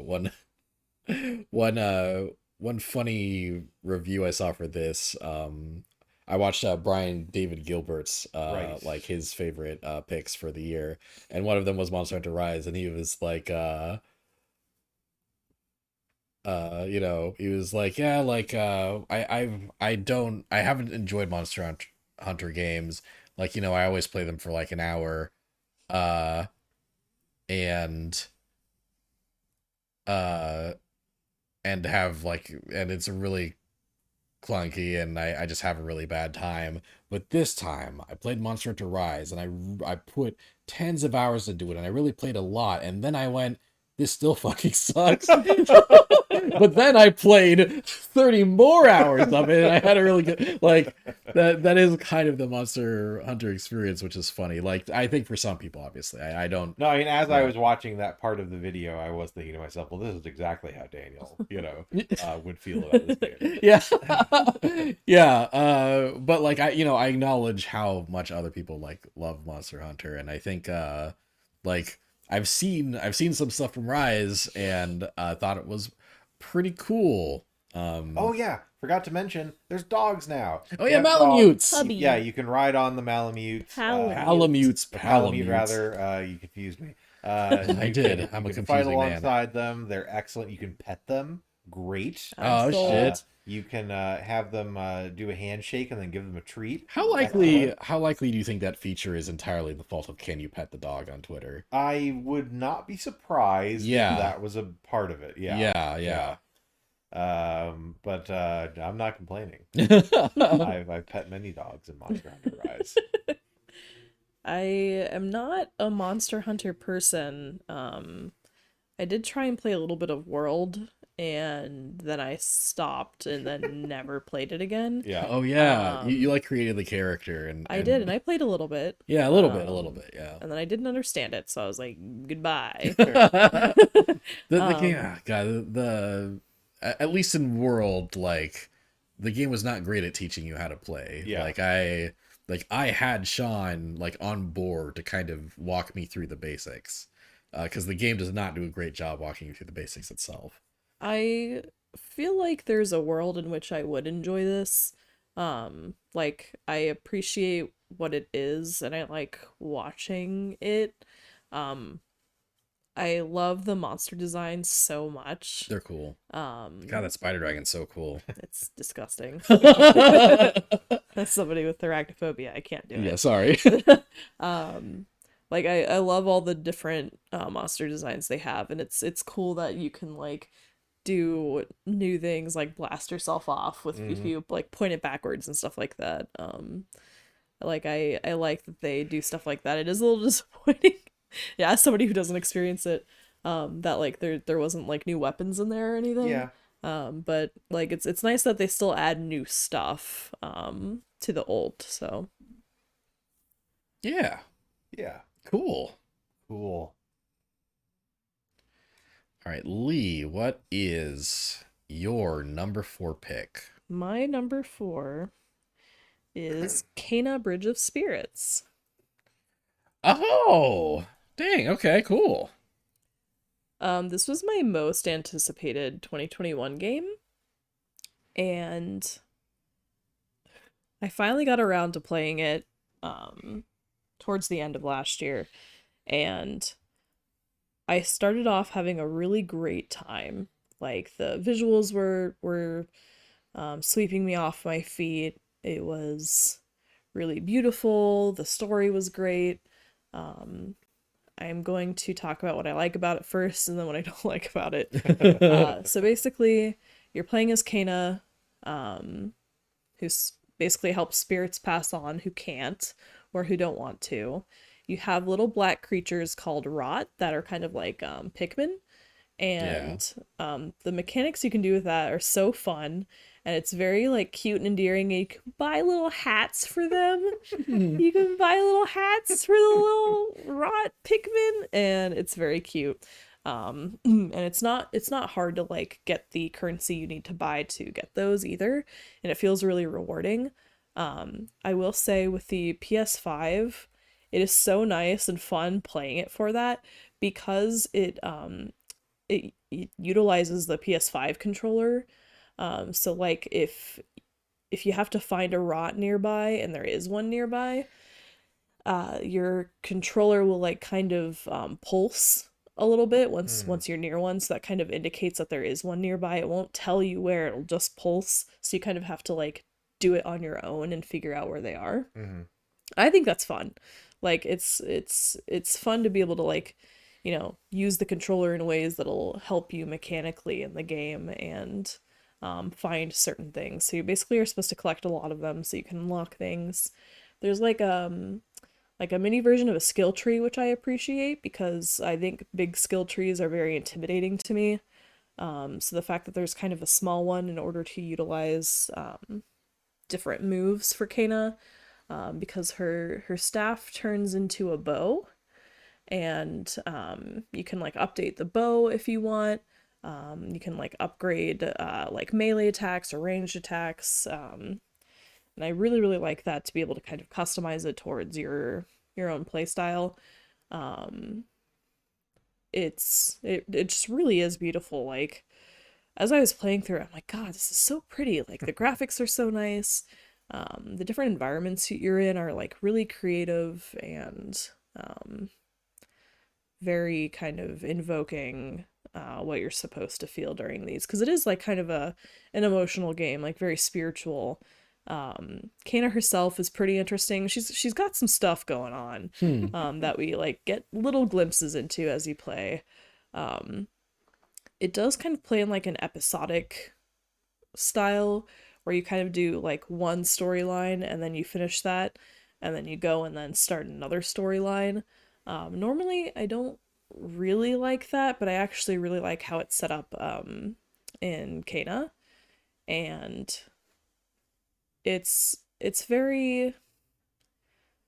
a lot of fun. Like, it's fun, it's pretty, there's a lot of like deep, rich storytelling going on. I love the little rot that you can use in battle and just like helping you find things. I love the stories they've come up with in a vacuum for like the individual stuff. This game was a roller coaster though, because like as I was like playing through and having a good time, there were just certain parts where the sound design in particular is kind of poor. Like, the character will speak and it's so quiet Yeah. that you hear the like background noise and music way more than you hear the characters. And like, that's not what I'm here for. Sure. You know, like, I appreciate music, I appreciate the background sounds. There was a point where I actually went to the options and turned those down and kept the character volume up. That still was not enough for the characters' voices to be like, you know, distinct and loud enough and separate from other noises. So I hated that. Like, I want to be able to feel emotional as characters are talking and kind of like understanding that. Yeah. And I can't, because I just hear the music and like wind blowing in the background. It just went from like being like, oh my God, this is so cool, to like, oh Jesus Christ, this fucking game, to being like, oh my God, wait, this is actually so cool, to being like, oh my God, please. Like, through that though, I am still really having a good time. I haven't finished it. I probably will, because I do really love this game a lot.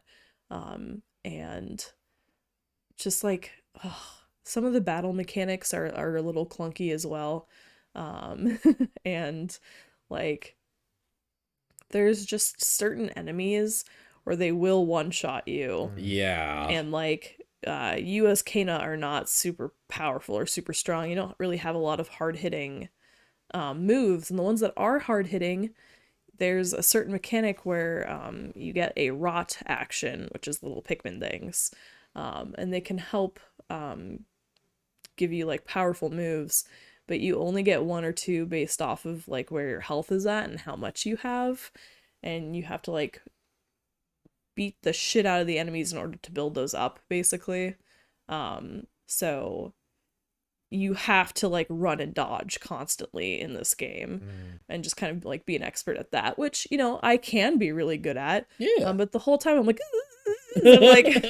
so like, you know, spamming dodge and like trying to parry, but it uses up energy, and you don't have enough energy to parry while also shielding yourself from moves, while also trying to like hard hit the enemy that can just kill you once. Like, some of the combat's just frustrating for me personally, because it's like I want to be able to hit these enemies and kind of be able to progress through the story, but I can't until I take them on. Sure. But like, they charge at me once and I'm dead. Like, that's it. I am knocked out, and I now have to start the fight over. Meanwhile, I have to shoot like 100 arrows into this bitch and hit the very specific weak spots in order to get it down. And sometimes that's just really frustrating, and I don't think it's fair. Yeah. There's bosses. There's fights in games like this that are hard, but in a fun way. I think Kena combat can be hard in a way that isn't fun. Sure. You know, because it's not like it's not just like kind of challenging and once you like overcome the challenge you're good. It's like yeah, overcome the challenge, now we have 10 times as much health as you, and you still need to whittle that down, you know? Like, it can, like, watching you fight can be kind of a slog sometimes in a way that's like not your fault, you know? Yeah, like, I don't consider myself a hardcore gamer, but I also don't consider myself a casual gamer. Like, I would say I'm decent enough at video games to which, like, challenging fights can sometimes be too hard for me. Sure. But like, these fights in particular, it just doesn't feel very fair or nice, you know? I'd give you more credit too. You got better at Overwatch than Sean and I like combined, you know? I mean, Like, yeah, but that's Overwatch. That's not like Dark Souls or Yeah. Kena or anything like that. Sure, yeah. But like, I don't know, there's just certain boss fights that were challenging in a fun way, and like I had a blast with it, and I was like, oh, like it felt very satisfying to being like, oh, okay, I understand what I have to do now. I know this enemy's like patterns and stuff. The enemy designs are very cool because like their nature, their spiritual designs, I really, really appreciate that. Like, I do overall love this game with all of my heart, and I do plan on finishing it, but there are just some points where either, you know, the enemies are too challenging and you don't have enough resources to kind of take them on properly without just expertly dodging. There are also some puzzles that aren't like explicit enough for me. Like, I love puzzle games and I love puzzles in games. Kena was frustrating for me at multiple points because I'm like, what the fuck am I supposed to do here? Nothing is explained to me. Like there's not even like a hint, you know? There was one point where I actually had to be like, Daniel, help me, because I don't understand what I'm supposed to be doing here. And then we sat here for 10 minutes trying to figure it out, and the clue was candles, like just a number of candles that were lit in a certain way that like that weren't even like exaggerated in any way or like outlined a certain way. They just kind of blended in with the environment, and I was supposed to like deduce that on my own. Like, just stuff like that. Like, puzzles should be challenging, and I'm fine with that. But if there's, like, I don't know, if there's nothing pointing me to, like, what I need to do, I can't do that, personally. And there are multiple times where Kena does that, where I'm just like, you know, I don't know what I'm supposed to do here. Or I'll come across something that needs to be done mechanically later that I haven't gotten to yet, and then I spend 20 minutes trying to do that thing.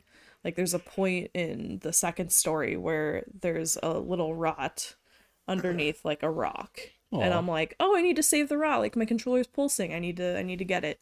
I literally spent like 25 minutes trying everything I could to like break it open, and I was frustrated, and I'm like, why the fuck can't I open this? So then I eventually moved on, very aggravated.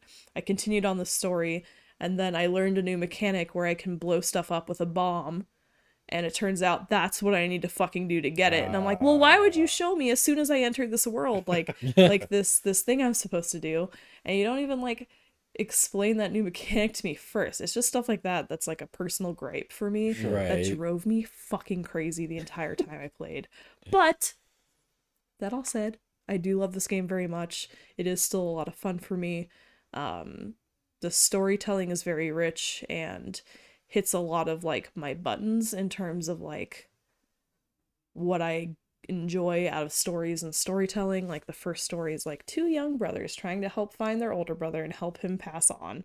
Like I'm a sucker for brothers, so like this means a lot to me. And then the second one is like I'm assuming two lesbians because there's no other way I'm gonna read that story, but it's like this woman like trying to help her lesbian lover move on because of a lot of rage she feels. Like it's just very neat stories. In a way that like this is also an example of me to like video games being art, you know. It's very beautiful. Yeah, there's just a lot going on that I really do like about this, but God, some points just made me so mad. This is one of the prettiest games I've ever seen. Yeah. It looks so good. Mhm. Like at one point, Dev was playing it, and Daniel and I were watching them play it, and we were talking about like what Pixar movie does this look better than? Yeah, Like, yeah. at what yeah. point does Pixar look better than this game? And I think we settled on like Toy Story 3. Yeah. I mean, the fact that they can render a game that looks this good in engine, you know, with all the things that you might do as a gamer to throw off the frame rate or whatever, like, is just a testament to the power of next generation hardware. Yeah, like that shit, like this trailer that we've been playing, that like that's the cutscenes you've seen are all like using the in-game engine. Right. Like that is like it's seamless, like you And like know. if you told me like, hey, check out this new Disney movie, I'd be like, yeah, that looks sick. You Yeah. know? Yeah. Like I wouldn't question it. Yeah. That's remarkable. Yeah. And I do love the sort of weird. We've talked a lot about games that marry a bunch of mechanics together that shouldn't work together, but Yeah. do during this stream. Certainly, like Dark Souls Pikmin is not something that I would have imagined Yeah. before this game. But Dark Souls, Pikmin, Zelda. right, Yeah, exactly. Yeah. But it's such a cool combination, and it seems like, you know, outside of some of the design decisions that you discussed, it really they pull it off. Yeah. in a cool They way. do. So yeah, good choice. Nice. Yeah. Cute little game that makes me mad sometimes. Thank you, Will, for saying immersion. Yes, I'm immersed by your commentary. That's what I want. I want immersion. I don't want quiet voices. It's so sad. Tony just rumbled real bad. Yeah, it keeps rumbling. Danui. All right. So my number 4 pick is my stupidest selection. Uh-oh. Like it doesn't deserve this spot. But it is like after some deep, like, you know, inner like after kind of checking in with myself, I did realize that yeah, this is probably my 4th favorite game of the year. And that game is called Shadowverse Champions Battle. So you might be familiar with the mobile card game Shadowverse. So that game, which is kind of this game that takes place in a fantasy setting, it got a tie-in anime that does not take place in the setting of the game. It takes place in a high school where all the kids love playing Shadowverse, the card game. Save the Shadowverse Club by winning nationals. Like it's just like it's just like, what if the kids from Yu-Gi-Oh! GX played Shadowverse? Like the story of this game, it's like Shadowverse is obviously built to be a multiplayer experience, and Shadowverse Champions Battle is built to be a single player experience. Like it puts a lot of focus you can do online battles, but it puts a lot of focus into the single player campaign where you are a student at this school where everyone loves playing Shadowverse, and you join a Shadowverse club with all these fucking anime kids that love the Shadowverse, and all of their character development revolves around how much they love Shadowverse.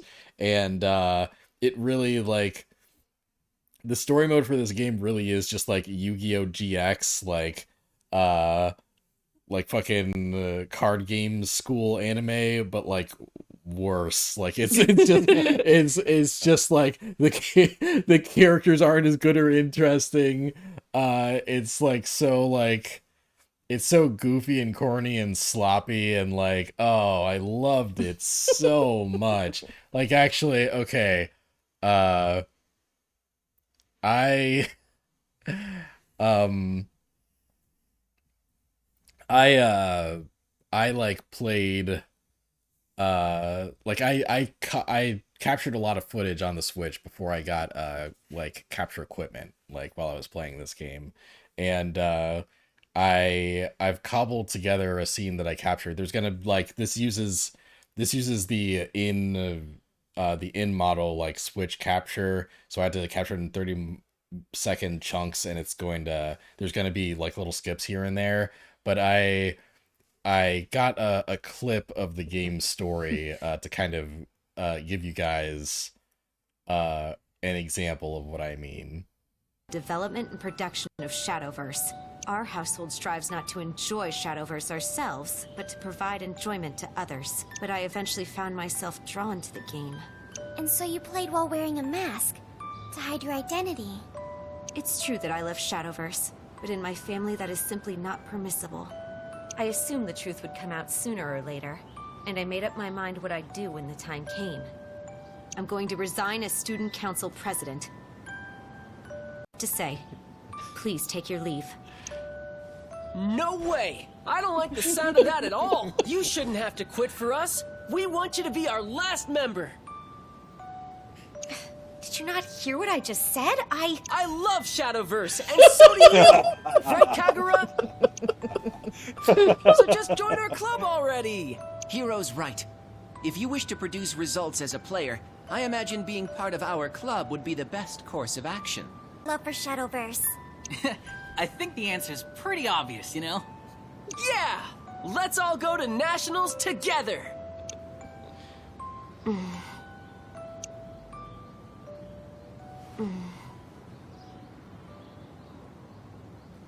You've made your opinion quite clear. That being said, I have a will of my own. And that will is unwavering. If you think you have what it takes to change my mind, then prove it to me right now! Okay, you're on! So I hate it. Bravo, bravo. I hate it.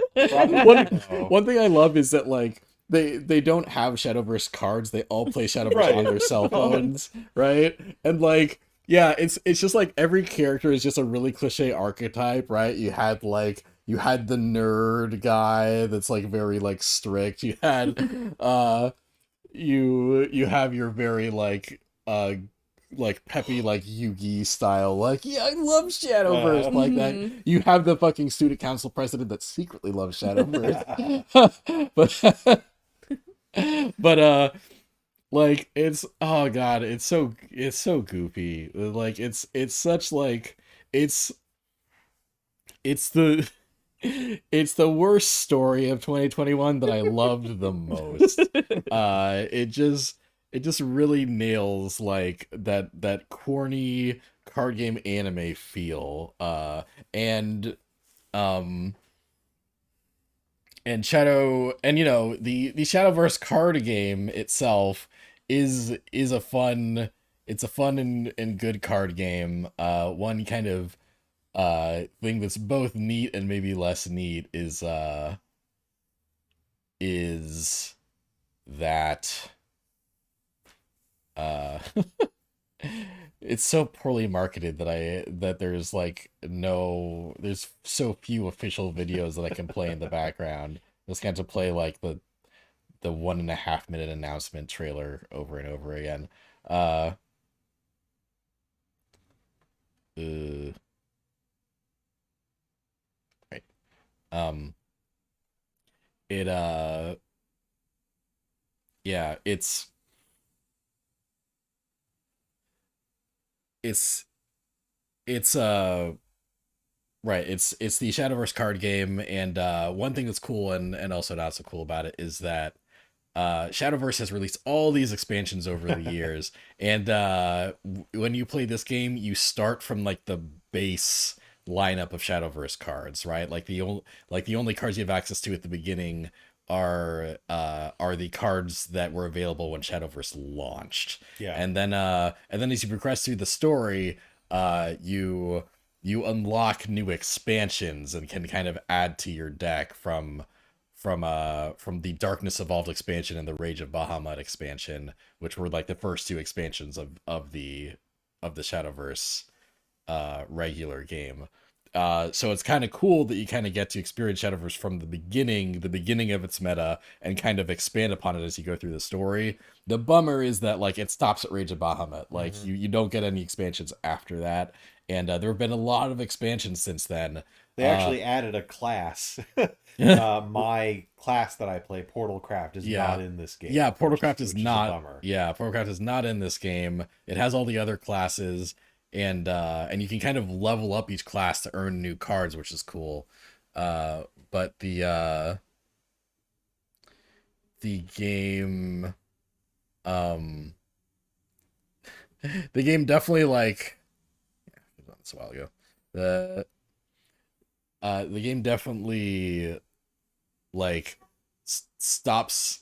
Like I want more. I want more cards. I want more expansions, and it stops before you get more. I'm at the end game of this. I didn't quite beat it, but like I unlocked Rage of Bahamut, the last expansion, and I'm like near the end of a lot of these character arcs. Like it would be one thing if I thought that this game was going to get a sequel that added even more expansions and like added Portalcraft, and kind of like I would love a Champions Battle 2, but the anime got canceled last year, and this was obviously just an ad for the anime. Yeah. So like this is Champions Battle is it. I bet this game made like $5, right? Like I bet I'm like one of 7 people that bought this game, and we're never going to see a follow-up to this, and that like that breaks my heart. I also understand why why no one else is buying this game,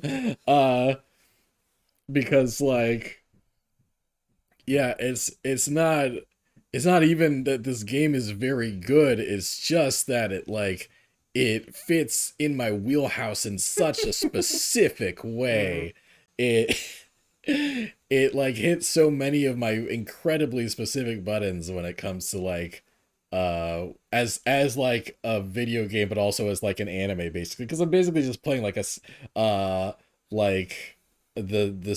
just playing through a really silly anime, and when the anime cutscenes stop, I get to play a pretty fun digital card game, and I love card games. I'm such a sucker for card games.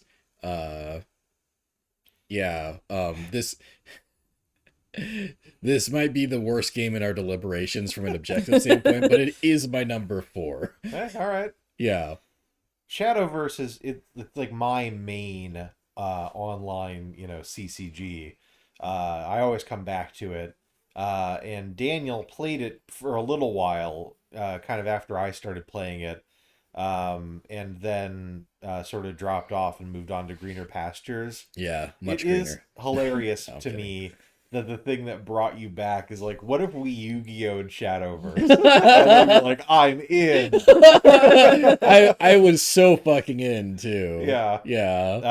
But no, it was really cool to kind of see you come back to this and watch you play old school Shadowverse, and to hear you talking about like these decks that you've made that haven't been in the meta for years.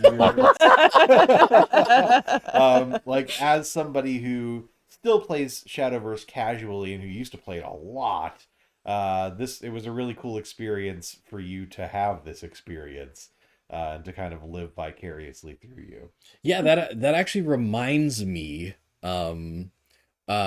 like one thing I don't think I emphasize enough is like this is like, this was like a fun, goofy story to play through, and it's fun to play like early Shadowverse basically, but also I think this is genuinely a great introduction to Shadowverse for beginners. Sure, yes. Because not only like, does it like focus on the first few sets, but one thing it does is kind of introduce you to a lot of different decks, both like that, basically nearly every single deck in the game that NPCs use is basically then like their deck composition.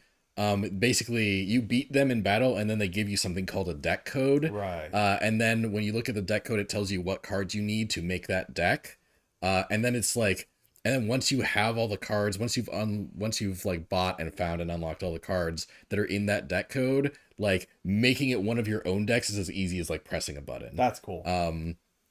Like, so it's such a great, like, there's so many great quality of life things that make it such a fun way to experience a lot of different Shadowverse decks without doing too much work on your own end. If you are a player that thinks card games are cool but also get really stressed out by the deck building aspect, by having to come up with your own deck, this has hundreds of preset decks for you, and then it allows you to tweak those preset decks once you've really figured them out and decided that, I think this deck is cool, but I think this card in it is stupid and I want to swap it out for a cooler card.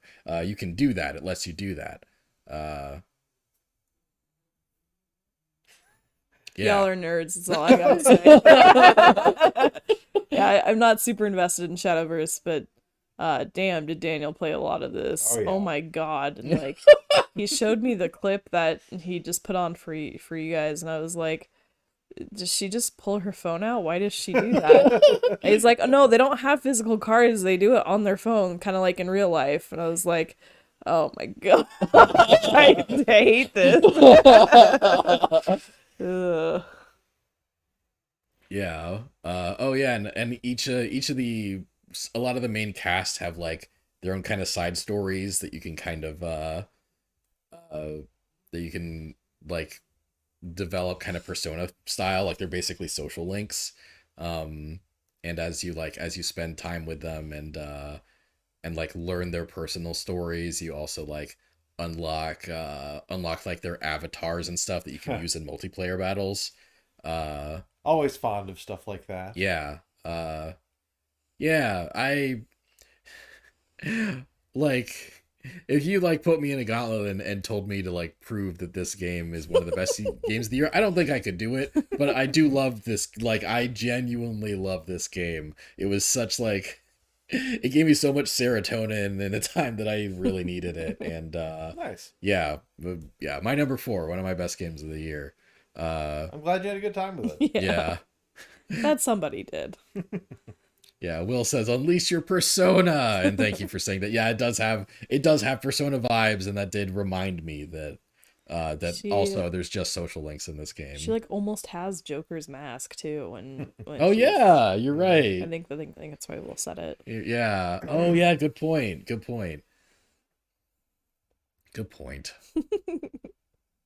All right. Ooh, we're getting into top 3. We are in the Oh, top shit. 3. It's real now. It's so real. Not so real. So real. Okay. All right. Sean, what is your third favorite game of 2021? My number 3 is Endwalker. Final Fantasy 14 nice, Endwalker. Yes, Nice. the latest Final Fantasy 14 expansion.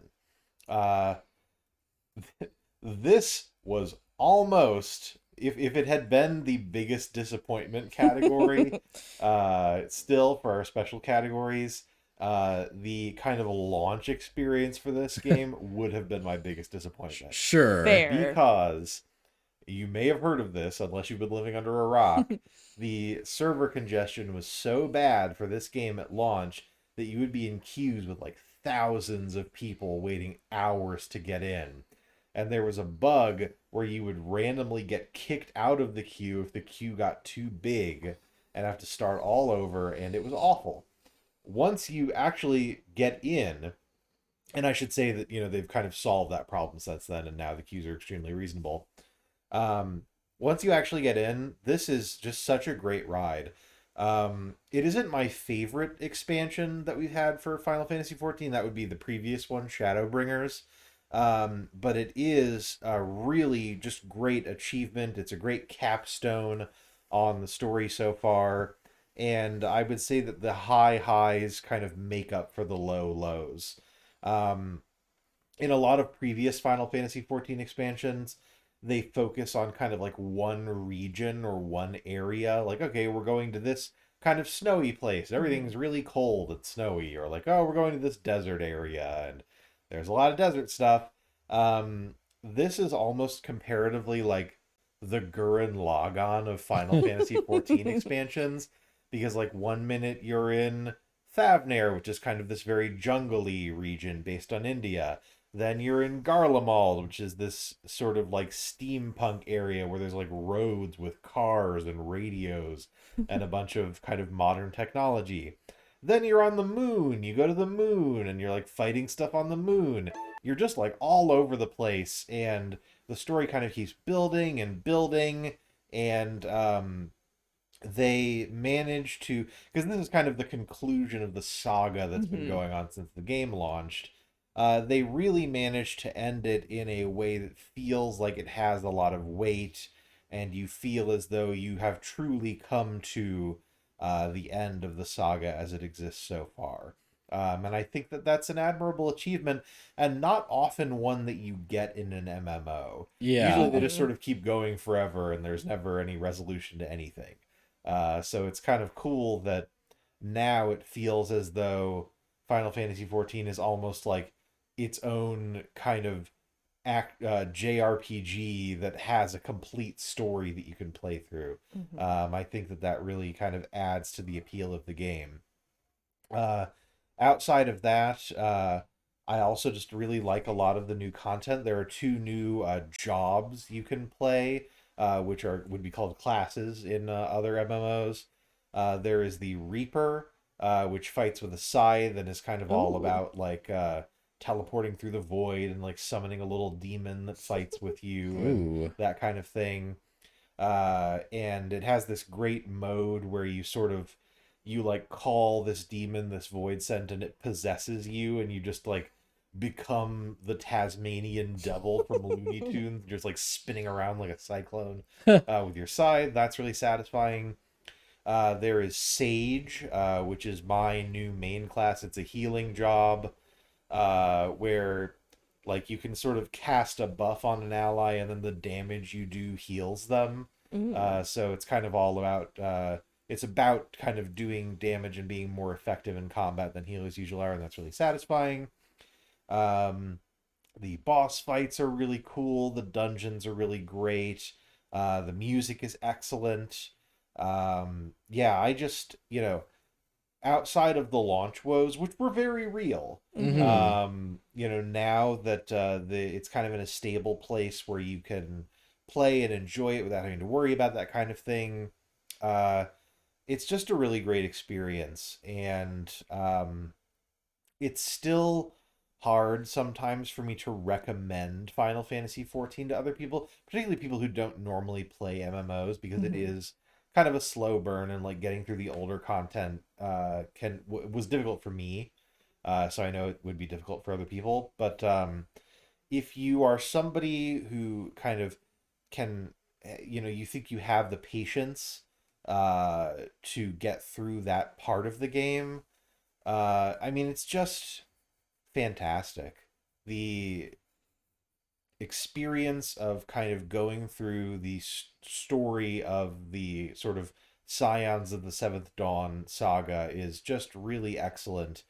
And I think on the whole, it truly is just, outside of being an MMO, like a great RPG in its own right. So yeah, Endwalker, very satisfying conclusion to certainly, you know, one of my favorite games that I play all the time. Nice. Very nice. You know, I'm the only other person in this house who's played Final Fantasy 14. It is kind of a slow start, but I did enjoy it while I was playing it, and I was actually telling Sean the other day that I want to go back to playing it, particularly so I can get through all this DLC, because that just seems 10 times cooler than the actual game Oh, for itself. sure. Yeah, the expansions are where it's at. Yeah, like every trailer I see for every new one, I'm like, God, that looks so cool. Like I want to get there, you know? It's gonna take me so long, but I want Yeah, to get there. Endwalker specifically seems so cool, and I've heard so many good things about it. It is unfortunate that it definitely had some very big road bumps Yeah. along the way, but it just seems so cool. Like, and you're right. Like with MMOs, like you don't really ever get like endings to it because it just keeps going and going and going, because that's kind of like the idea behind it. Yeah. But the fact that it does have an ending and that it's satisfying is like really cool to me. Because they build up a really cool story the entire time. So to be able to have like an ending to it, I appreciate that, and I do want to pick it up again, so I can get through everything, because this seems really cool. Cool. Well, I'll look forward to it. Yeah. The new classes, specifically like Reaper, that's my shit. That That's sounds my cool. shit. Reaper is like the most fun I've ever had doing DP. I normally hate playing DPS damage per second, like damaging jobs, Sure. because I just feel a lot of pressure to like be on all the time and to be doing as much damage as possible. But Reaper is just so wild and so much fun that I stopped caring about that when I play Reaper, and that's really an achievement. Yeah. Yeah, that says something. Impressive. All right, stand by one sec. I just Sure. one moment. Okay.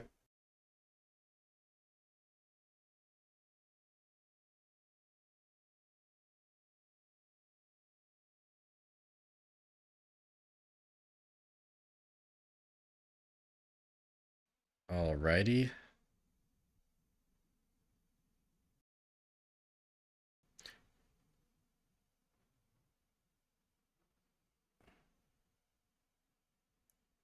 Okay, good. Wanted to make sure that I wasn't messing something up on a technical level, and it looks like I'm not. So, all right. Okay. Yeah, so yeah, and yeah, it's always kind of a bummer that like the big failing of 14 is that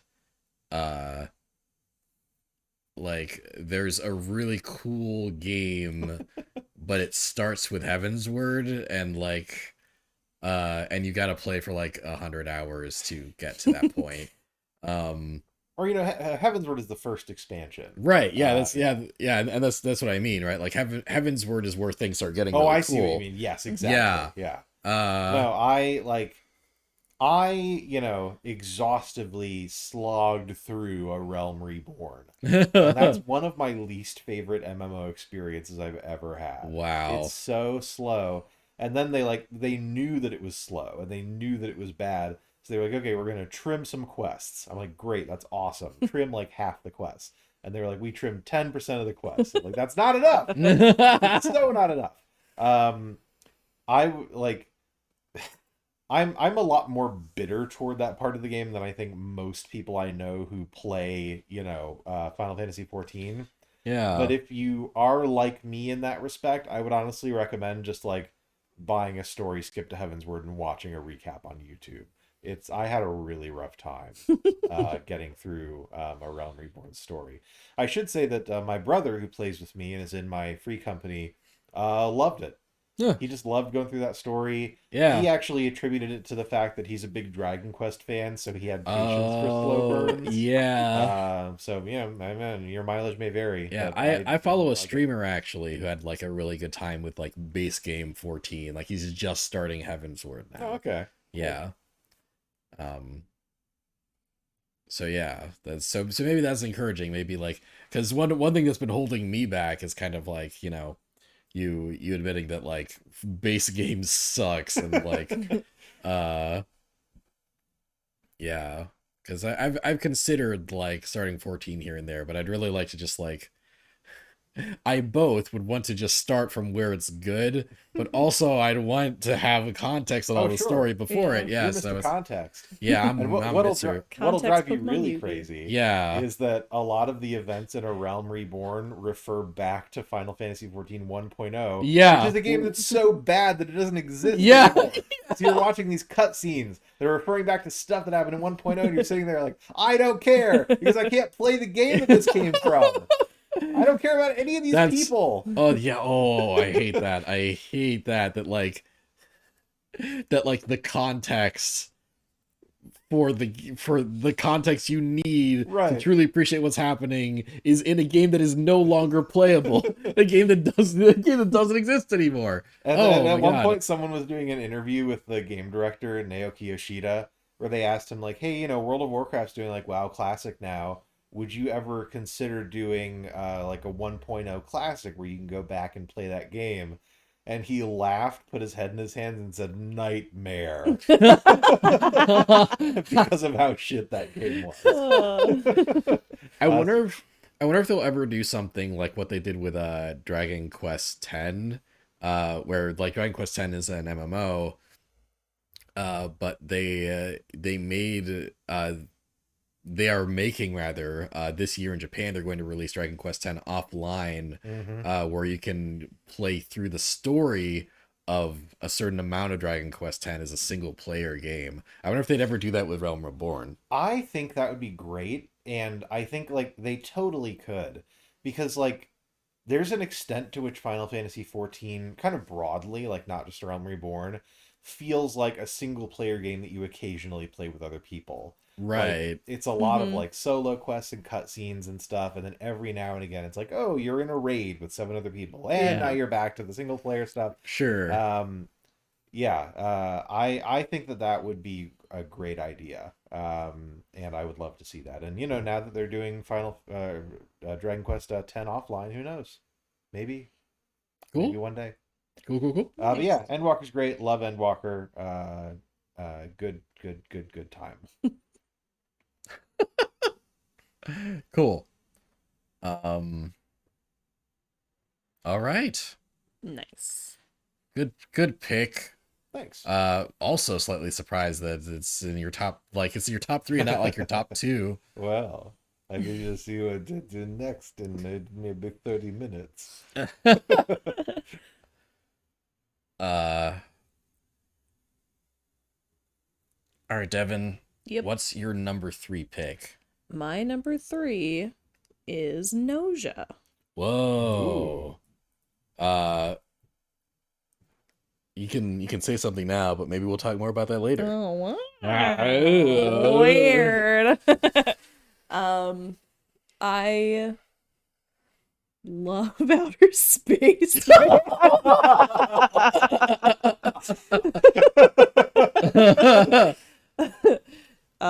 No, I like that this is a game that is set in space where you are with a space crew. There are different roles, and it's kind of like a social deduction game, where it's basically Space Werewolf and you're playing against computers. Yeah.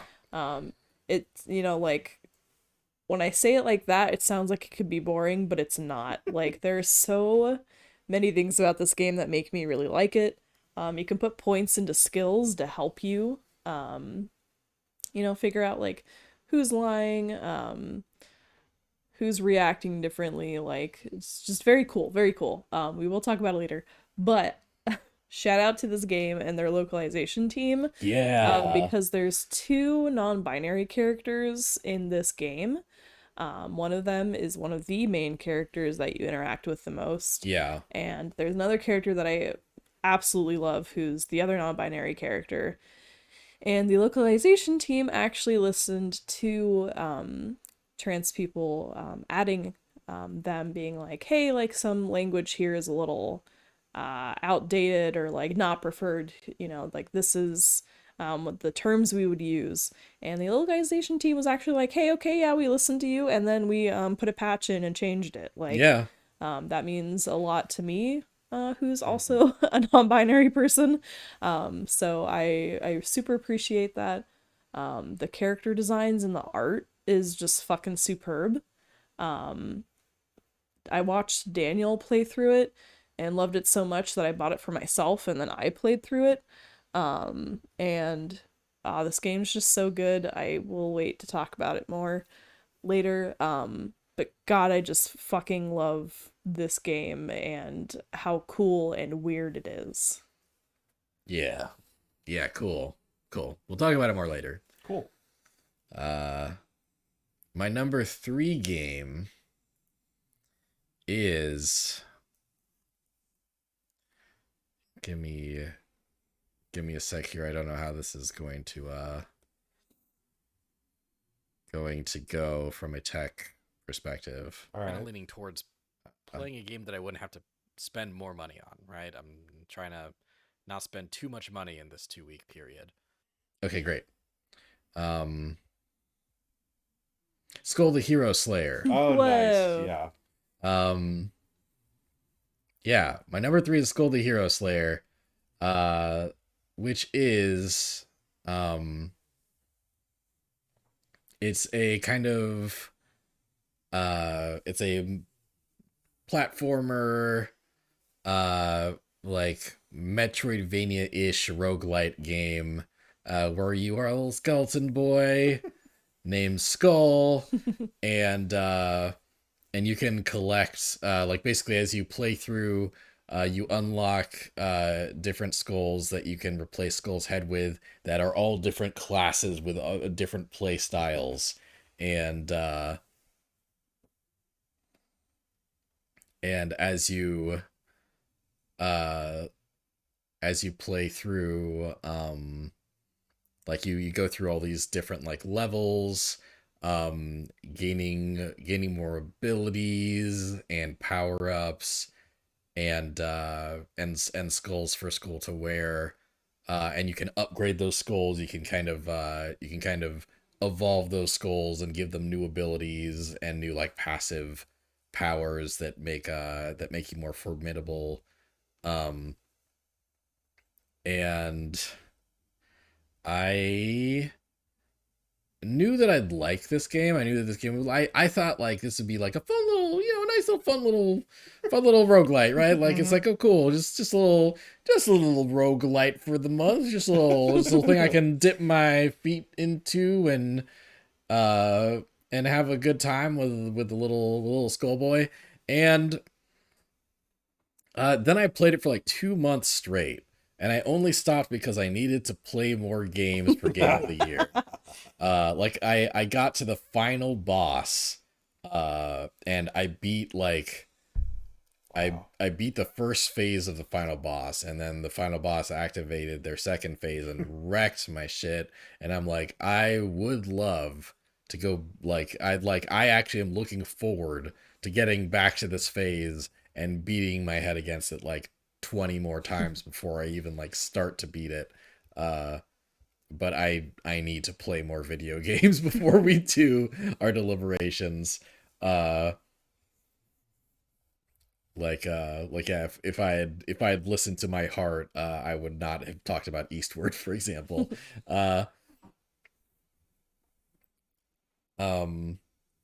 Yeah, like this game hooked me. It really sucked me in. And it's so well like built and so well designed. Like its loop is just really satisfying. It just encourages you to play more and more. The skull designs are all so cool.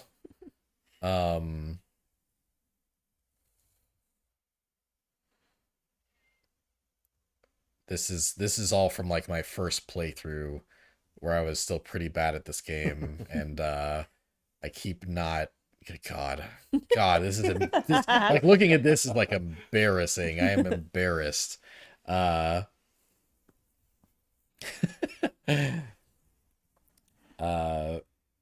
But there's oh my god, Daniel. How are you doing here? Oh, good. You got the little end skull. Yeah. So like each time you wear a different skull, it, like completely it completely like changes skull aesthetically, and it also like gives him new move sets. Um, you can get equipment that also kind of changes your kit, and man, I don't know like how to elaborate on that or what more to say than just doing that. Like it's a new experience every time, right? Like uh it's like Hades where like you can give yourself some permanent upgrades that help you in each run, but other than that each run is different. You get different skulls and then you have to take different strategies to proceed, right? Like you might get like a bulkier like slower skull like the tree, like the ant skull, but you might get something like faster and more speed oriented like the werewolf skull. Uh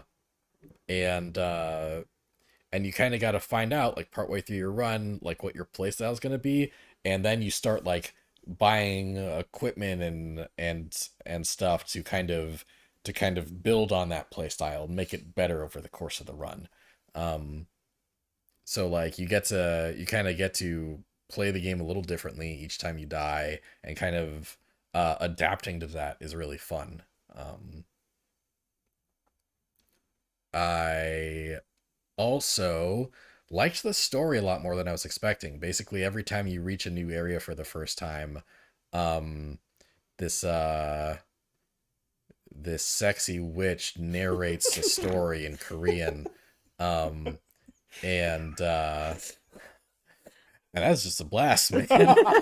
No, like like she basically like kind of tells the story like, and you find out a little more about why the world is currently the way it is. You find out a bit more about your adversaries and the king of the demons, who your main objective is. You're trying to free the king of the demons by beating the first hero. You find more about the first hero, you find more about the king, and you find out more about yourself and what your character's backstory is. Like it drip feeds that information to you over the course of the game. And the story is actually like really like compelling and like it's a little touching and sad. And there's the witch. She is sexy. Yeah, that is a sexy witch. Yeah. The worst part of the game is that there is like a Spider Woman that upgrades your skulls, and her sprite implies that she's just as attractive as the witch, but she doesn't get portrait art like the witch does. Oh, The worst part. Yeah, worst part about that game. Yeah, worst part of the game. Other than that, other than that, the game's so good. Like it's just it's another one of those experiences where I feel like the game is not, it's not something you would see at the Goaties, right? It's a simpler experience than something you would see nominated for Game of the Year. But like that package, like that simple package is like so well thought out. It's so well executed. It's so fun. Like the game is just fun. It's like it's some of the most fun I've had this year, and maybe like second place for the game I've played the most behind Magic Arena, right? Just such a satisfying experience, and like the sprite style is really cute and good, right? Like really really nice graphics for what it is and what it's supposed to be, and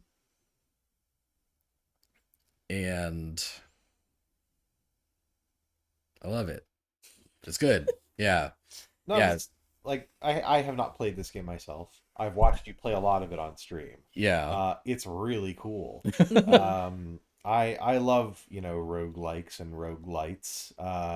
I think that the sort of class system where you're wearing the different heads is really interesting. Yeah. Yeah, I mean, I could see myself getting sucked into this game to the extent you did if I started to play it, because I love this kind of thing. Yeah. So yeah, well deserved. I really appreciate that, you're always like highlighting cool little indies and other games in your game of the year selections, which I've not really done this year myself. So yeah, good pick for many reasons. IMO. You love this game so much. Oh, yeah. Like, Daniel was telling me some spoilery story stuff, and it's very good. Like, I also like appreciate a game where you're kind of the villain actually in the story. Like the fact that you have to fight the heroes, I think is great. I love Yeah. that. I liked watching the different like armors you could put on yourself. Like the werewolf one was my favorite. I know you had a lot of fun with that one. Yeah, Werewolf one was cool. It's very charming, very cute. Like I said before, I don't really like roguelite or roguelike games, but I feel like I could actually play this one and have a good time with it. Very cute, very good. You played a lot of this. Oh yeah. Oh yeah. Oh yes. Yes. Yeah. I loved every minute I spent was like worth it though. And God, it was so satisfying like breaking through to the next level, because I'd like you've already seen me multiple times like get to like the mini boss of this zone and just like eat shit. Like like near the end of this stream, like I finally get like to like the first boss.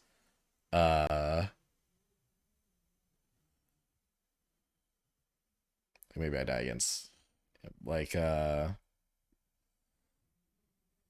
yeah. Yeah, this is the run. This is the run where I get to the first boss for like the first time. And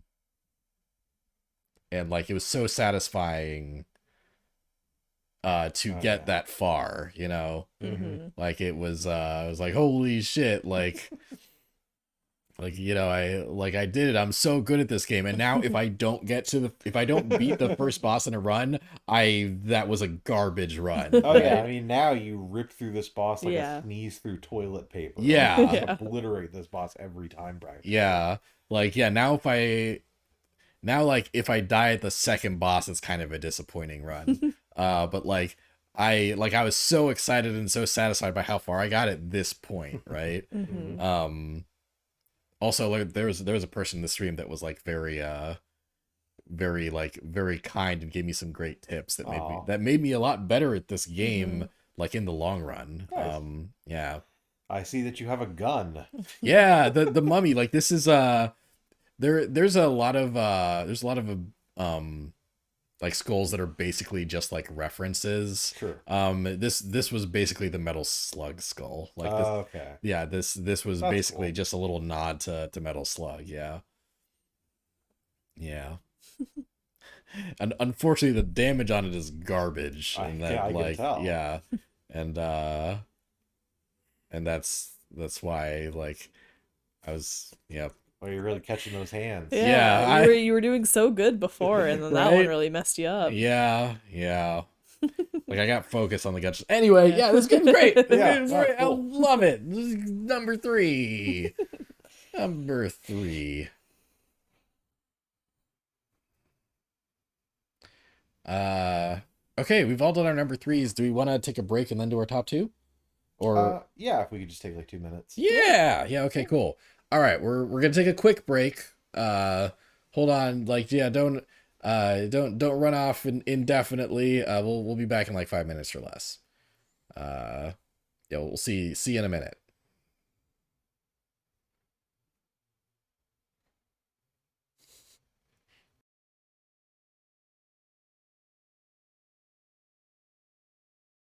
Yeah, I might not even go to the transition screen where the people are just gonna get up and we'll sit back down in a sec.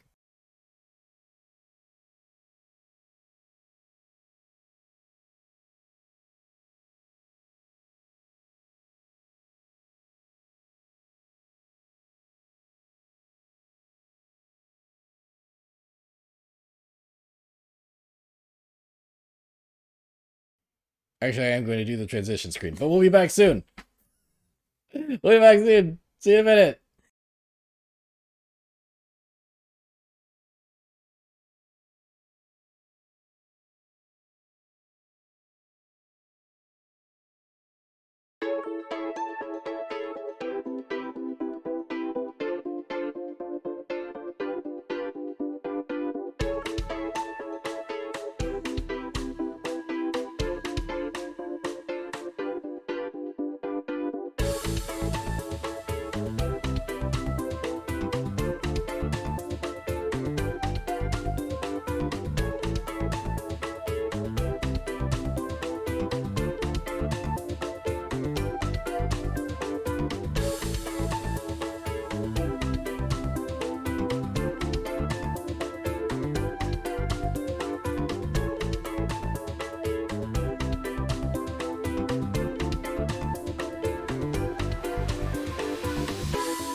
We back. We're Hello. back. We back. It's time.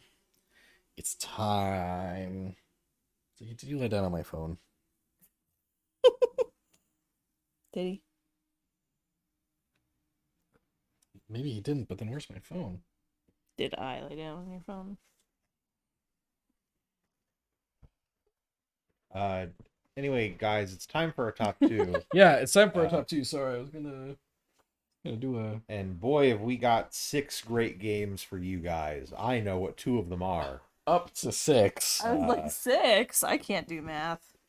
Up to 6. That's if there's no overlap between our Oh, sure, that's true. our final picks. Yeah. Yeah, I guess we'll see. Yeah, But yeah, you're gonna blow your mind. You'll be amazed, astounded at the gaming opinions that will be coming your way just as soon as Daniel finds where he put his fucking phone. It's gonna be startling to you. He's got it. Okay, great. You can take over again. Okay, welcome back. It's time for the top 2. We got some great games. Sean knows 2 of them. Sorry.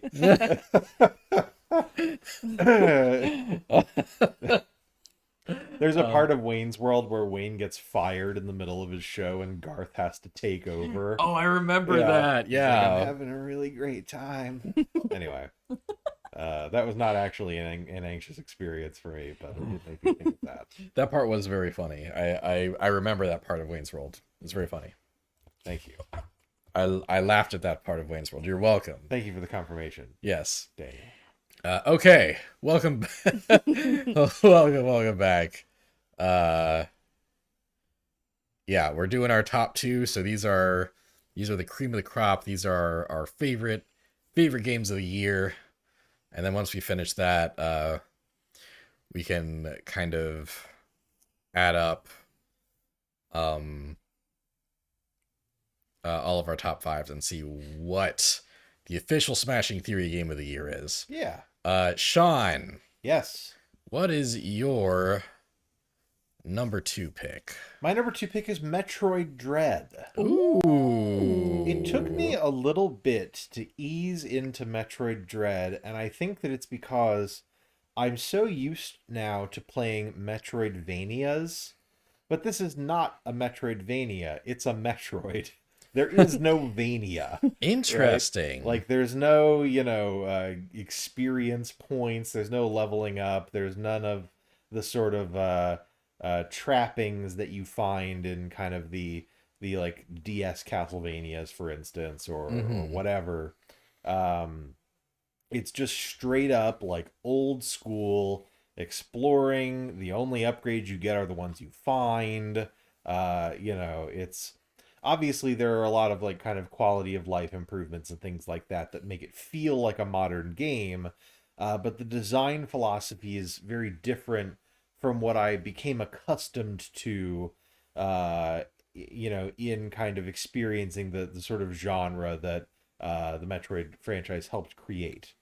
And I think that once I got out of the Metroidvania mindset and got back into the Metroid mindset, this is a really great Metroid game.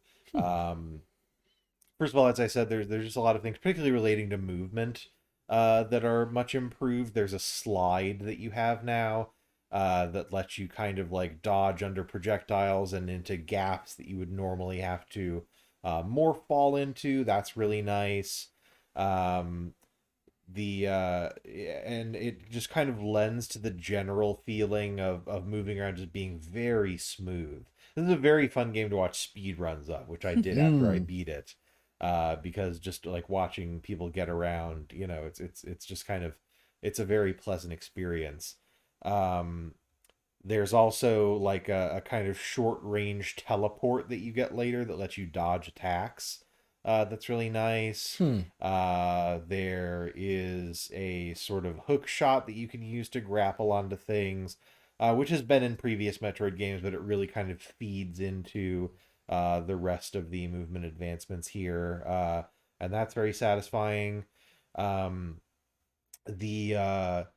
would say that exploring kind of feels very classic Metroid. You're kind of dealing with some familiar enemies and some new enemies. You're destroying blocks to find missiles and bombs and things like that. The boss fights are kind of a mixture of like old school Metroid stuff. Like, you definitely get the sense that for some of them they just felt like, okay, we have to bring back Boss X. Right, Fans will right. riot if Boss X doesn't come back, so we throw them in there. But a lot of the new stuff, the stuff that Mercury Stream just came up with themselves, it's almost kind of like Dark Soulsy and is very kind of, having to do these very clutch, frame perfect dodges and having to kind of learn patterns. And a lot of the newer stuff, particularly the final boss fight, feels very tight and very well designed and really, really great. I think that there are a lot of reasons, that this game ranks so high for me in terms of its design. But also, one of the reasons that I wound up ranking this as highly as I did is that it's like 2D Metroid again. Like, I remember being like 12 years old or something, beating Metroid Fusion and thinking to myself, man, that was a great experience. I can't wait to find out what happens next. It turns out I didn't find out what happened next till I was 32. But my inner child was just so happy to finally get a conclusion to the story that's been told since Metroid 1 that felt like appropriate and like it had some weight to it and like a meaningful end to the journey that Samus has been on during that time, while leaving the door open to kind of further Metroid adventures. I would also just like to highlight that one of the reasons that this game is not as high as it might have been is unfortunately the Emmy encounters, which I was very excited about leading up to this game. And I think that when you initially run into them, like the first couple of them are kind of very satisfying, almost like survival horror experiences that are just happening in the middle of this Metroid game. But like, they kind of make them harder in the wrong ways the longer the game goes on, to the point where like when you're dealing with the last few Emmy, they just sort of know where you are as soon as you get into the area and you're just running from them and they kill you instantly if they catch you, and it's really annoying. Didn't love what that turned out to be. Also, they just, I don't know, like something about their design, they don't feel particularly threatening. And I think that just combined to me kind of not loving that overall. But there's so much to love here. I think that if you're a classic Metroid fan, you'll love kind of being immersed back in this 2D world and hunting around for items and solving puzzles. And if you are a relatively new Metroid fan, they've adapted to the changing times, and there are a lot of kind of modern contrivances that do make this feel like a very modern game in a lot of respects. So yeah, I had a really good time with Metroid Dread. Most games that I buy, I don't beat. This game, not only did I beat, I went back and I almost 100%'d it. Like, wow. I just wanted more of the games. I was like running around like looking for missiles and stuff. Yeah, cool game. I'm really glad that I liked it as much as I did. Wow, awesome. Nice. The Emmy designs are kind of like, what if Alexa was a homicidal quadruped? Yeah, But like, not in a way that feels threatening. Like, anytime I saw them, I'm like, oh, I just kind of want them as a little pet. Yeah. Like, I Like, just want them to be my little companion. I was actually reading an interview about the design of this game, and they were saying that like when they made Metroid Fusion, they wanted SA-X, the clone of Samus that chases you around, to feel very ominous and threatening, but they didn't have the technology to do it the way they wanted it in terms of its AI. And they were like, well, now with the Emmy, we sort of try that again. And the whole time I was playing, I was just thinking to myself, like, I wish this was SA-X instead. Right, SA-X was actually a lot creepier. I agree. Yeah. But yeah, all in all, I had a really good time. And Nice. I think that this definitely deserves to be a part of the sort of main Metroid canon. And I'm assuming that Mercury Steam will continue to be involved in the Metroid franchise, and I'm excited to see what they do next. Cool. Nice, nice, nice. Yeah. Very, very good pick. Like your picks have not surprised me. The order has. Sure. Like, yeah, I didn't think that. Yeah, I didn't think that Metroid Dread would like land above like Endwalker and Monster Hunter for you. But Yeah. I was actually saying to Daniel during the break that I did kind of order and reorder my choices a lot leading up to this stream. yeah, But yeah, I'm satisfied with how things shook up, and I do think that Metroid Dread, deserves all the accolades that it's gotten. And I think that it deserves to be my number 2 pick for sure. nice. All right, cool. Dang. Cool Gage Good. says they definitely overused Emmy. SAX did it way better. I agree. Yeah, yeah. SAX will always be my favorite Samus villain. SAX was pretty cool. I didn't even beat Fusion because I got stuck, but SAX was pretty cool. Very spooky. I've only ever played Prime. Oh, Right? That's the one on the GameCube. Yeah. yeah. I didn't even know you Yeah, played where Prime. you're like a first person. Yes, Yep. yeah. That's Prime. Yeah, Yeah, I played Prime. yeah. I liked Prime a lot. Prime's cool. Prime's also really cool. All right. Lee, Devin, what is your number 2? My number 2 is Life is Strange True Colors. Mm-hmm.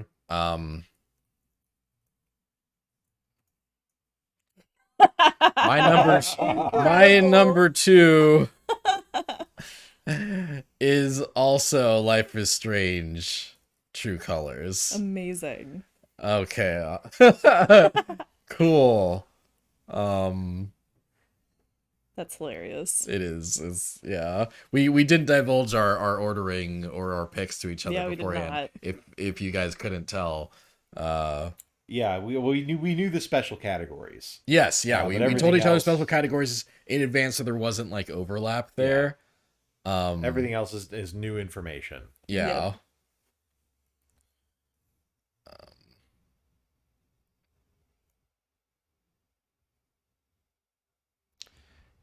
Okay, yeah. So yeah, Life is Strange True Colors is the next like mainline Life is Strange. It's essentially Life is Strange 3, even though they didn't decide to go the numbering route. And like a Life is Strange game, it's a very narrative experience where your choices matter a lot. What it does, like every other mainline Life is Strange game has done, is like change the there's always kind of a power like supernatural element in each Life is Strange game, and each one changes the power. In the first Life is Strange, it was time travel. In the second, your brother had telekinesis and you were kind of watching over him. In this, you have like super powered empathy, and you use your ability to feel and see people's emotions in various ways. I just can't help but think of that meme that's like, I think people were sad during Pearl Harbor. I'm an empath. Yeah. Did you wanna talk about how you felt about True Colors? Please. Okay. So Life is Strange is another series that has a very special place in my heart. I've played every single game. I always really love it and the characters. I I do think that this game has the best protagonist out of Agreed. all the Life is Strange games. Alex Chen is just such an interesting and compelling character to me. Yeah, she's great. She's very neurodivergent. Yes. Like canonically, explicitly. Yeah, although they don't say what it is, Yeah. like a lot of, like a lot of mainstream media tends to do. They don't confirm the diagnosis, because they're cowards. but But it's yeah, nice that we get that. You know? yes, yeah. No, like any confirmation of like canon neurodivergency is, that's a big Yeah. that's a bigger step than most other things are doing. So yeah. But yeah, Alex Chen is such a cool protagonist that I absolutely love, and I think she's better than the other Life is Strange protagonists. No Yeah. offense, Max or Sean. Right. I do like Sean a lot. None taken. I was waiting for that. I liked Life is Strange 2 a lot. I think Alex is just kind of a deeper, more complex character that gets to explore a lot more. So in this game, the emotions that people feel are determined visually by colors radiating off of them, like Yeah. auras, basically. Mm-hmm. And I think I said this before, but colors are important to me as an artistic person, and the use of colors in this game, not only to like convey emotions, but like the subtle use of lighting with those colors that they use is so cool, because there were points where like as Alex, I would be interacting with a character and I'd turn to Daniel and be like, oh my god, they're using purple as like a subtle like lighting in the background to show that this person's like anxious, you know? Yeah. Like, oh, that's so cool, because like purple was anxious, blue was sad, yellow was joy, red was anger. So it's cool to kind of like see how they use those colors, not only just for the person's aura, but for like subtle background colors that are supposed to demonstrate to you like subtle hints of what they were feeling and stuff like that to kind of set the mood for it. And fun fact, True Colors does have a colorblind mode. Nice. Oh, nice. The filter changes images in game to accommodate 3 different kinds of color blindness: Cool. deuteranopia, Me. protanopia, and tritanopia. That's cool. Nice. Yeah. That's really great. Oh, that's Yeah. really nice. Yeah. So like they don't just use those colors for like, oh, red means anger and this is the person that clearly feels it, but like they use like multiple shades and different colors of the ones I listed. So like in one part there's like a purple and a red kind of like background light as someone's talking to you, and I'm like, yeah. oh shit, something's going down, because they're telling me one thing, but these two colors in the background, like I know that they're wrong. That's cool. Yeah. So that was just a really like fun and satisfying part of this game. Mm-hmm. The colors per usual, I mean not the colors, the characters per usual are very what's the word, like they're Nuanced. compelling. Yeah. Yeah. And they all feel different from each other. Yeah, you know? I'll say it, best cast of any Wow. Life is Yeah. Strange game. Okay. Yeah. There's I mean it's I feel like it's on par with the cast of one in one. terms of size. Yeah. Because Life is Strange 2, you don't really have a big cast. Yeah, no, because and also like the cast in 2 kind of, it's a road trip story. Yeah. So Right. really the only characters you really get to see much of, like a lot of, are Sean and Daniel, Sure. the 2 brothers. And you know, like there are some characters that have recurring appearances. But yeah, the main cast is much smaller, and like there might be some characters that are really important for one episode, and then you don't really see much of them after that. Yeah, but here it's like you see them constantly, and Yeah. this game involves a lot of stuff I like. You know, neurodivergent person who's estranged from their family, coming to find their older brother and live with them, and then like tragedy ensues and they kind of have to deal with it, and they're dealing with like overwhelming emotions, like I can't relate to that. And like there's mystery going on, there's conspiracy, like there's just so much cool stuff, and empathy / like, you know, like emotion and aura sensing is very me core. Yeah. And I think the 2 love interests are really good. They're both really good. Yeah. I didn't really feel that way at first with this game, because I was like, like, you know, Stephanie is the girl and Ryan is the guy, right? Yeah. And like when I first started this game, I was like, Ryan's kind of boring. We were a little prejudiced towards right in the beginning. Yeah, we were like, oh, yeah, we're like, oh yeah, mediocre white dude lumberjack. We're not gonna like him at all. Yeah, and then like I was like, oh, Stephanie is like the nerdy one that we got to see in Before the Storm, so like she's back. So Yeah. like, of course we kind of had a bias towards her to begin with because she Yeah. plays D&D. Like, Yeah. we've already met her. That's great, but this man just looks like a lumberjack. And then the more we played, the more I was like, oh, Daniel, like, fuck. Like, I know we said we would romance Stephanie, but like when I play through this again, I really want to romance Ryan Yeah. because he's just a sweet boy. He's not bad. He's not mean. Like, he's just a sweet, sensitive lumberjack man who is like a park ranger basically, and is Yeah. very like sensitive and has a soft spot. So Yeah, we did end up romancing Stephanie We did. in that playthrough. But yeah, like partway through there was regret there. It's like, oh, like Ryan feels like who we should have romanced. Yeah. yeah, and it's like they don't push you, I think, like in one specific way, because they kind of push you towards both, like Yeah. it's not like this is the clear canonical choice, Yeah. which I appreciate because I kind of hate that in choice-based games. Yeah. But basically, something else I really liked about this is the mechanic of using your power to read people's emotions. Yes. Because they could have been a obviously- little clearer on how it worked in some ways. Yeah. Like early on, but the mechanic was good.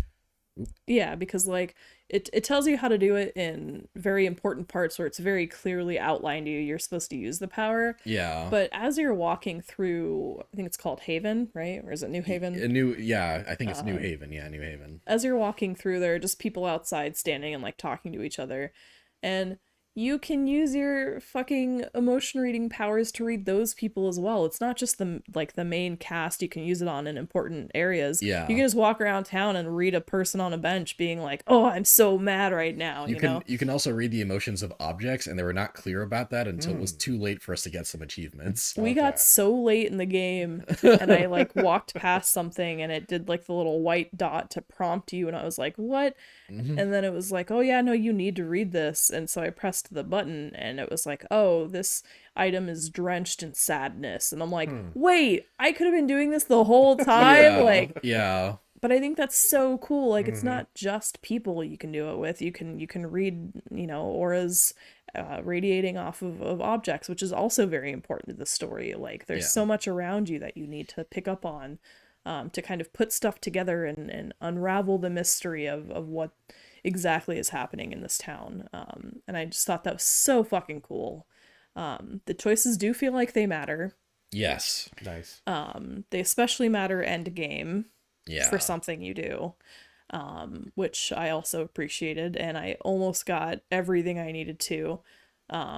Made me mad that I missed one, but Yeah, we got the good ending basically. Yeah. Yeah. I will say I know the bad ending, and I disagree with it, and I don't like that, and so I'm not gonna talk about it. But we got the good ending, so I like this game. Okay. Oh, do I know the bad ending? I think I told it to you at some point, but You'll have to refresh my I know the bad ending. I don't like that. I don't like that as the message it sends for the bad ending. So if you know the bad ending, then you know what I'm talking about. But since we got the good ending, I'm fine with it. And like, you get to see Alex develop over the story, which is really nice. Yeah. Like you actually get to see her development, which I feel like you didn't super get with some of Max. Some of the past specifically. protagonists. Yeah. God, this game was just so cool. I cried a lot. There's like one part of the game where the genre changes, which was really fucking cool, like thematically. Like, you're playing like D&D, and then you actually get to play like D&D. Yeah. That was cool. Oh, that was one of the best parts of the game. So good, excellent, and like the conceit they use to get that to happen is just like, like great combination of, like mechanics and storytelling. Like one of the best parts of any narrative game I've played. Like they executed it so well, and like it's built to be like such a feel good part of the story, and it really does like feel so good. Like Dev and I were just like grinning and smiling like for that whole segment. I don't think we stopped feeling serotonin until like that whole segment was over. Yeah. So something I want to touch on is the mystery part of it is very important to me. Like if there's a game with mystery, I want it to feel satisfying. Yeah. And I hate when mystery games are like, "Ooh, you'll never put this together. We won't give you any hints until the very end."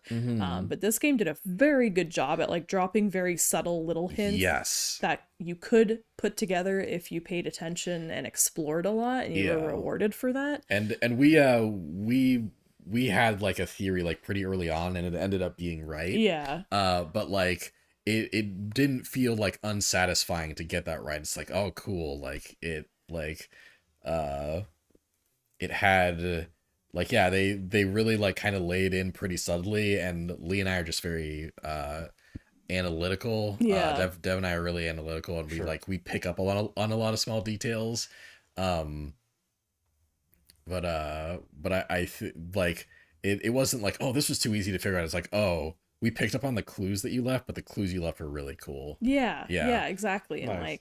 like when it all came together, we were like, oh shit. Like there were just so many moments where we're like, Yeah. oh shit. Yeah. Like, oh my god, like this shit is unraveling. Like this is happening. Shit's going down. Like or we'd be like, oh, this person's lying. Like that was a lot of fun. And also as somebody who deals with neurodivergency and like hyper empathy, it's really cool to kind of see this like like video game eyes. Yeah, like video game eyes, Like and, like fantasy turn into kind of a fantasy story. yeah, and like I think they pulled off pretty decently because do. like they don't. It's not just simple like, well, this person feels joy. That means they're happy. Yeah. Like it's a mix of things. It's very complex, and they deal with Yeah. like deeper like side stories. Like even It's even- Inside Out for adults.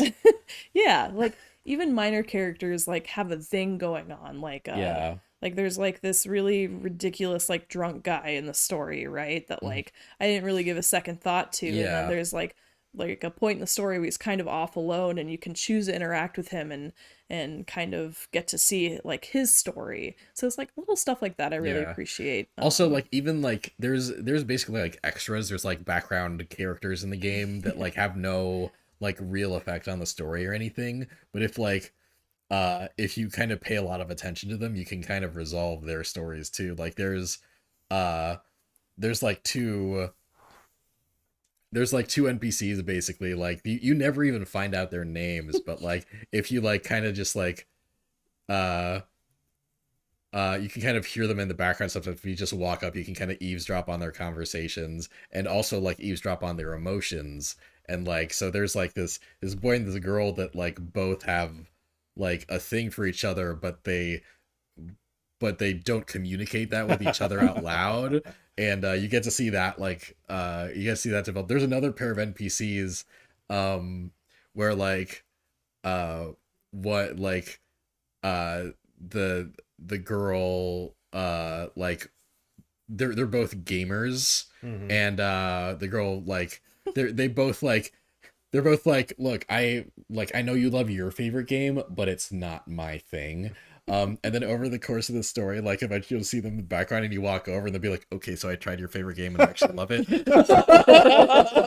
Like, That's great. Yeah, little character moments like Yeah. that, just like completely in the background. Like you could completely miss it if you're not like combing over every corner of the game the way Dev does. Like that's me.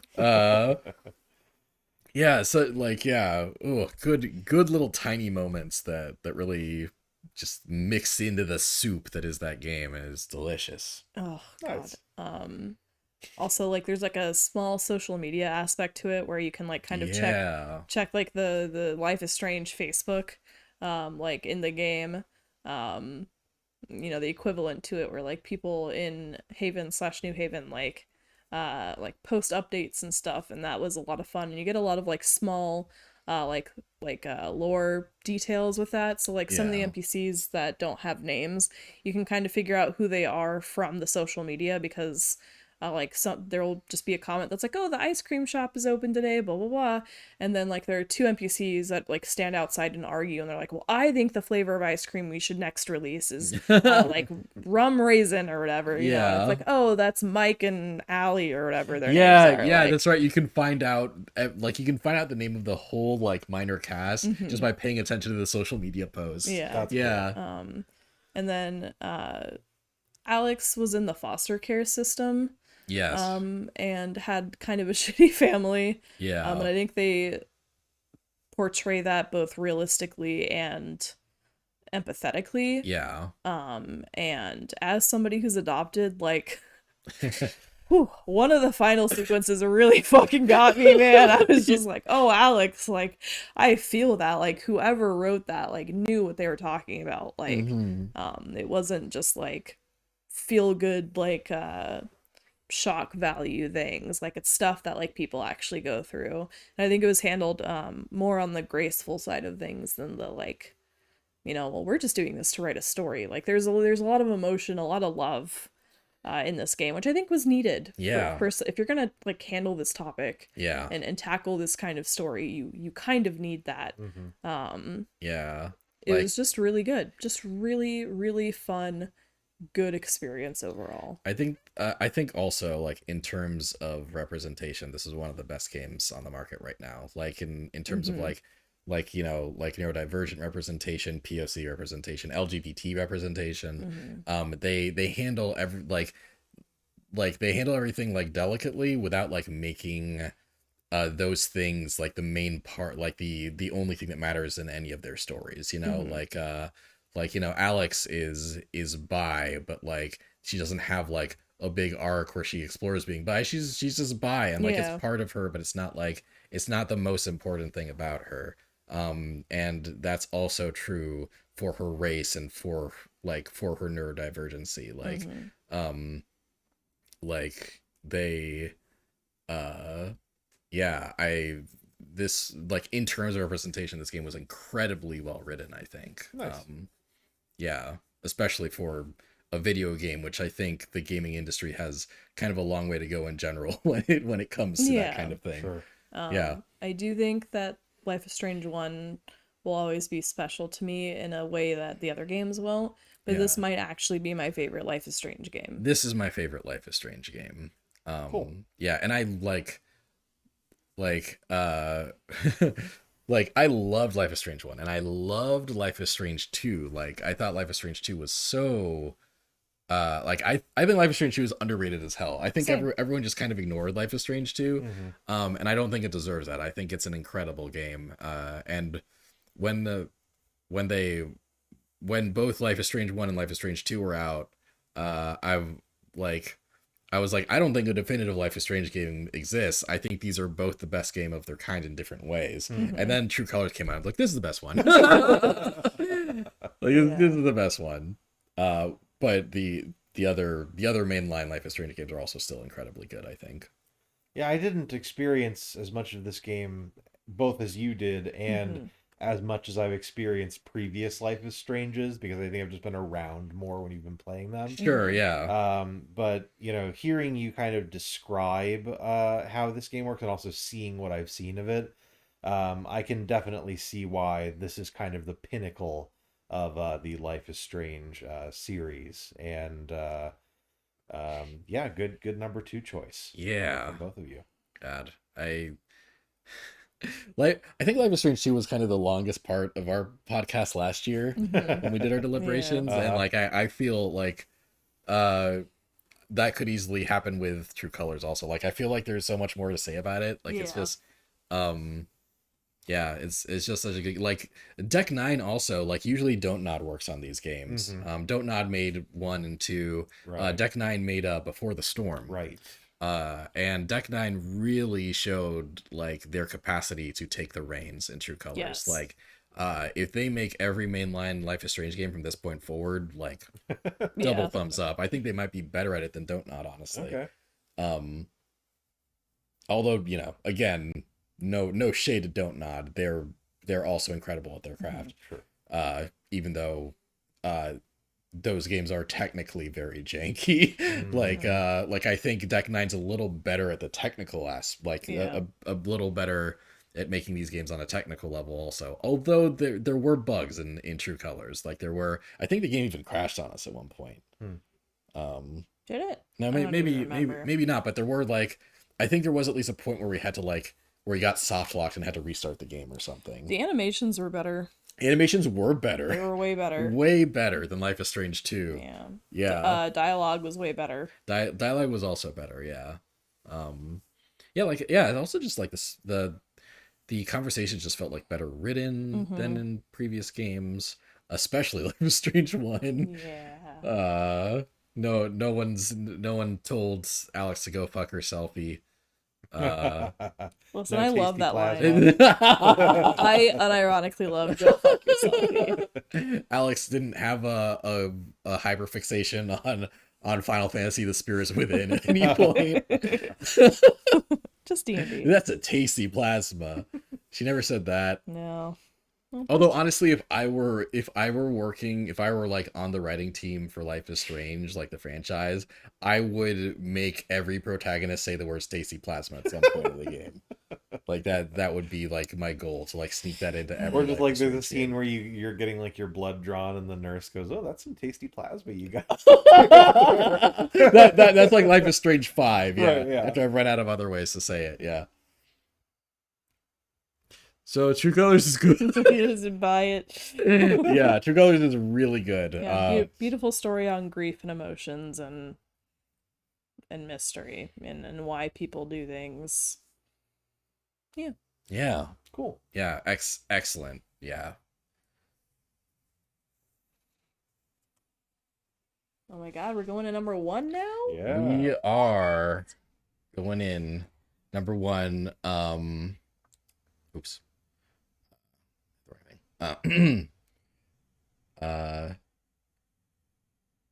Let's see. Will says, Sean, you're supposed to say True Colors for your second one too. Oh, if only I'd played it. Now you're totally stuck in the retro zone. Sad face. Cool Game says the roleplay part was so good. Yes. I really wish the DLC had been better. Oh, fun fact, Dev and I did not get to play Crossroads. Yeah, not yet. Yeah, not yet. We'll get Wavelengths. wavelengths. Yeah, That's what it's wavelengths. Yeah. You see why I said that. Wavelengths Crossroads. It's words with similar vibes. No. Anyway, No. Well, now here's how you get to the store. You Wavelengths. take the road to the wavelengths. anyway, one day you'll remember that the mic No, is I here. won't. Yeah, we did not get to play the DLC. I'm sure we'll get to it in the near future. Actually, like, kind of looking forward to it, but I have heard that it's pretty like bare bones. I mean, it's about Stephanie. So yeah, we are going to play it because it does focus on Steph. But yeah, Yeah, and Will says, I thought I recognized Stephanie from the trailer. Yeah, she has like a kind of small part in Before the Storm, but Yeah. she was still like so memorable to me and Yes. Daniel that we were like, oh yes, Stephanie. yeah. Like she was the best part of Before the Storm. Yeah. And her expanded role in True Colors is like excellent. Yeah. It's fantastic. Yeah, great Stephanie. Also one nice little thing about True Colors, all the main cast is all adults. So like Yeah. so everyone being horny, totally fine. You can ship them and it's not weird. Yeah. Yeah. Good shit. Okay. So yeah, we are down to our number 1 picks. Yes. Bum, bum, bum. Sean, what is Yes. your favorite game? What is your best number 1 game of the game? Your final fucking My Final Fantasy, if you will. Even though it's not a Final Fantasy game. My number 1 is Resident Evil Village, Yeah. which probably came as a greater surprise to me than it did to you. I, in the lead up to this game getting released, I figured I'd like it because it's a Resident Evil game. Mhm. I even found things to enjoy about Resident Evil 6, which was a feat. Yeah, I just wasn't sure. It seemed as though, they were going more toward the sort of camp and action-oriented stuff that they did in kind of Resident Evil 4, 5, 6, which was not my favorite direction the series has taken. Mhm. And so I was concerned that it would only cater to the kinds of people who enjoyed particularly RE4, and that as a result, I would have a good time, but I wouldn't really enjoy myself as much as I otherwise might have. But the reality of Resident Evil Village is that it's like a Resident Evil game that has something for every Resident Evil fan. And it's because of the way the game is sort of organized. The conceit of it is that you play as Ethan, the protagonist of Resident Evil 7. Your wife is killed in the very opening of the game, and you're dropped into this village, and you have to figure out, why and what's going on. And the village is sort of, I can't think of a better way to say it than lorded over by these 4 lords. Well done. Thank you. There's Lady Dimitrescu, who you all know who the fuck she is. She's the 9-foot-tall vampire that took over the internet for several months. There is Donna Beneviento, a doll maker. Ooh. There is Moreau, a sort of sickly, deformed sort of guy. And then there's Carl Heisenberg, who runs a weapons factory outside of town. And you kind of take these 4 lords on one at a time, and each one has sort of the gameplay style of one part of Resident Evil's history. Oh, wow. Like, you go to Castle Dimitrescu, and it's like Resident Evil 1. You're running around in this massive mansion looking for these key items that let you solve puzzles. And the whole time you're being menaced by this sort of nemesis-style threat in Lady Dimitrescu, who is kind of chasing you around and appearing at inopportune times and trying to slice you into ribbons with her massive claws. Had a great time in Castle Dimitrescu. There's Donna Beneviento's sort of waterfall chateau is the kind of Resident Evil 7 survival, or rather psychological horror aspect of Resident Evil. Your weapons get taken away very early on when you go into House Beneviento, and it's just kind of all about solving puzzles and while dealing with some very kind of PT shit. My favorite part of that entire game is you're in the basement of House Beneviento's chateau, and you find a perfect wood-carved puppet of your dead wife. And you have to take it apart. You take the leg off and you reach in, and there's a key, and the key leads to a door. The door leads to another puzzle. The solution to the puzzle is you get a tool that lets you come back and further dismantle your wife doll to find new things, let you into new parts of the chateau. And that leads up to the most pants-shitting jump scare that I have ever experienced, not only in Resident Evil, but maybe in all the horror games I have ever played. It got me so bad that I had to pause for 15 minutes and take a break. It scared the absolute daylights out of me, and it's so great.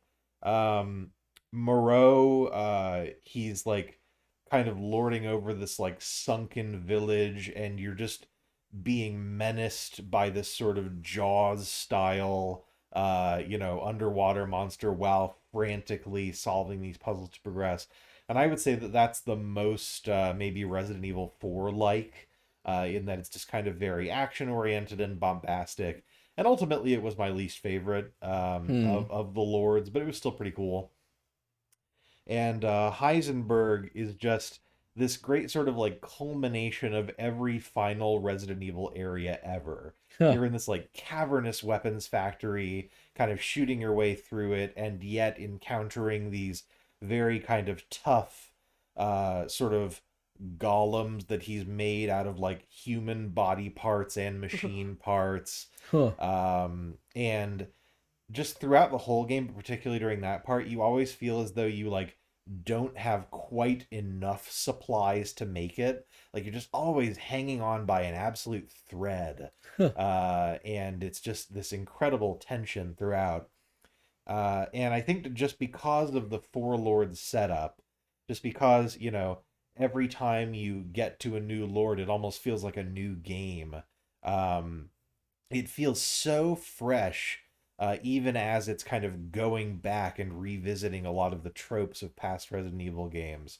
And, you know, like I went into it not expecting much and came out of it with it probably being in my top 3 Resident Evil games of all time. Wow. I mean, it's such an achievement. And one other cool thing that I've seen, particularly a lot of people who've like streamed this game or played this game on YouTube have discovered, is that, you know, you play through the first game and it is at times a legitimately horrifying survival horror game. Then you kind of unlock this points system where you can like start the game with better weapons or infinite ammo, and it kind of morphs the more you play it, from being a horror game to being an action game to being this game where you're just like blowing through it in an hour with rocket launchers and all this other stuff. The replay value is just insane. Talking about it makes me want to go back and replay it now because I had such a good time. Resident Evil Village is just such a worthy addition to the Resident Evil canon, and just such a great game, and a real survival horror standout in a world where a lot of horror now is like first person jump scare shit. Yeah. Like it's so cool to see kind of this titan of the genre come back and really knock it out of the park. So Resident Evil Village was for sure the best game that I played last year, and I'm looking forward to the DLC whenever that happens, and I hope Lady Dimitrescu is in it again. Oh, that's right. There is. They did announce DLC, and we don't really know what the deal is with the DLC yet. No, they basically like released the game, as far as I can tell, without any plans for DLC. And then people loved it so much they were like, "Okay, we're making it now. All we can announce is that we're making it." Yeah, that's right. Please wait. I do vaguely remember that. Yeah. Yeah. No, I'm super ready for whatever it is. Nice. Yeah. This is another one. Like I'm not surprised that it's on your list, but like it be like Village being number 1, like over Monster Hunter, over Metroid, over Final Fantasy Endwalker. Yeah, that's an upset right there. That's cool. Yeah, no, this game started off as like number 4, and then the more I thought about it and how much I loved playing through it, the more it just went up and up and up and up until it became my number 1. Wow. Yeah. So, and I think I think it deserves it. Yeah. No. Cool. fair. Cool pick. Yeah. No. I've heard a lot of good shit about Village. And I do love that they found a way to like it's Resident Evil 8 and they just fucking I like that's so stupid, but I like it. It's cool. Yeah. Yeah. No, I definitely like when I saw the opening trailer for the first time, I definitely got a thrill when it just said The Village and then it was like 8. I was like, "Oh my god." That's pretty cool. It was a cool moment. And then just a shot of like Chris Redfield like shooting Right. his wife, and he's like, Yeah. "Oh god." I did laugh at that. Me too. It was like funny. yeah, the delivery was pretty funny. The camp factor is very real. Well, Resident Evil. Yeah, but it's a part of the whole thing. Exactly. Yeah. You got to respect the camp factor. Yeah. Is Heisenberg the one with the hat? Yes, Heisenberg's the one with the hat. That's bisexual culture. Oh, for is, Heisenberg and Lady Dimitrescu. That game looked so fun. Like, I've only played Resident Evil 5. Oh man, With that's my Shiva and least Chris, favorite game. right? Yeah, this is my Right, Chris least and favorite Shiva, game in the whole franchise. That was the first Resident Evil and only Resident Evil game I've played, and I actually really liked it. Probably because I haven't played any other ones. Right. Yeah. No but other ones to compare it to. Yeah. Yeah, but my sister had that one, and I would play it on her PS3, and I had a really good time with it, even though it was a little challenging for me. But seeing the trailer for Village, I was like, oh, this one seems like a game I could play in which like I'd be like not scared, but like suspenseful, like enough to the point where like I could play it instead of just being like, oh god, this zombie with one eye and a chainsaw is coming after me. I can't do it. I think a lot of it is kind of more tension than fear, and then you go to House Beneviento and you are terrified the whole time. Nice. But yeah, I would like, even if you don't like play it. I think like Markiplier did a playthrough of it. Like a lot of people played this game when it came out. Cool. and it's well worth watching. All right, Devin, I think I've deduced what your number one game is. Are you shocked? I am shocked. I am shocked. Yeah, that it's this high. Yeah. But yeah, go ahead and tell I don't us what know it the fuck is. it is. It's It Takes Two. Oh, well, duh. Yes, I should have known what it was. Yeah. Yeah. Wow. Okay. Yeah, go ahead and explain yourself. You know, so I will start off by saying I did move my list around so fucking much. Yeah. But the more I thought about it, I think the more objectively I put this as my number one. So me and Daniel started playing this game together, right? Yeah. And we continue to do that. Yeah, we haven't finished it. Yeah. I feel like we're not like too far off from the ending. Yeah, I feel like we're probably at like the 2/3 point or Yeah. something at the moment. Yeah. I think like we just got to a point where it's like, ooh, okay, like this is like we're in like the final leg of the game. Like we're going to do this, and then this, and then like the finale is gonna start. Yes. Yeah. So I said earlier, being able to play a game with friends in the same room is like one of the highest forms Okay, of like good point. yeah, Yeah. of like fun and entertainment for me. Like single player games I obviously like a lot, but if I can like sit on the couch co-op, I love that shit. Like that is like gourmet to me.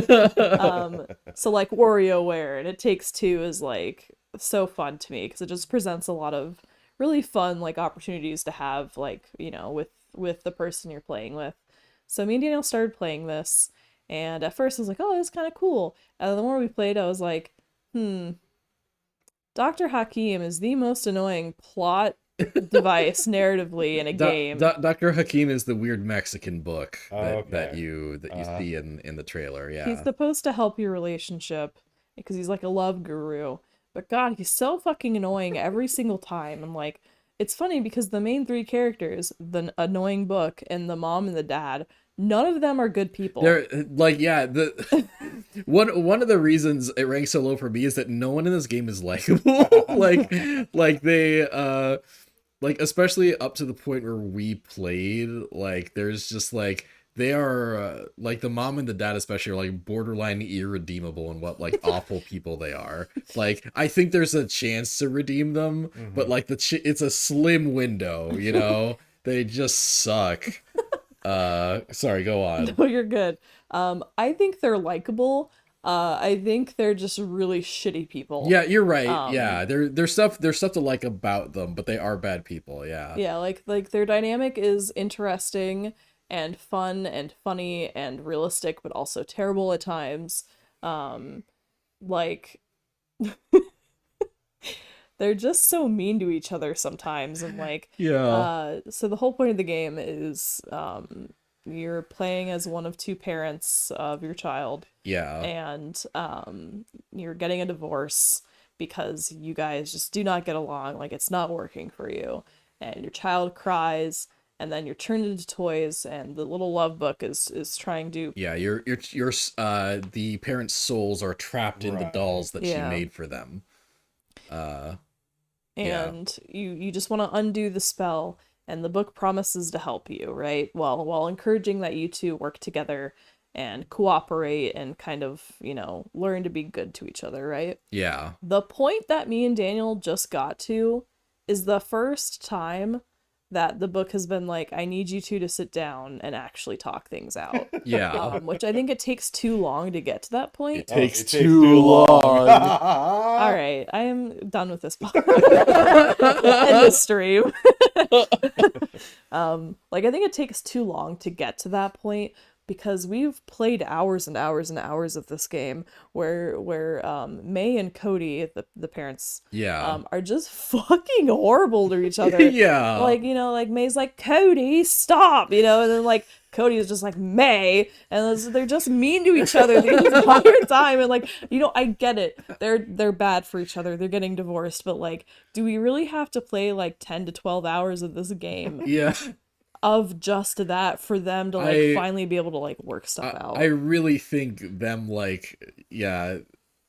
finding common ground like needed to happen sooner, like because like they like it's just like hours and hours of them like not getting how to communicate, and you know, like like if two like neurodivergent people can like figure it out in like, you know, a reasonable period of time and communicate well with each other, like it's so fucking annoying to see them not get it right for so long. Yeah. And it's funny because like the game starts off like, you know, they're constantly butting heads. Yeah. And then when you get turned into toys, you guys are like annoyed at each other and continuing to like still try and find a way to do it together begrudgingly. Yeah. And like, yeah, over the 8 to 10 hours, there's like little hints of them like complimenting each other more and kind of being like, oh, like you did this. But it's still mostly like them blaming each other for things and being like, oh, typical May, oh, typical Cody. Yeah, like, exactly. And like yeah, it's there's a whole lot of like oh cool, like there's progress. They found a common ground in this moment. They like one person is starting to see like a positive trait in another person, and then they immediately just like fully regress into like petty spiteful bickering, and like I needed more faster character development, you know, like I know that's the point. yeah I know that's the point. I know, but I don't have to like it. yeah. But I will say, that being said, I am having so much fucking fun with this game, and like the highs of this I think are what make it game of the year for me, because like there's so many cool things to this. Like the fact that you're tiny and you have to explore is like kind of one of my favorite like small game details. Like I just kind of love stuff like that. So like you get to be tiny and you meet with squirrels at some point and they're like huge. It's very Toy Story. Yeah. The animal like because you're small and dolls, you like you can understand and talk to all the animals and all the toys in the game. Yeah, and it's like each environment you explore is so different from the others, but it's also so fun because there's so many like small details you can explore. Like when you're in the tree, like with the squirrels, they have like little like blueprints for fighting wasps and stuff like on the walls, and there's like stuff that from your house was stolen by the squirrels in the tree, and then they comment on it. They're like, oh my god, is that your underwear? Like it's so funny. And there was like a, you know, it's like I remember that scene being pretty like cute and funny too. Like that was like some of their bickering is actually like pretty funny. Like May's like, oh good, I'm glad they got rid of your underwear, and Cody's like, but you used to love that underwear. She's like, used to. I love little small details like that for interpersonal relationships. Like that's what I liked about Haven a lot. Yes. And we kind of get that here too. But I think the environments are so fun to explore. And like I said, each environment is so different from the last, and they incorporate new mechanics each time that make it fun and exciting for me and not boring. Like, yeah, one thing I'll definitely say is that, like, you know, it ended up in my honorable mentions and even kind of low in my runner-ups, because like I wasn't enjoying the story as much as I was hoping I would, because like the development of the characters is so aggravating up to the point that we've played. And I do see, I do have hope for that getting better by the time we beat the game. But like at the point I was at, that's where I rated it. But what I will say is that I do think this is one of the best games from a game design standpoint that I've played this year. Like easily I would say that. Yeah. Because the like every time they enter a new environment, they kind of get new tools to explore it. Yes. Like and some of the things that they get, like basically like the new tools they get open up like possibilities for all kinds of new puzzles, and those possibilities are all explored really thoroughly and in really cool ways.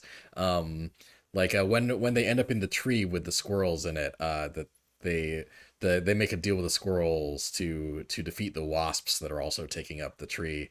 Cody gets like a sap gun, and May gets like what like a matchstick arrow or something, Yeah, right? Like basically. a matchstick crossbow. So like there's a lot of cool asymmetrical gameplay where you two have to work together to solve puzzles, like right there. Yeah.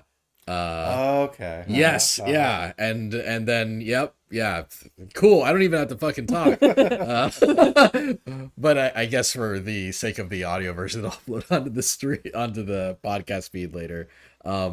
Yeah, like so Cody will cover stuff in sap, and then May will like hit it with her crossbow and like light on fire, make things explode, and they find a lot of cool creative ways to make that matter. Then at a different point in the game, you two are in like a magical castle, and Cody finds a wizard's outfit, and May finds a knight's outfit, and then the game becomes top down, and it plays like Diablo. Cool. It's Yeah. so cool. Oh man, like the game, like Joseph Fares like just fucking knocked it out of the park with like game design and like puzzle design. Yes. Every now and then, like we'd be like kind of frustrated, like how the fuck do we solve this? Like like this, like how do we solve this puzzle? Like this is like annoying. And then like we'd figure out how, and then be like, actually, that's pretty fucking cool. Yeah. That's a cool solution, Yeah. actually. And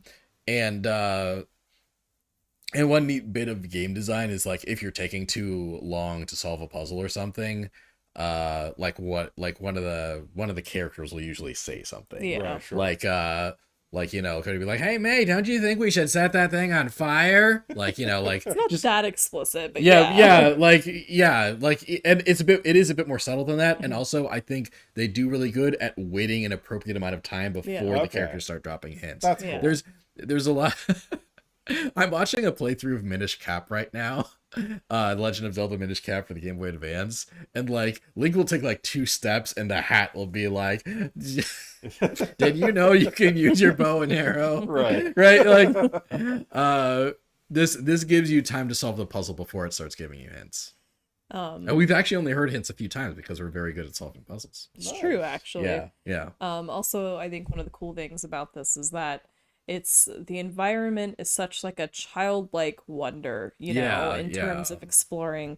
But you're kind of dealing with a serious issue like divorce, and you get to like actually see her name's Rose, right? Rose, yes. Right. Their daughter's name is Rose, yeah. You get to see like Rose's anguish over this and like childlike, understanding of what that even means. Like Rose is constantly saying like, I just want you to be friends again. Like, like why didn't you do this? Like, look at this toy. You used to play this with me and now you don't. Because like May's constantly at work and Cody's the one who's at home. Right. Yeah. And they also do a good job of showing that through like dialogue, because Cody Yeah. will be like, he'll be like, oh yeah, like this is what we did together the other day. And May's like, what? So, like Rose doesn't like that. And Cody's like, you're not home enough to know that Rose likes this, like stuff like that. Like, Yeah. like it hurts, Yeah. but I like it. Yeah. And I think it's really cool to kind of explore themes like that and kind of divulge like, what used to work, what doesn't anymore. And another cool thing is that, like this is a cooperative game with 2 people who don't work together very well. Yeah. That probably could if they just put aside their own selfishness. Yeah. But one of the cool fun things about this game is that there are very isolated competitions you can do yes. with each other. Yeah, scattered throughout the game are like little mini games where you can where it becomes competitive instead of co-op. That's Yeah. neat. Yeah. Like there's one mini game where me and Daniel have to tap a button and whoever taps it the fastest is the winner. Sure. And like so sometimes like me and Daniel will be like we'll be playing through it, and for like the puzzles we'll be like, oh, okay, you're supposed to do this, like come over here, come do this, blah blah blah. But then when it comes to competition, I'm like, I'm gonna kick your ass. Yeah, Like, yeah. it's so fun though. Like it's a Yeah. nice little break from like Yes, yeah. They're spaced out very well as like little breathers. yeah. Nice. But yeah, I just overall this game's fantastic. Like the amount of like fun that's in this game. Yes. With environments and exploring, is just, I think, a really high for me. And like the lows haven't been too low for me specifically. It's like I just wish they had the parents kind of talk things out a little sooner. Yeah. Like I know they're supposed to have conflict, and I don't think that them talking things out right now is going to solve everything. Yeah. But some kind of understanding earlier on would have been nice. Yes, I agree with that. So yeah. it's cool to see Rose's point of view. It's cool to see our point of view. I fucking hate the book. I really cannot stand him. I wish there was a better way. He has a really stereotypical Spanish accent too, like which feels like, you know, it like there's ways this game is like kind of progressive. Yeah. Like and has some interesting ideas, and the book just feels like a little backwards to me. Sure. Yeah. Like it was just weird to like see a book with a big mustache and a goofy like a very exaggerated Spanish accent in a game that came out in 2021. It was a little Sure. Agreed. One last thing. The voice acting is really good. Voice acting is really good. Aside from the book. Yeah, voice acting is really good. And the big boss battles are so fucking fun. Yeah. Like some of them are hard but still fun. And like they also like do the asymmetrical stuff like so well. Yeah, they do. Like did you want to give an example or? Oh, you can go first. Okay, like there is one of Rose's toys, an astronaut monkey named Moon Baboon. Fucking like chases you around in his spaceship, and there's like you two work together to kind of like dismantle parts of his spaceship one by one, and eventually there's an opening in the spaceship that for whatever reason only Cody is able to crawl into. So me playing as Cody, I'm running through the inside of his spaceship like you know, like jumping over wires and squeezing through like the internals of the spaceship. Meanwhile, trying to find the one vital point that I can like unplug to dismantle the whole ship. Meanwhile, I, as May, am in fucking bullet hell to the extreme. Yeah. Running and jumping my ass off. Like I couldn't even like look at Daniel's screen to see what was happening because so much shit was happening to me that was the most tense I've been during this game. Yeah, because I'm just like, Daniel, play! Yeah. I was like, oh, this part's really cool. And I was like, I can't look. He's like, oh, this is so cool, like blah blah blah. I am fighting for my life.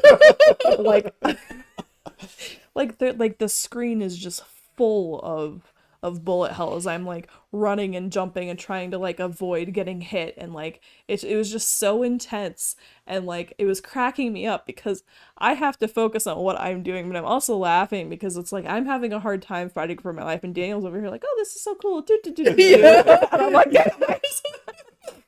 Yeah. It was so fun though. That was probably my favorite boss fight, but all the boss fights so far have been fun to fight Boss together. fights have been neat. Yeah.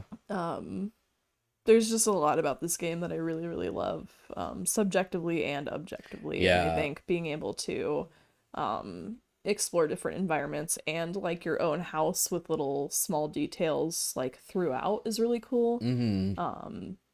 God, the parents suck sometimes. Yeah. They're like, we have to make Rose cry in order to reverse the spell, and they're just gung-ho on like making her miserable even though she already is. They're like, yeah, we're gonna make her cry, we're gonna destroy her favorite stuffed animal. And I'm like, as somebody who loves stuffed animals and I'm very sensitive, I was like, that's really fucked up. The sequence where they try to destroy her favorite stuffed animal is like it's horror. It is psychological horror. Like that's not even like an exaggeration. Yeah. I felt fucking terrible as we were doing it. Yeah. Like this game like does a good job at showing you that they're bad people, and Yeah. that clearly what they're doing is not the right way of doing And it also things. it also really revels in like making you experience the dissonance of making you perform actions as a player that you would not, that you don't want to do. You don't want to do what the characters are doing right now, but that's the only way to progress. Okay. Yeah. And like the game actually does that like deliberately in a way that like is kind of cool. Okay. Like it's kind of cool even though it's horrifying. It's so fun, and I cannot wait to finish this game. I'm also really excited to finish this game. Like this won Game of the Year at the Game Awards. Yeah. For 2021, and I think that like I have played enough to like agree with that decision. I think they really earned it. They earned that honor with this game. I think objectively, Nice. it is like absolutely one of the best games of the year. Subjectively, I cannot stand the parents right now, and that really dragged it down for me. But like the parents are also really well performed. Yeah, like a lot of the writing just like rubs me the wrong way. Like sometimes it is very funny and very charming, but other times it's like oh, so like people don't talk like this. Other times like it's like actually I'm kind of surprised with how well they capture how Right. people talk like this. It's inconsistent for me, and that bugged me a bit. But I really respect that. I'm surprised but respectful this is your number one pick. The fact that you love co-op games so much does make this make more sense to me. Yeah. Yeah. Yep. All right. All right, what's your number one? All right. Last game of the night Oh my before we do final choices, final deliberate, final rankings.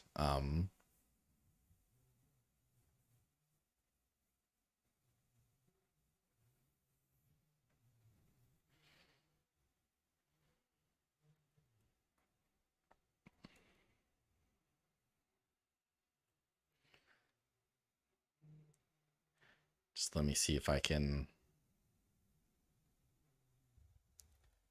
set this up in a decent amount of time in a satisfying way with no memento. Yeah, drum roll. Thanks, Will. Roll that drum. I wonder what your number one is. Yeah, Who knows? if you've been listening, it's already kind of been spoiled, but just give me a sec. Wow. What could it be? All right, I think I'll be able to. Will says boo. Sorry, Will. Give me a hot sec. Just wanna. Boy, I did a lot of this. You sure did. All right, and I'll stop there because I'm sure it gets into spoiler territory after a certain point.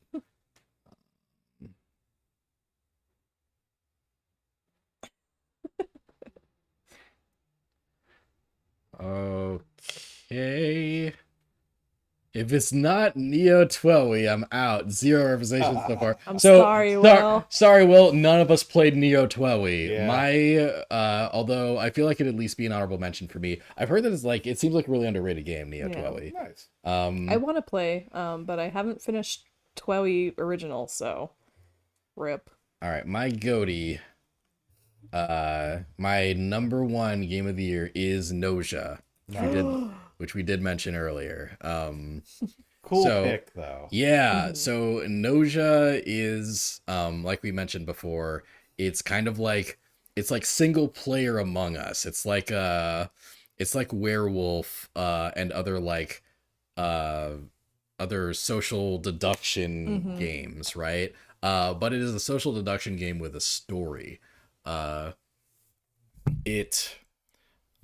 Like basically you are a crew member of a spaceship, and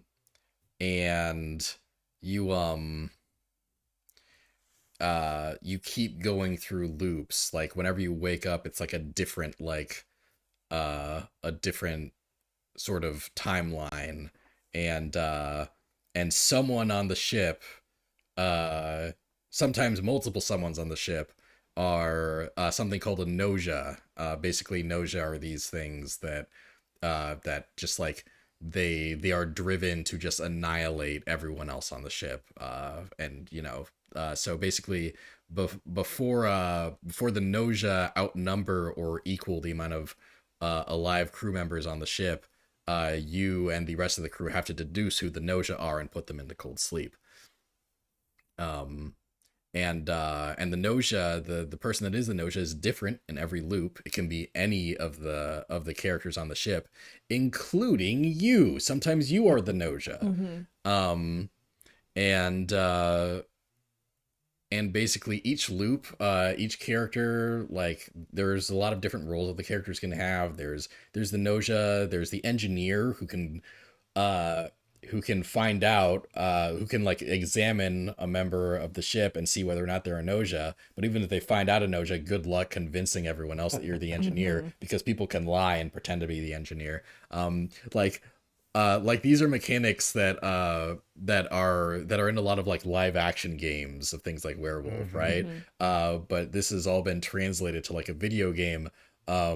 Your character has stats that kind of affect how good they are at doing things like convincing crew members of things, or bluffing or lying, or there's, you know, abilities to determine whether like how often you'll get picked on.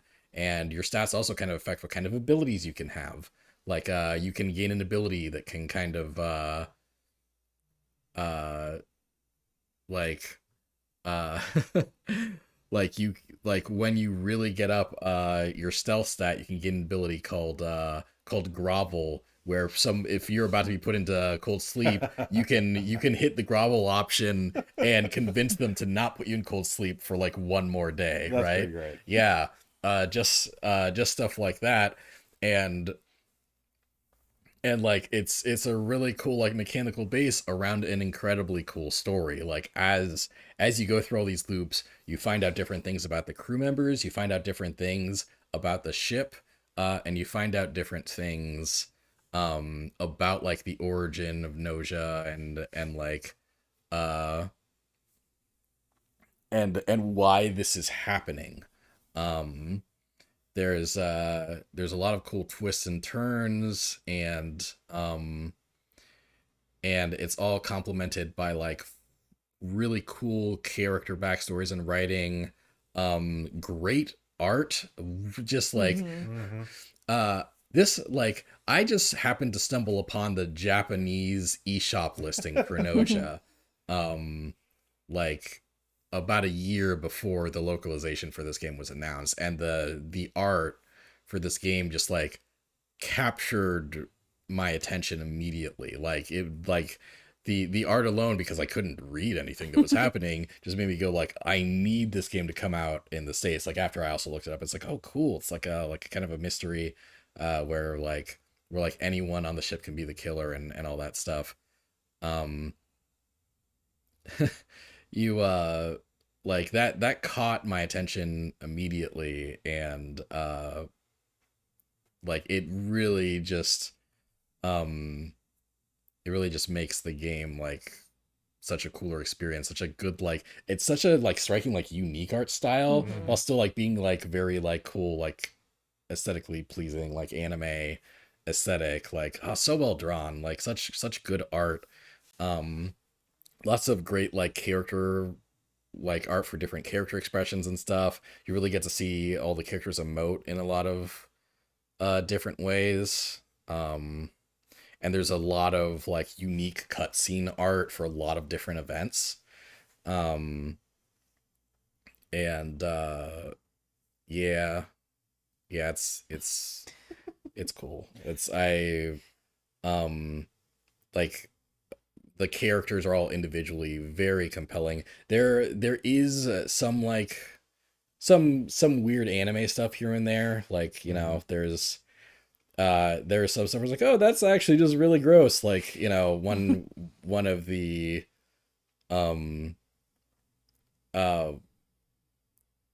you know, one of the members of the cast just has like very like pedophilic vibes. And you know, there's things like that. One thing is that like it generally doesn't portray the things that are gross in a positive light, at least. Okay. Some of the stuff is meant to be like disgusting and like horrifying and shocking. I think that one character I just mentioned, they could have done a bit more to, you know, say how gross that character is. But for the most part, I think the stuff that grossed me out was supposed to gross me out, and the game generally doesn't go too far with that kind of thing. There are like Yeah, there are a couple of weird things. So there's a couple of characters that like they play around with the concept of their age in weird ways. Basically, all the most sexualized characters in the game all have weird age stuff going on, and it's a little weird. But for the most part, I think it's handled better than stuff like, say, 13 Sentinels, which we talked about last year. And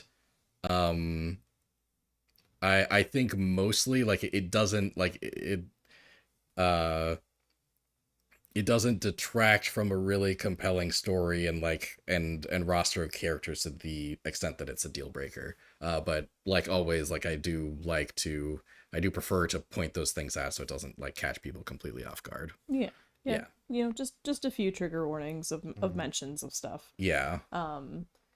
This game was so fun to play and to watch Daniel play, because like we'd play one game where it's like, oh, this person is our bestie and they've got our back. Like, this is so cool. And then the next game, like, they would be evil and they would hate us. Yeah. Because we'd be onto them, and it's like, oh, so it's cool to get to see like the different sides of them, to see like the normal version of them and then the Noja version of them, like, yeah, and there's like subtle differences in them too, which make it super cool.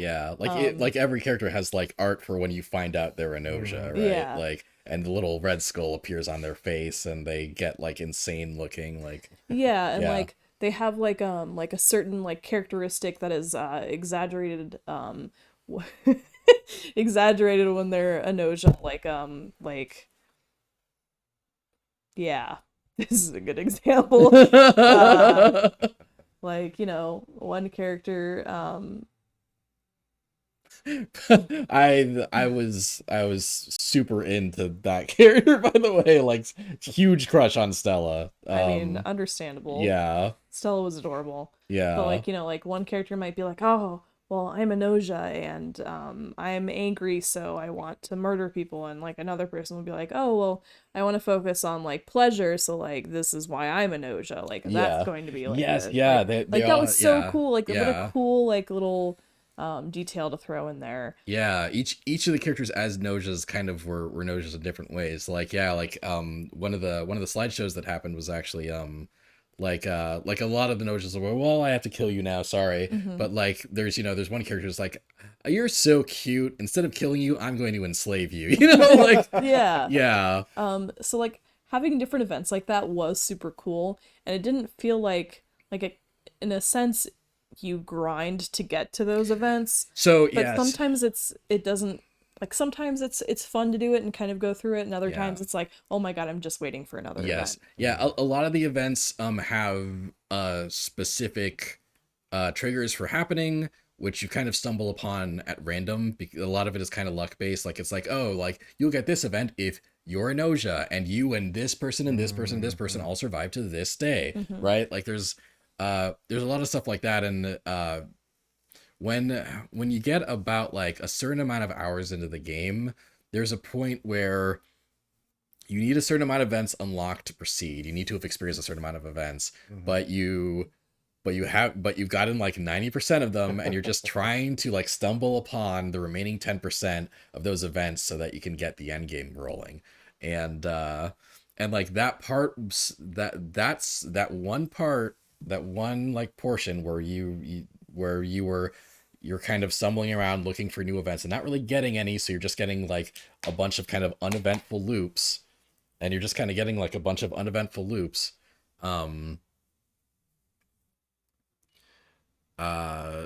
That part started to drag a bit. Like that was like that started to feel like a bit repetitive.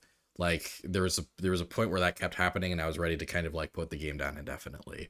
But I pushed through, and then the events started rolling in again, and that last like slew of events is like so cool, and like the ending and also the true ending that you can unlock after that are like just really satisfying. It like once when I experienced those things, Noja became like my favorite game of the year, because like incredibly like fascinating, well-written story, just phenomenal art and like character designs, and just like great character writing and development and like representation. Like we mentioned before, there's a couple of non-binary characters in this. The one on the left is one of those non-binary characters. And the soundtrack was also really Soundtrack good. was Yeah, amazing, soundtrack was great. Like, actually. yeah, great music. Like a lot of it was like complemented with these like cool like vocals, like just like kind of a wispy like voice, just like singing, not even words, just kind of like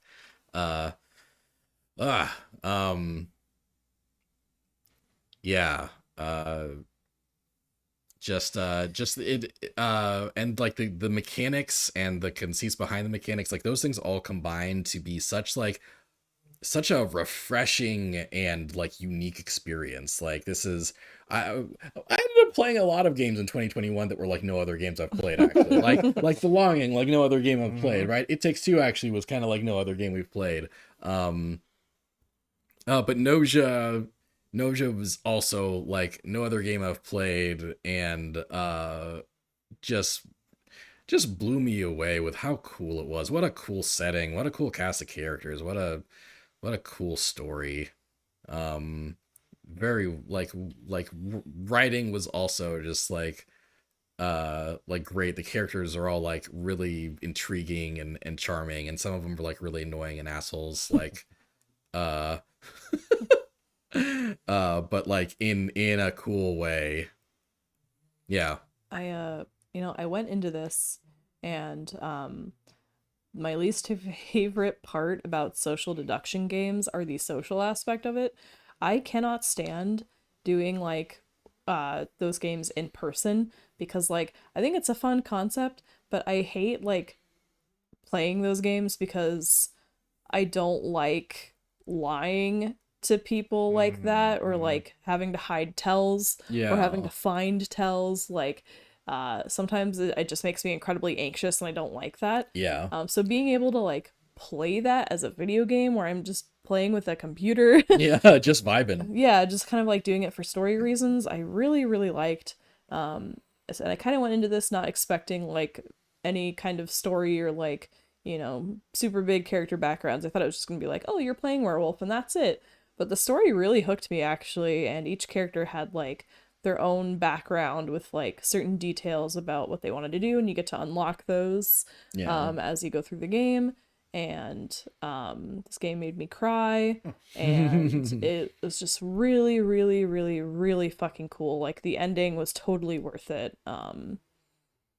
This game was so cool. I initially had it higher up on my list, but it was really hard for me to figure out where things went. So that's fair. Good game of the year. Yeah. Thank you. Yeah. Good game of the year, everyone. I think, sorry if I could just comment on Noja for a second. Yeah, sure.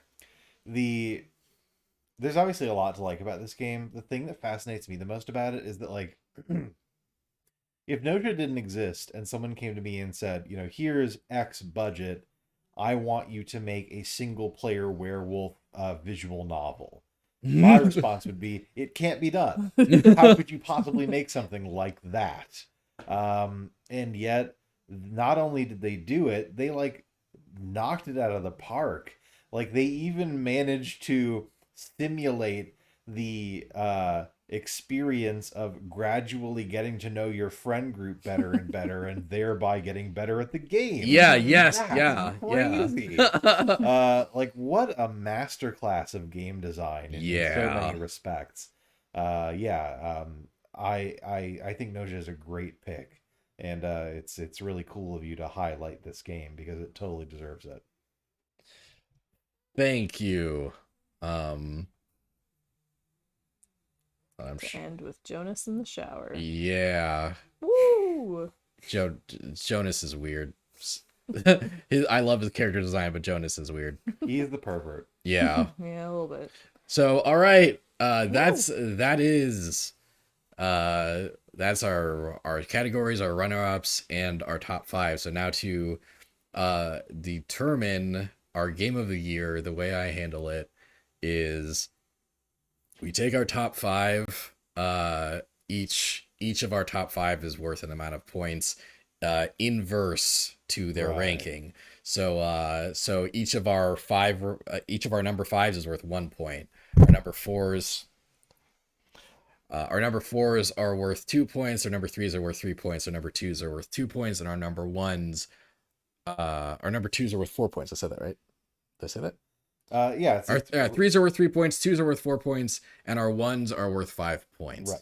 So we add all those together. This is a really funny year because Sean didn't play a single game Yeah. that Dev and I played. I didn't have any dupes, so for me, just it's 5, 4, 3, 2, 1. Yeah. I'm sorry. Right, yeah. So at least Resident Evil Village has a chance to place in the top 3. Yeah. Let's see here. New Pokemon Snap, yeah, just 1 point. Yeah, Greatest Attorney Chronicles 1 point. New Pokemon Snap 1 point. Returnal 1 point. Also we use runner-ups to determine any tiebreakers. So that means Returnal is a more important 1 pointer than Ace Attorney or Pokemon Snap. Then Monster Hunter Rise 2 points, Kingdom Bridge of Spirits 2 points, Shadowverse Champions Battle 2 points. Pretty very self-explanatory. Endwalker finishes with 3 points. Skull the Hero Slayer finishes with 3 points. Metroid Dread finishes with 4 points. Metroid Bread. Delicious. Resident Evil Village and It Takes Two tie with 5 points each, except It Takes Two slides into 3rd place because I had it as a runner-up. Right. And then oh shit, There's hold a on. tie. There's the winner is a tie. Life is Strange, True Colors, and Noja both have 8 points. Wow. And Sean didn't play either of those games, so there's no runner-up tiebreaker Surprise. for them. Games this of is the year. this is the first time that's happened. Like usually there's usually at least the tiebreaker gets us out of this. Right. Mm-hmm. All right. It's just a tie this Wow. year. It's a tie. That's a little crazy. I guess what if we made Sean our tiebreaker, had him decide which of the two, which between Noja and True Colors is better. Noja. Noja? Okay, all right. Do fair. you agree? Yeah? Yeah. Okay, all right. Like I said, I had it higher up initially, and then I was like,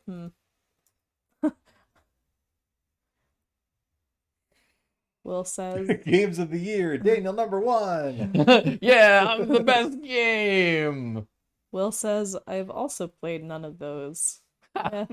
Well, they're good. Clearly. Well, now you can start. So let's see. 3 is It Takes Two, right? Mm-hmm. Yeah. All Reeks 2. right, 3rd Raggy. place, It Takes Two. 2nd place, There is none. True Colors. Right? yeah, Oh yeah. yeah. Life is I Strange. forgot we just did the tiebreaker. Woo! Strag. And 1st place, the game. I wasn't expecting this. I was not expecting this to happen. Actually, the Smashing Theory Game of the Year for 2021 is Noja for the Nice. Nintendo Switch, Well, Wild. which is now also available on Steam, by the way. Oh, cool. Nice. Yeah.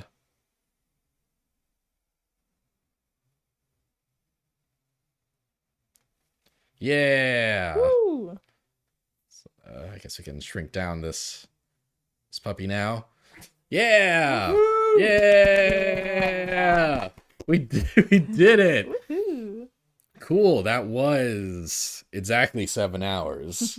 Woo! Yeah, including breaks and stuff. But yeah. Nice. Yeah. We did it. We did it. We did it.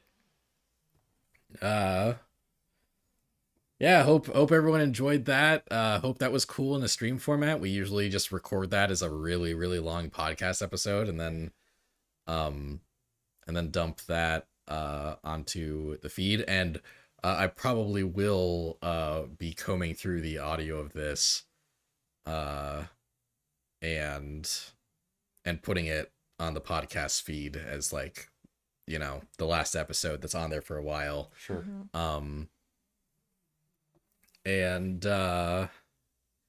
And yeah, so I hope you guys enjoyed the stream format. I actually had a really good time with this. I wouldn't too. mind I wouldn't mind doing this, like doing it again like this next year. Obviously, with a different, probably a different podcast attached to it. Sure. When we do it next year. But or maybe it'll just be Beep Boop Group Game of the Year 2022. Oof, this is gonna be a long edit, lol. As I was saying that, I was like, what if I just don't edit this one? If I just put the what if I just put the audio on the feed? I Take a think nap. that would be fine. Well, you would, yeah. But yeah, I'm yeah, considering it. But ooh, cool. Chat's saying some of their games of the year. Ooh. Will says, I looked at my games and I think the only new releases I got and enjoyed were Persona Strikers, Pokemon Brilliant Diamond Shining Pearl, World Ends With You Neo, Voice of Cards, and Great Ace Attorney. Knockout City would be higher if I played more. I mean, that's a good list. Yeah.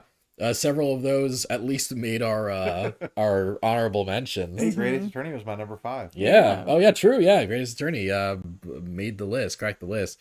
God, there's so many of these, like especially on Sean's list. There's so many that I like want to play. Like I want to play Great Ace Attorney Chronicles. I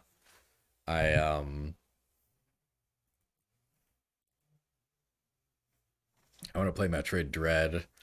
You know you want to play Resident Evil Village. Do I now? You can watch me. Okay. Persona 5 Strikers, like I definitely want to play that. I've been interested in ActRaiser even, yeah.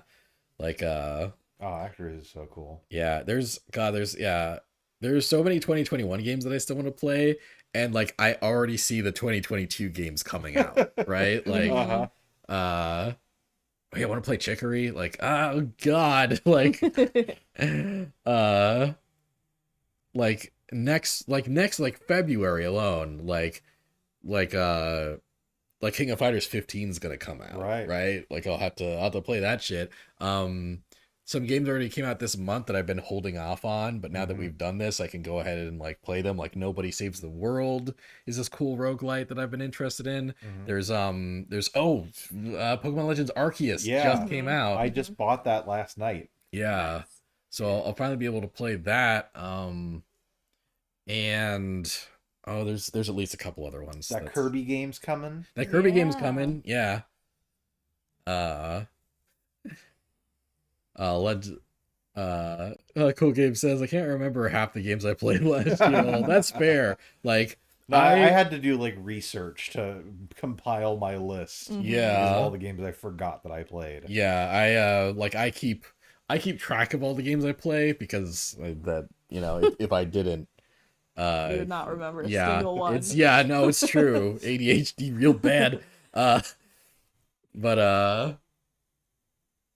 yeah, Legends Arceus will take up a few months for me probably. We have someone in our Discord that already beat that game. Jesus. Yeah. Yeah. Over a span of like 4 days. Oh wait, it's Cool Game. It's Cool Game's in chat. Yeah, you just play over the course of the weekend and just already beat it. That's crazy. And Will also says Bayonetta. Yeah, Bayonetta 3 is coming out. I still haven't played 1 and 2. Yeah, that's kind of on the bucket list. I think. Yeah, I think it'd be cool to play through that franchise. Yeah, Game of the Year. I love doing these. This was fun. Thank you.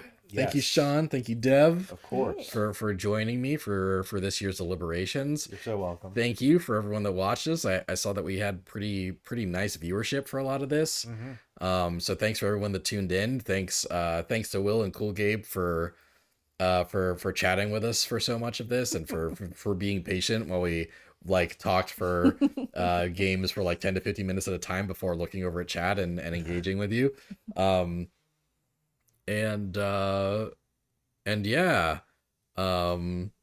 Ignoring whatever Will just said.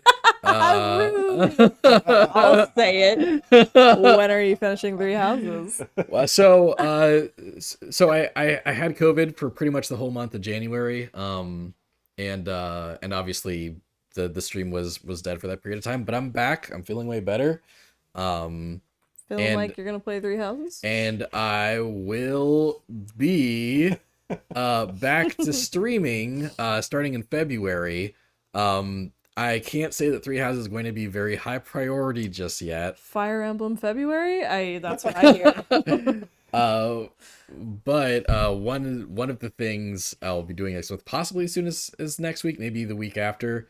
But one thing that the stream will feature soon is me and Sean Yeah. playing through weird fighting games together. If anyone here is on our Patreon and remembers our old podcast series Road to Mystery, our old Patreon exclusive podcast series Road to Mystery, where we talked about weird fighting games that we played together while I was preparing for Mystery Games Tournament at Combo Breaker.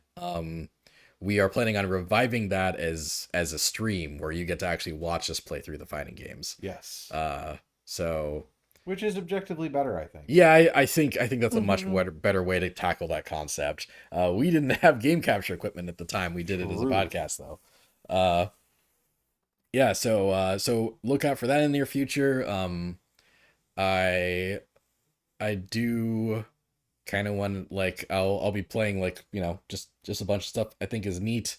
I do also maybe want to finish that Brilliant Diamond Nuzlocke, but I wonder if that's cooled too much. You know, like, everyone's playing Arceus now. No one's gonna care about me playing like, I'll be the one guy like playing Brilliant Diamond while Arceus is out. Nuzlocke Arceus. Oh, I don't know if that would even work. I don't know enough about how that game works to know if that's even a thing I could do.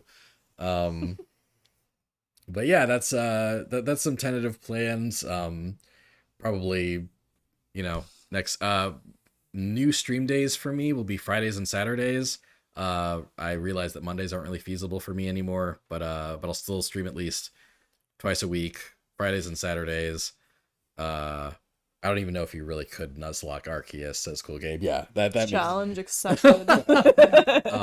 Yeah, Fridays and Saturdays will be mainly when I do streams. There'll be bonus streams every now and then. I know that there will be a Thursday in February where I just do drafts of the new Cyberpunk anime set in Magic that I was talking about. Sure. But yeah, like, basically, yeah, hopefully this Friday I will get on stream and I'll do something, and maybe that will include me busting out my Google Doc with and like just figure out a schedule for the rest of the month. Sure. Yeah. All right. All right. What will it take for you to finish Three Houses? Man, I don't know, maybe more than 2 people watching it. You have like 4 people Those 2 people are you and Will. and Sean. Sean is asleep when I play Three And- Houses. Only part of it. People Huh? and other people. Name one. I don't have the resources. Abraham Can't go back in Lincoln's time. ghost.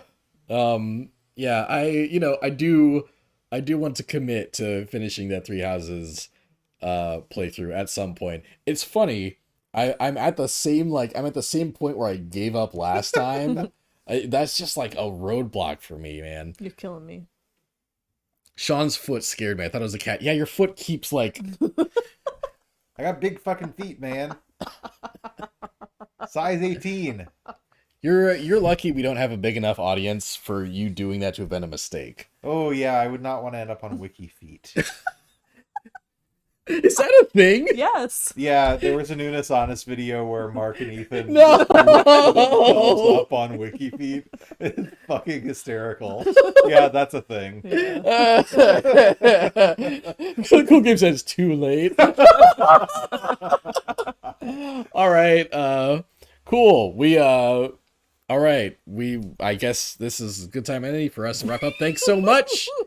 Thanks so much for watching our Game of the Year deliberations. Oh, thank you, everybody. Thank this was you. a good time for you. It was a really good time for me. I really love doing this, and you know, if you're on our Patreon, stay tuned for me updating you on what will any plans that Sean and I will have for like future podcast stuff. Yeah. And also if you're not currently subbed to this channel, I'm actually gonna upload videos this coming month, so subbing will be a good idea, I guess, if you feel like it. So or following, of course. So thanks everyone for watching tonight. Yeah. Yeah, see you next year. Yeah, see you next year for this, but also see you sooner than that for other streams. Yeah. So Daniel's taking a year off. I'm not doing He's not, that. he's not. I'm not doing that. Okay, thanks everybody. Yeah. Thanks Thank everybody. you. Bye bye. Bye. Bye.